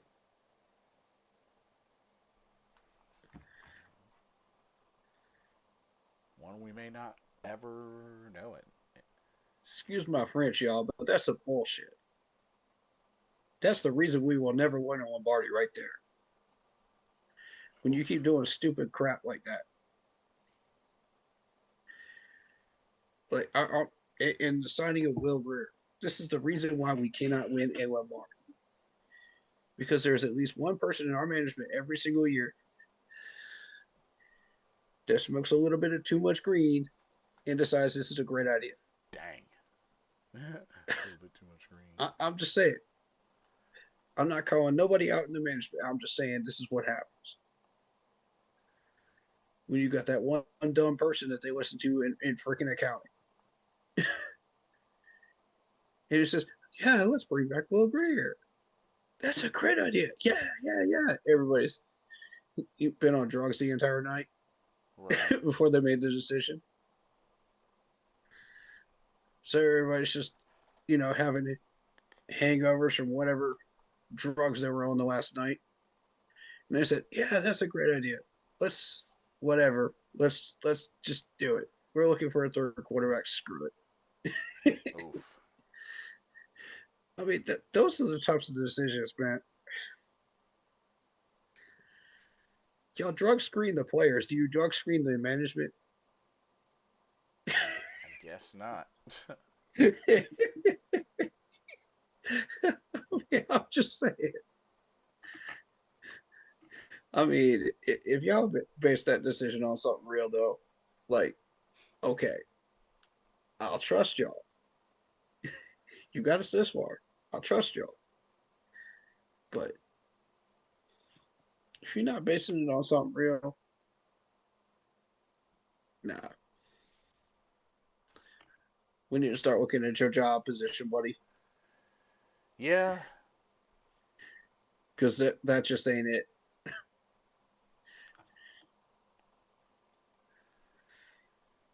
Oh man. But that's what the All that's right, what the so team's looking like. let's talk about Mike Jack. His contract year is coming up. We're gonna have to make a decision on this dude.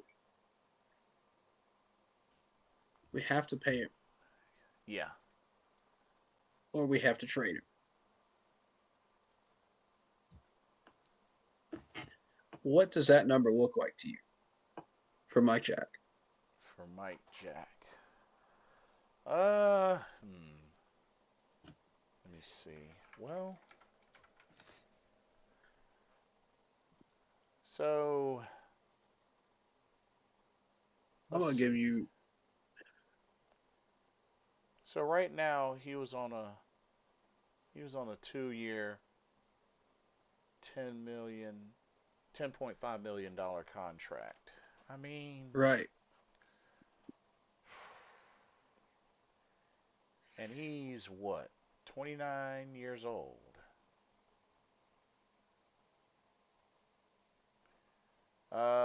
Perhaps maybe he gets 3 to 4 years. As far as how much, I mean, do you really want to, maybe consider the idea of bumping it to maybe 20 million? I mean, unless he balls out like crazy I this would be season. down. I'd be down. I think he's worth that. Yeah, I think he could make that work. Um, I was thinking 17, 18, man. 17, 18. Mm-hmm. Uh, maybe for like another 3 years. Maybe three Mm-hmm. years or something like that. I mean, that could Definitely. that could definitely work. I mean, that's at least a nice little, hey, we like what you're doing. Yeah. You know, we want you to stick around for a little bit more. I think that's I That's think if that's the we have the signal. money to pay him. Yeah, I think that's the type of signal you send with that. So, I think that needs to be one of the first ones we resign. yeah, We need to send a message. This dude is our cornerstone. We are not getting rid of him. because that combination of him and J.C. Horn, Yeah. has been a pretty solid combo. So, Yeah. That dude's going to be a Pro Bowler soon. I got a feeling he will be a Pro Bowler soon if he hasn't been already. would be awesome. Would be really awesome. Um, and what was the last thing I said?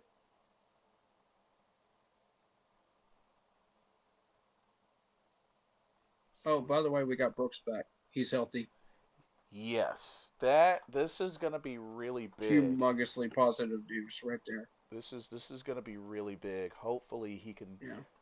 get established in that offense, get that run game going, and a combo of him and Trevor Etienne and Chuba could really do a little something something. And I'm hoping that it works out. But we'll probably get a Whoa. we'll probably get an idea of maybe what he can do come preseason, because I would think he would be down to at least play a quarter or two. I would think.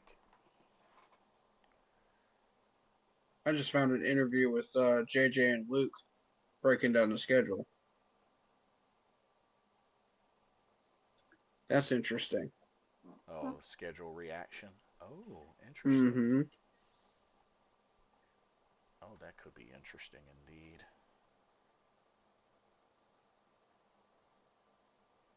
Of course, they pointed out DJ Moore in Buffalo, Caleb Williams.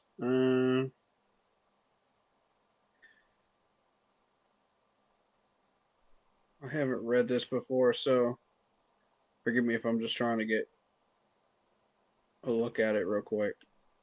Right, right. Oh, Luke Kuechly pointed out Michael Penix still recovering from the ACL injury. Good Oh, point, yeah. Luke. Yeah. Yeah, we missed that one. Having a full game to sit on and look at is always a huge advantage. As a defender, I want as much information that can come from the current year as we can get in these first two of these first four games. We don't know what Atlanta's going to look like or what Cleveland's truthfully going to look like. Right. Is Watson the quarterback? Is Shador Sanders? Is Dylan Gabriel? What's it going to look like? We have no idea. I mean, let's just be real. We have no clue. Um,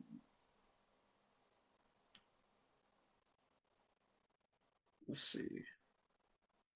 It was like a really good explanation point on these first four games. If we don't get excited about primetime football in the NFL and home under the lights to start the season, I have a hard time with that. I think it's going to be like electric atmosphere.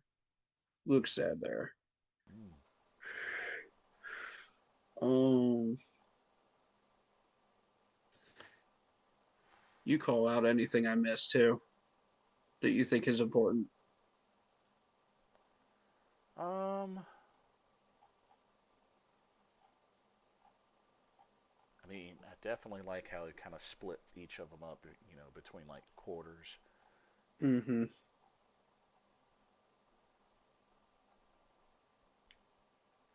Philadelphia, they're going to challenge you in a lot of different ways. They're big, they're physical. Probably for the last 4 or 5 years, they had a big roster in football, and the proof is in the pudding. So that's going to be a big test. And True. the fact that that last quarter from weeks 14 to 18 only one away game. So Mm.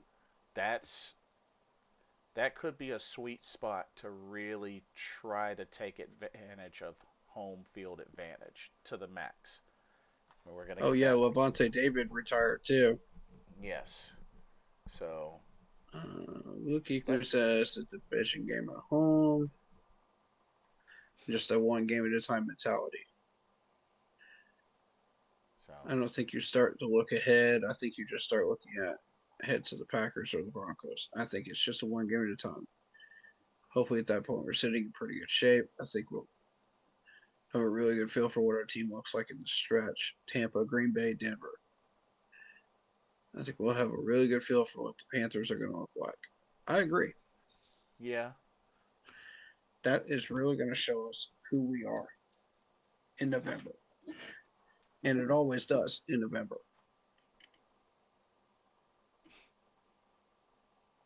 Um, so yeah, I say that's pretty accurate.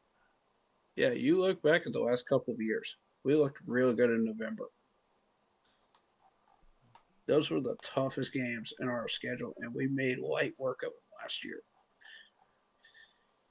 And especially We cons- actually won during especially those years. especially considering this is now a time where more of the spotlight is on Carolina, more so than it's been in a long time with the primetime games. So we got to really take advantage of those. Let's see. 10 through 13.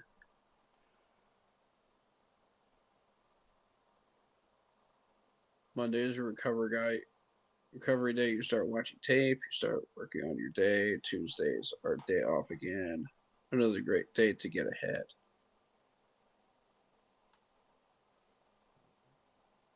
Yeah, and that's the thing. Like these players are on like a schedule. You know, when you had like Sunday to Sunday, Yeah, 1 o'clock games, and they knew like their bodies were on a certain timetable of what they were doing, and then you get these Monday night games and Thursday night games, and that routine changes yeah, how you for prepare. sure. Luke's talked about that several times. So is Thomas Davis. Yeah, because you got to be able to adjust on the fly as Yeah, well, and especially being able to hold on to and build momentum as well goes a particularly long if way. you're traveling too, that can wear you down too. True, true. Let's see.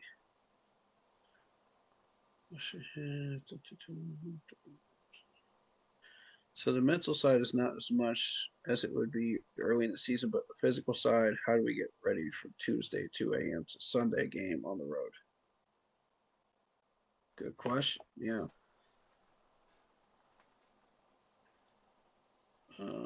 14 through 18.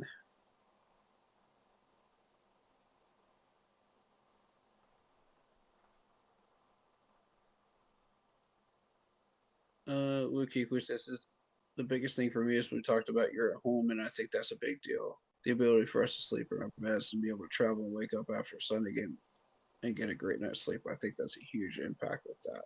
Oh, talking about the Yeah, last yeah. stretch. You got one cold game, Pittsburgh, and you end at home. That's beneficial. Hmm. Get that playoff push at the end of the year. It's a big deal. Oh yeah, Yep, yep, yep. got to make it count. So big picture, I think we've got a very favorable schedule. We have the shortest travel in the NFL, which is really nice again. But the layout and the order and the schedule matters, I think. Were kind to us. Okay, fair enough. Fair enough. Fair enough. I thought we could cover that because that was important. It's Luke Kuechly. I want to get inside of his head. Hall of Famer. Luke Yeah, Kuechly, whatever that man second. speaks, I want to get inside his head. I want to know what he's thinking, Yeah, especially with our schedule and players, and and I workout really routines, and just anything. hope he gets a chance to enjoy his moment at the Yeah, Hall of Fame game and just soak it all in. yeah. He could have had a lot more had he not had those two concussions, man. Oh man. Yeah, this is true, and it sucks that it came down to that, but he made the right decision for the sake of his health. Yeah. Hmm. And it's like, and I know it's easy to say that, what if he was still here? What if? I get it. Yeah. That's always going to be a thought, and that's okay. That is totally okay. I get it. Hmm. But at the end of the day, he did the right thing for his health. I agree. And He's my favorite player, man. I think in due time, somebody is going to hire him as a defensive coach. It's only a matter of time. Hmm. Dang, man, that made me emotional though. I'm not even gonna Yeah, lie. but That that broke me. I yeah, hated to see that. I mean, just Yeah, seeing how y'all he know you don't see me get emotional on stream very often, but that messed with me hardcore. I just really hated seeing him when he got carted off, just how he was Oh my wheezing god, and dude. breathing pretty hard. And I was just like, oh man, it looked scary. It looked scary. Bro, I'll admit it, and I think a lot of us will admit it. I was freaking balling during that moment, man. I was balling one with him. Yeah, it it didn't look good. It did not look good whatsoever. And And I'll admit that as a man. You know, yeah, we're supposed to be tough. We're supposed to not cry and not show emotion like that. But God dang, there's moments like that, man, yeah. I mean, it's already where bad it just enough. hits you like a 10-ton truck. It's already bad enough. Like the lack of him on the field really was a ginormous blow Yeah, to this franchise defense. yeah. That was such a nail in the heart right there. Yeah, cause Mm. I mean, But to see him get his celebration in the Hall of Fame is just everything to me. yeah, I bawled all over again when he got that Hall of Fame notification, man. When I yeah, when I finally heard about it, I was like, man, I know y'all felt the same doggone way. yeah, yeah. I really love the I'm not even gonna hold y'all, man. how they set that up for him to get the news. Mm. But yeah, I loved watching Larry Fitzgerald play as well. That was incredible. Yeah, Just his story and just how he got where he got to. fantastic human being Yeah. and fantastic player. So congrats to both. Can't wait for the Hall of Fame game. And you know what? Somebody that stayed loyal, played his whole career with Arizona. That is so incredibly rare. Yeah. And Luke Kuechly did too. This is a special Hall of Fame game for me. Yep. Very, very special. Played his whole career in This Carolina. is this is on another level compared to other Hall of Fame games because we're finally getting our notoriety. First of all, Yeah. second of all, these are two incredible human beings that are getting that are getting their celebratory, you know, attention here. And Yeah. And Fitz, I mean, I don't know what he's doing now. I mean, he's only in his early 40s, so I mean, shoot. I could honestly like watch 100 of these Hall of Fame games and feel nothing. But this one's different. This is gonna hit different, Yeah. completely different. And this is history making for Carolina, especially, Hall of Fame Y'all, game. y'all, I apologize if I get emotional during this Hall of Fame game, man. When they mention his name up there, man, it's gonna hit like a truck. So I just want y'all to be prepared for that. Yeah, all good, all good. Yeah, Totally, yeah, totally warranted. That's for yeah. sure. So no, That's my no, favorite Panthers player besides Sam Mills, man. yeah, no shame there. Absolutely no shame there. We Hmm. get it. But yeah, it's always fun getting inside Luke's head, when he's saying anything else. His head's still intact, guys. Yeah, Any type of knowledge we can glean from this man while he's still young, man, I soak it up like a sponge. yeah, And this was a great article. Thank you, Darren Gatt, for this. Thank you. Wonderful. All right. But yeah, I'll make announcements of when I plan on going to games this year. Um, we'll also do one more stream in this off season regarding the press conferences and whatnot. You are yeah, welcome to join me on that. If you don't want to, that's fine too. If you got other things to do, but I know how you are with press conferences and whatnot. Blitz. yeah. So Understandable. Um, I'm definitely. I know I'm gonna try to at least catch a game or two. Hopefully. Um, if I can't see, I got a feeling my best I'm gonna look at chances my calendar real quick, my best and I'll tell you chances what I'm looking at. my best chances are most likely going to be after I get back from Japan, which is going to be like mid October. So I'm Okay, thinking, mid October. yeah. So I'm thinking I don't have anything planned in October.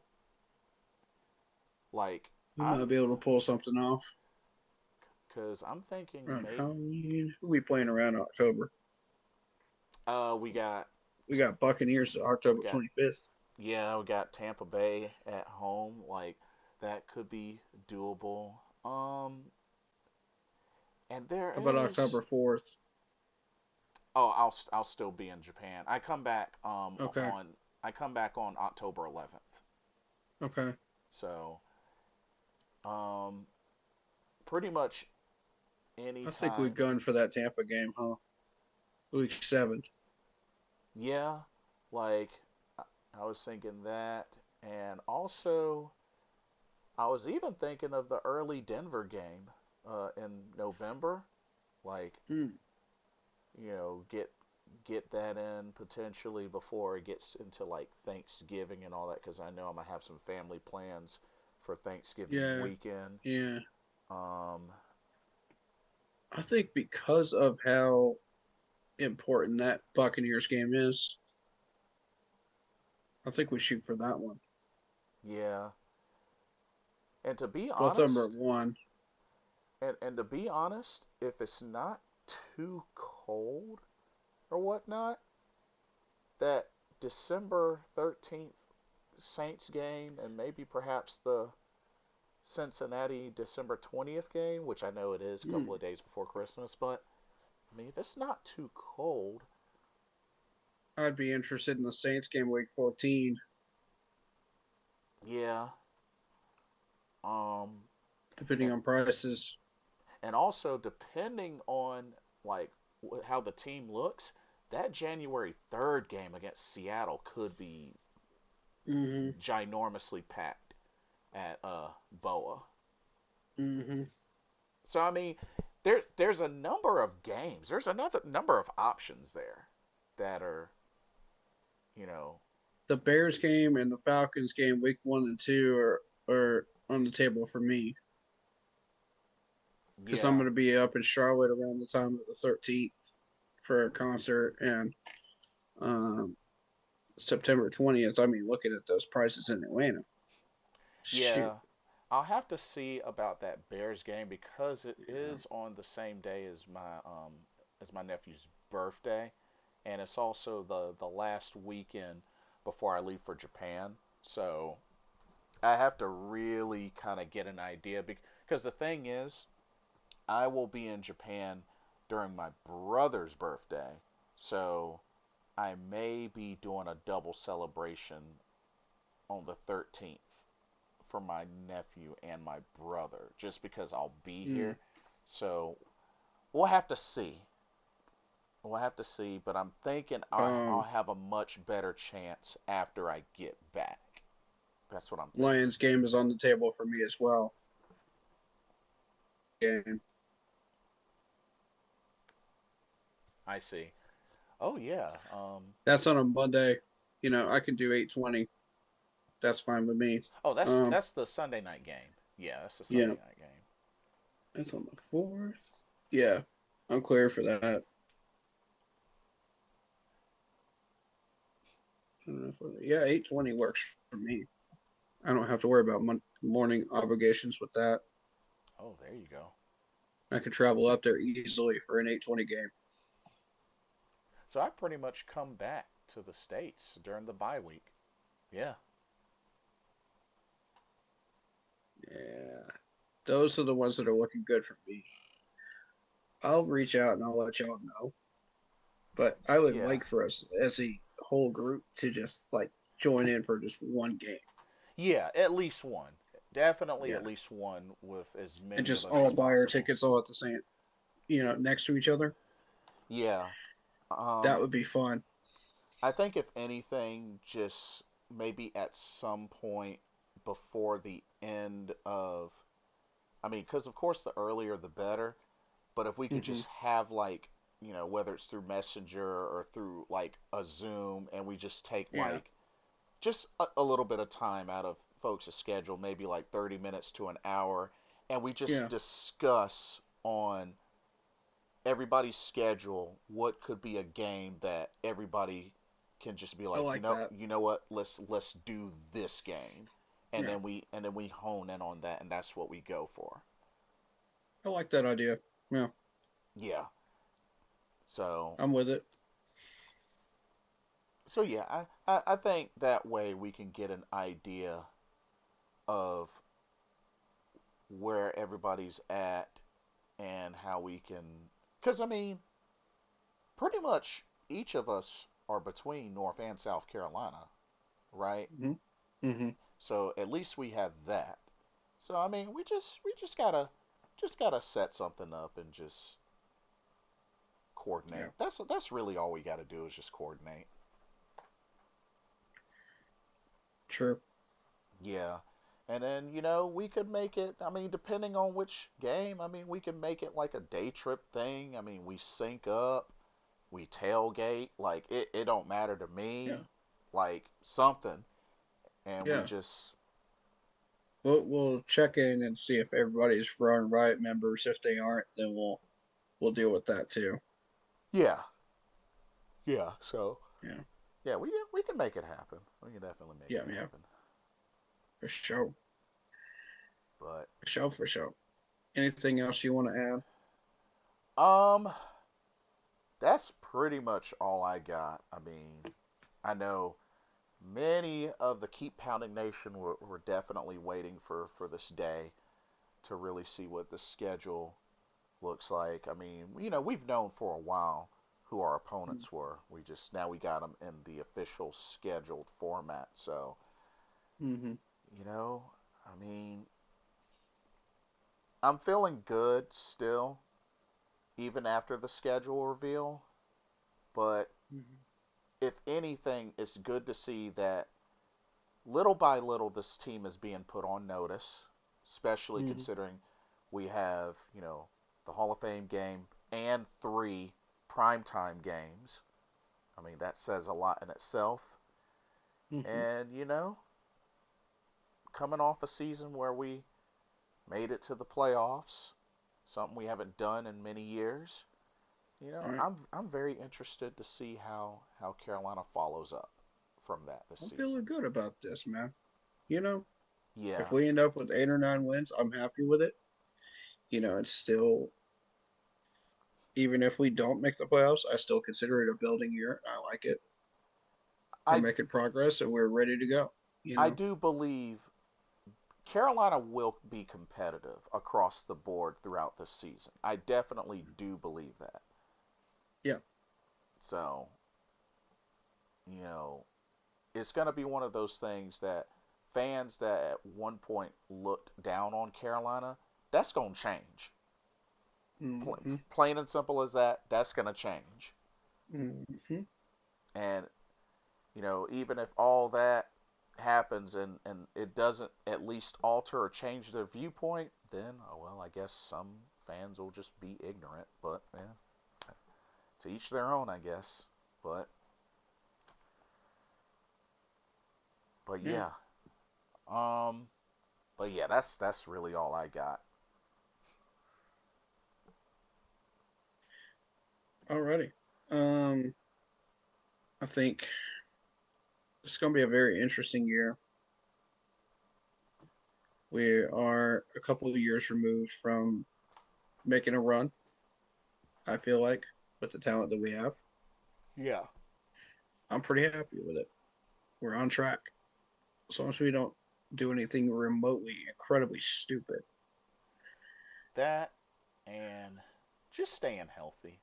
That's going to be Yeah. a big thing. If Health everybody's issues are going to be the biggest thing this year, I think. yeah, Just continue to finally fill in those last bit of holes that we have in this last off season. Make that one last push. yes, Because I think next year's schedule is going to look a lot easier. So it's 28. So if we are truly looking at this the right way, uh huh,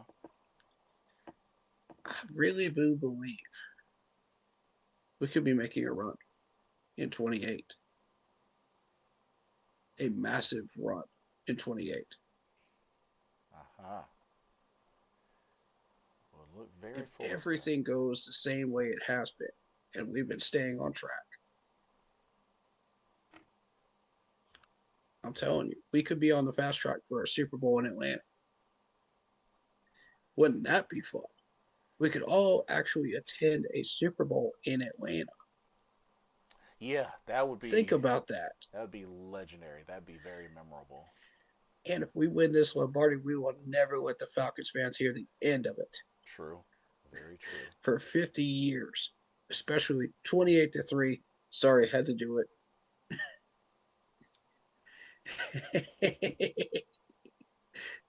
I had to. I had to. Understandable, totally understandable. Oh, one other thing I wanted to mention was that the Falcons now have the Terrell brothers in the Oh backfield. yeah, yeah. That's going to be a problem. Be ready for that because they're going to challenge us. They're going to make sure we can't throw it downfield. Right. So if you see in either one of these Atlanta games where we end up looking like Teddy Bridgewater out there instead of typical Bryce Young throwing deep shots, that's Uh-huh. why. Because both these Terrell brothers are remarkably good at what they do. Yes. It's going to take Avion a couple of years, just like it took his brother, to get used to that system. But once he does, that's what we're doing with twice a year. And I warned y'all this was going to happen. Right. I warned everybody this was going to happen. And nobody took me seriously. Well, how about now? How about now? So, just wanted to say that. Be warned in those Atlanta games. This is not going to come easy. So, none of this is easy. No wins in the NFL are easy. They Right. never are. So, we just got to work the best, as hard as we can, put our best foot forward, and keep pounding through it. Keep pounding through it. Yes, We'll get a indeed. better schedule next year, I promise. And we're going to take full advantage of it. Got to. And we will take that division in 27. Mark my word on it. If that schedule is better than this one, that crown's ours. Can you imagine 3 years in a row? Remember what that felt like back then? Yeah. Oh yeah. It's coming again. It's coming again, y'all. But Oh, that feels good. Feels good. I got my division crown ring right here. Yes, sir. very nice. Very nice. It's beautiful. It's quite beautiful. Well. This hat right here, this is real. Oh yeah. Oh yeah. We made real progress. So let's keep focusing. And there'll be Let's keep more. pushing. And let's keep pounding through it. And we'll get there. We are One going to step at get a there. time. One game at a time. All right. You want to plug in your socials? Hit that like button, hit that sub button, hit that bell, select all, leave a comment down below if you feel like doing so. And don't forget to check out the Facebook group page. Keep pounding in all caps for in-game posts, polls, opinions, and reactions to NFL news, such as scheduling for the channel and for the Auto Sports app. Keep pounding Baseball League. Be on the lookout for gaming live streams and music podcast live streams in the future this off season. If you're subscribed to me, if you're subscribed to Blitz, look out for wrestling and gaming Yes. podcasts. Because I'm doing a concert series now, so on my channel, be on the lookout for that. Our first edition of that was Coheed and Cambria Ah. that we just recently went to. Next one is a surprise. I'm not going to tell you guys just yet. Oh shoot. Be on the lookout on the Facebook group page, though. I'll announce it the day of. You guys will be in for a treat. Oh shoot. Nice. Very nice. Yeah, and that's going to be in September. Is it? Um, let me double check that. I will be in Charlotte for ACDC in July Oh wow. The legendary ACDC. Wow. in Bank of America Stadium. Wow. So if you guys see me in the stadium, come say hi. I haven't officially bought tickets yet, but I will if they're still out there. I got to deal Yeah. with that soon. Yeah. Definitely. Um, Don't I'll wait be too in long. Charlotte. I'll be in Charlotte in August as well, around the 16th. So I'm not going to say who that is either. So that'll be the next one. The next two on the radar. So, but the one concert that is in September is on the 15th of September, and we got a game on the 13th against the Ah, Bears. So I'll already be in Charlotte for that. oh, there you So go. I might extend that and go to the Bears game. We'll see. There you Um, go. but yeah, concert series, podcast coming, gaming podcast, of course, when I have the time, unscheduled, of course. Um, but yeah, be sure to check out Monster Grub and Sub out in Spartanburg, South Carolina. Get yourself a tasty sub. Owner's a Panthers fan. Tell them we said hi, Yes, and tell him we said thank you again for letting us do a podcast in his restaurant. yes, We that was so. greatly appreciate that. We would greatly love to do another one there. Get that internet better in that restaurant. We'll be glad to show up and do our thing, and we'll promote you. Um, Vinny's Pizza out in Duluth, Georgia. If you're going to a Falcons game this year against the Panthers on the 20th, be sure to check out Vinny's Pizza out in Duluth, Georgia. It's best pizza in the Southeast. Don't take my word for it. Try it yourself. It's Italian. Do it. So that's my recommendation if you're going to Atlanta. I'm not affiliated with any of these places. I just love promoting them. Shout out to all the other podcasters doing their thing on 2020. C3, who helped us get our spot in Monster Sub and Grub to stream. Nice. Um, Pat Coltrane, Big Cat's doing his thing. Uh, Black Cat Panther podcast. And under our umbrella, Mr. Carolina himself. Shout out to Mr. Carolina. Yeah.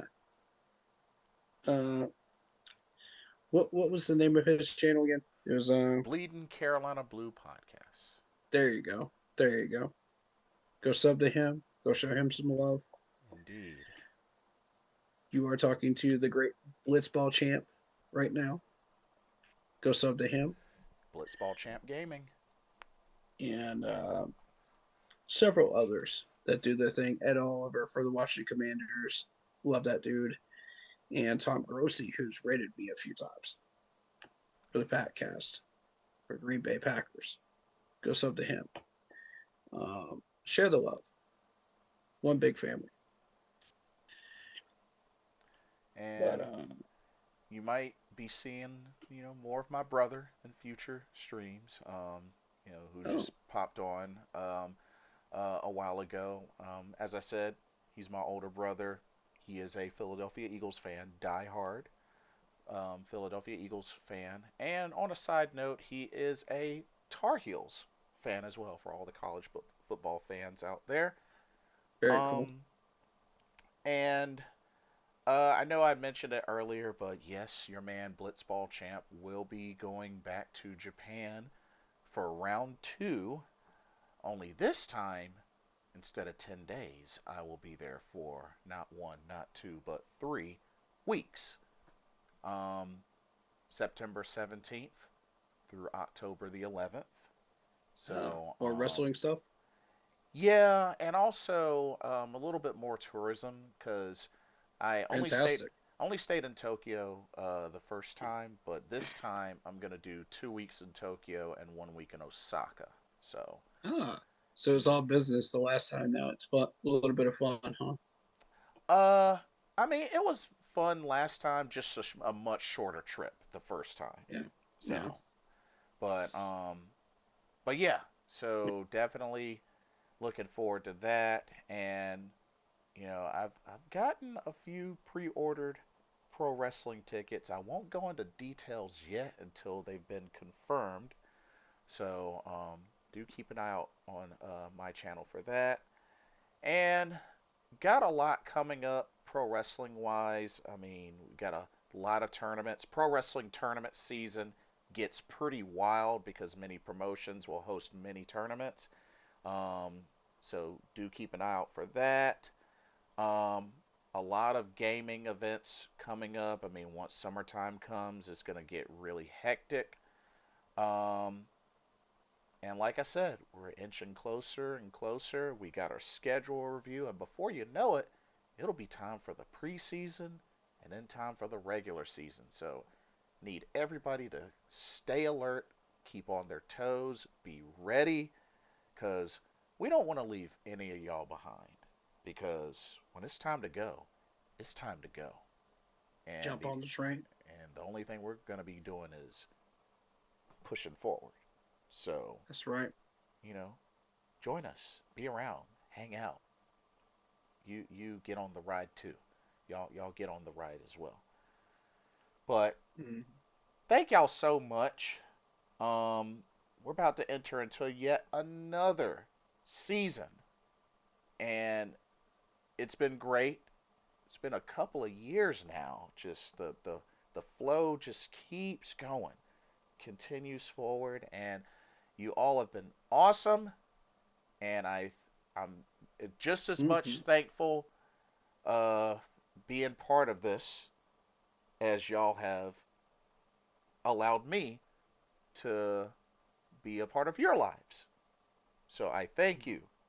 Thank you, Corey. I thank you to My our pleasure, buddy. to our group. Thank y'all It's so an honor. much. Um, but yeah, about to get another year in. Let's do this. Let's do this. Absolutely. It's an honor working with you. The pleasure and honor is all mine as well. Hmm. So yeah, let's keep the train as Aerosmith train kept it rolling. Let's keep the train I rolling. love it. I love it. Oh, dude, I like doing that song karaoke on Rock Band. Whew, that is like my go-to song on Rock Band. Nice.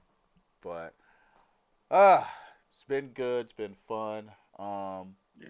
And also, I hope everybody um, has a blessed weekend. I know, just in case, shout out to all the veterans and all the people that have served in the militaries, for our nation. I know we got Memorial Day weekend coming up next weekend, and just in case I don't get a chance to be on one of your streams between now and then, Hmm. happy early Memorial Day to all that have served, that have sacrificed, or had family members or friends that have sacrificed their lives so that we still have the freedoms that we have to this day. Hmm. We appreciate y'all. Thank y'all so much. Hmm. I know many of us have family members that, have sacrificed their lives, some still here, Hmm. some maybe no longer here. Thank y'all so much for all that you do. Thank you. We will forever remember your sacrifices. They Absolutely. they were not in vain. Thank you. Thank Right. you so much. Thank And you. you know, and I hope everybody just, takes the extra special time to remember each of those, whether they're people that you knew Hmm. personally or, just in general. You know, Hmm.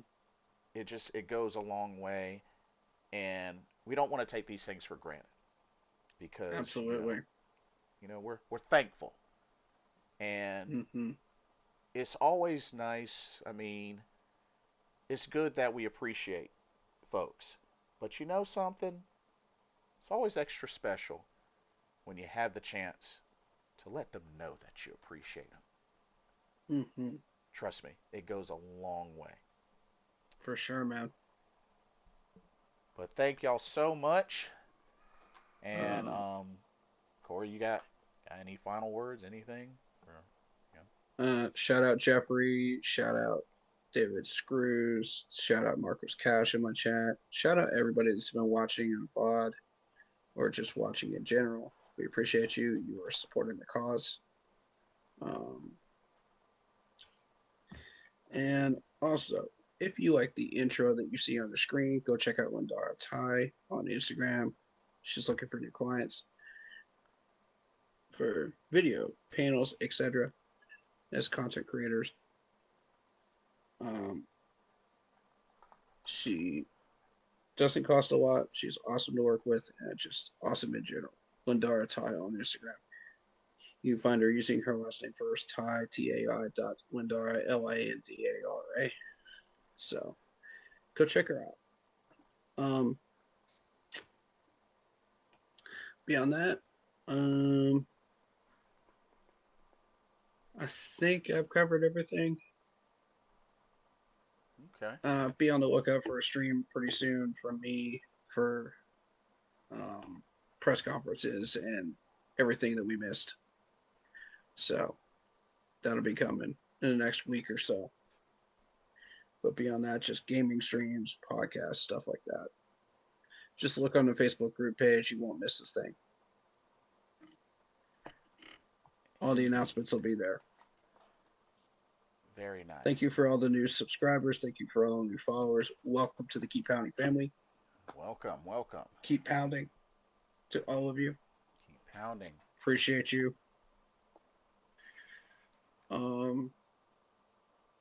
And yeah, stay happy, healthy, and well. And let's hope for some Panthers wins here soon. Yes, indeed. And once again, everybody enjoy their weekend. And for us, as part of the Keep Pounding family here, for myself, Blitzball champ Jason Ingram, and Keep pounding. everybody have a blessed weekend, and we will see y'all in the next video and or live stream. Take care. Peace. Peace.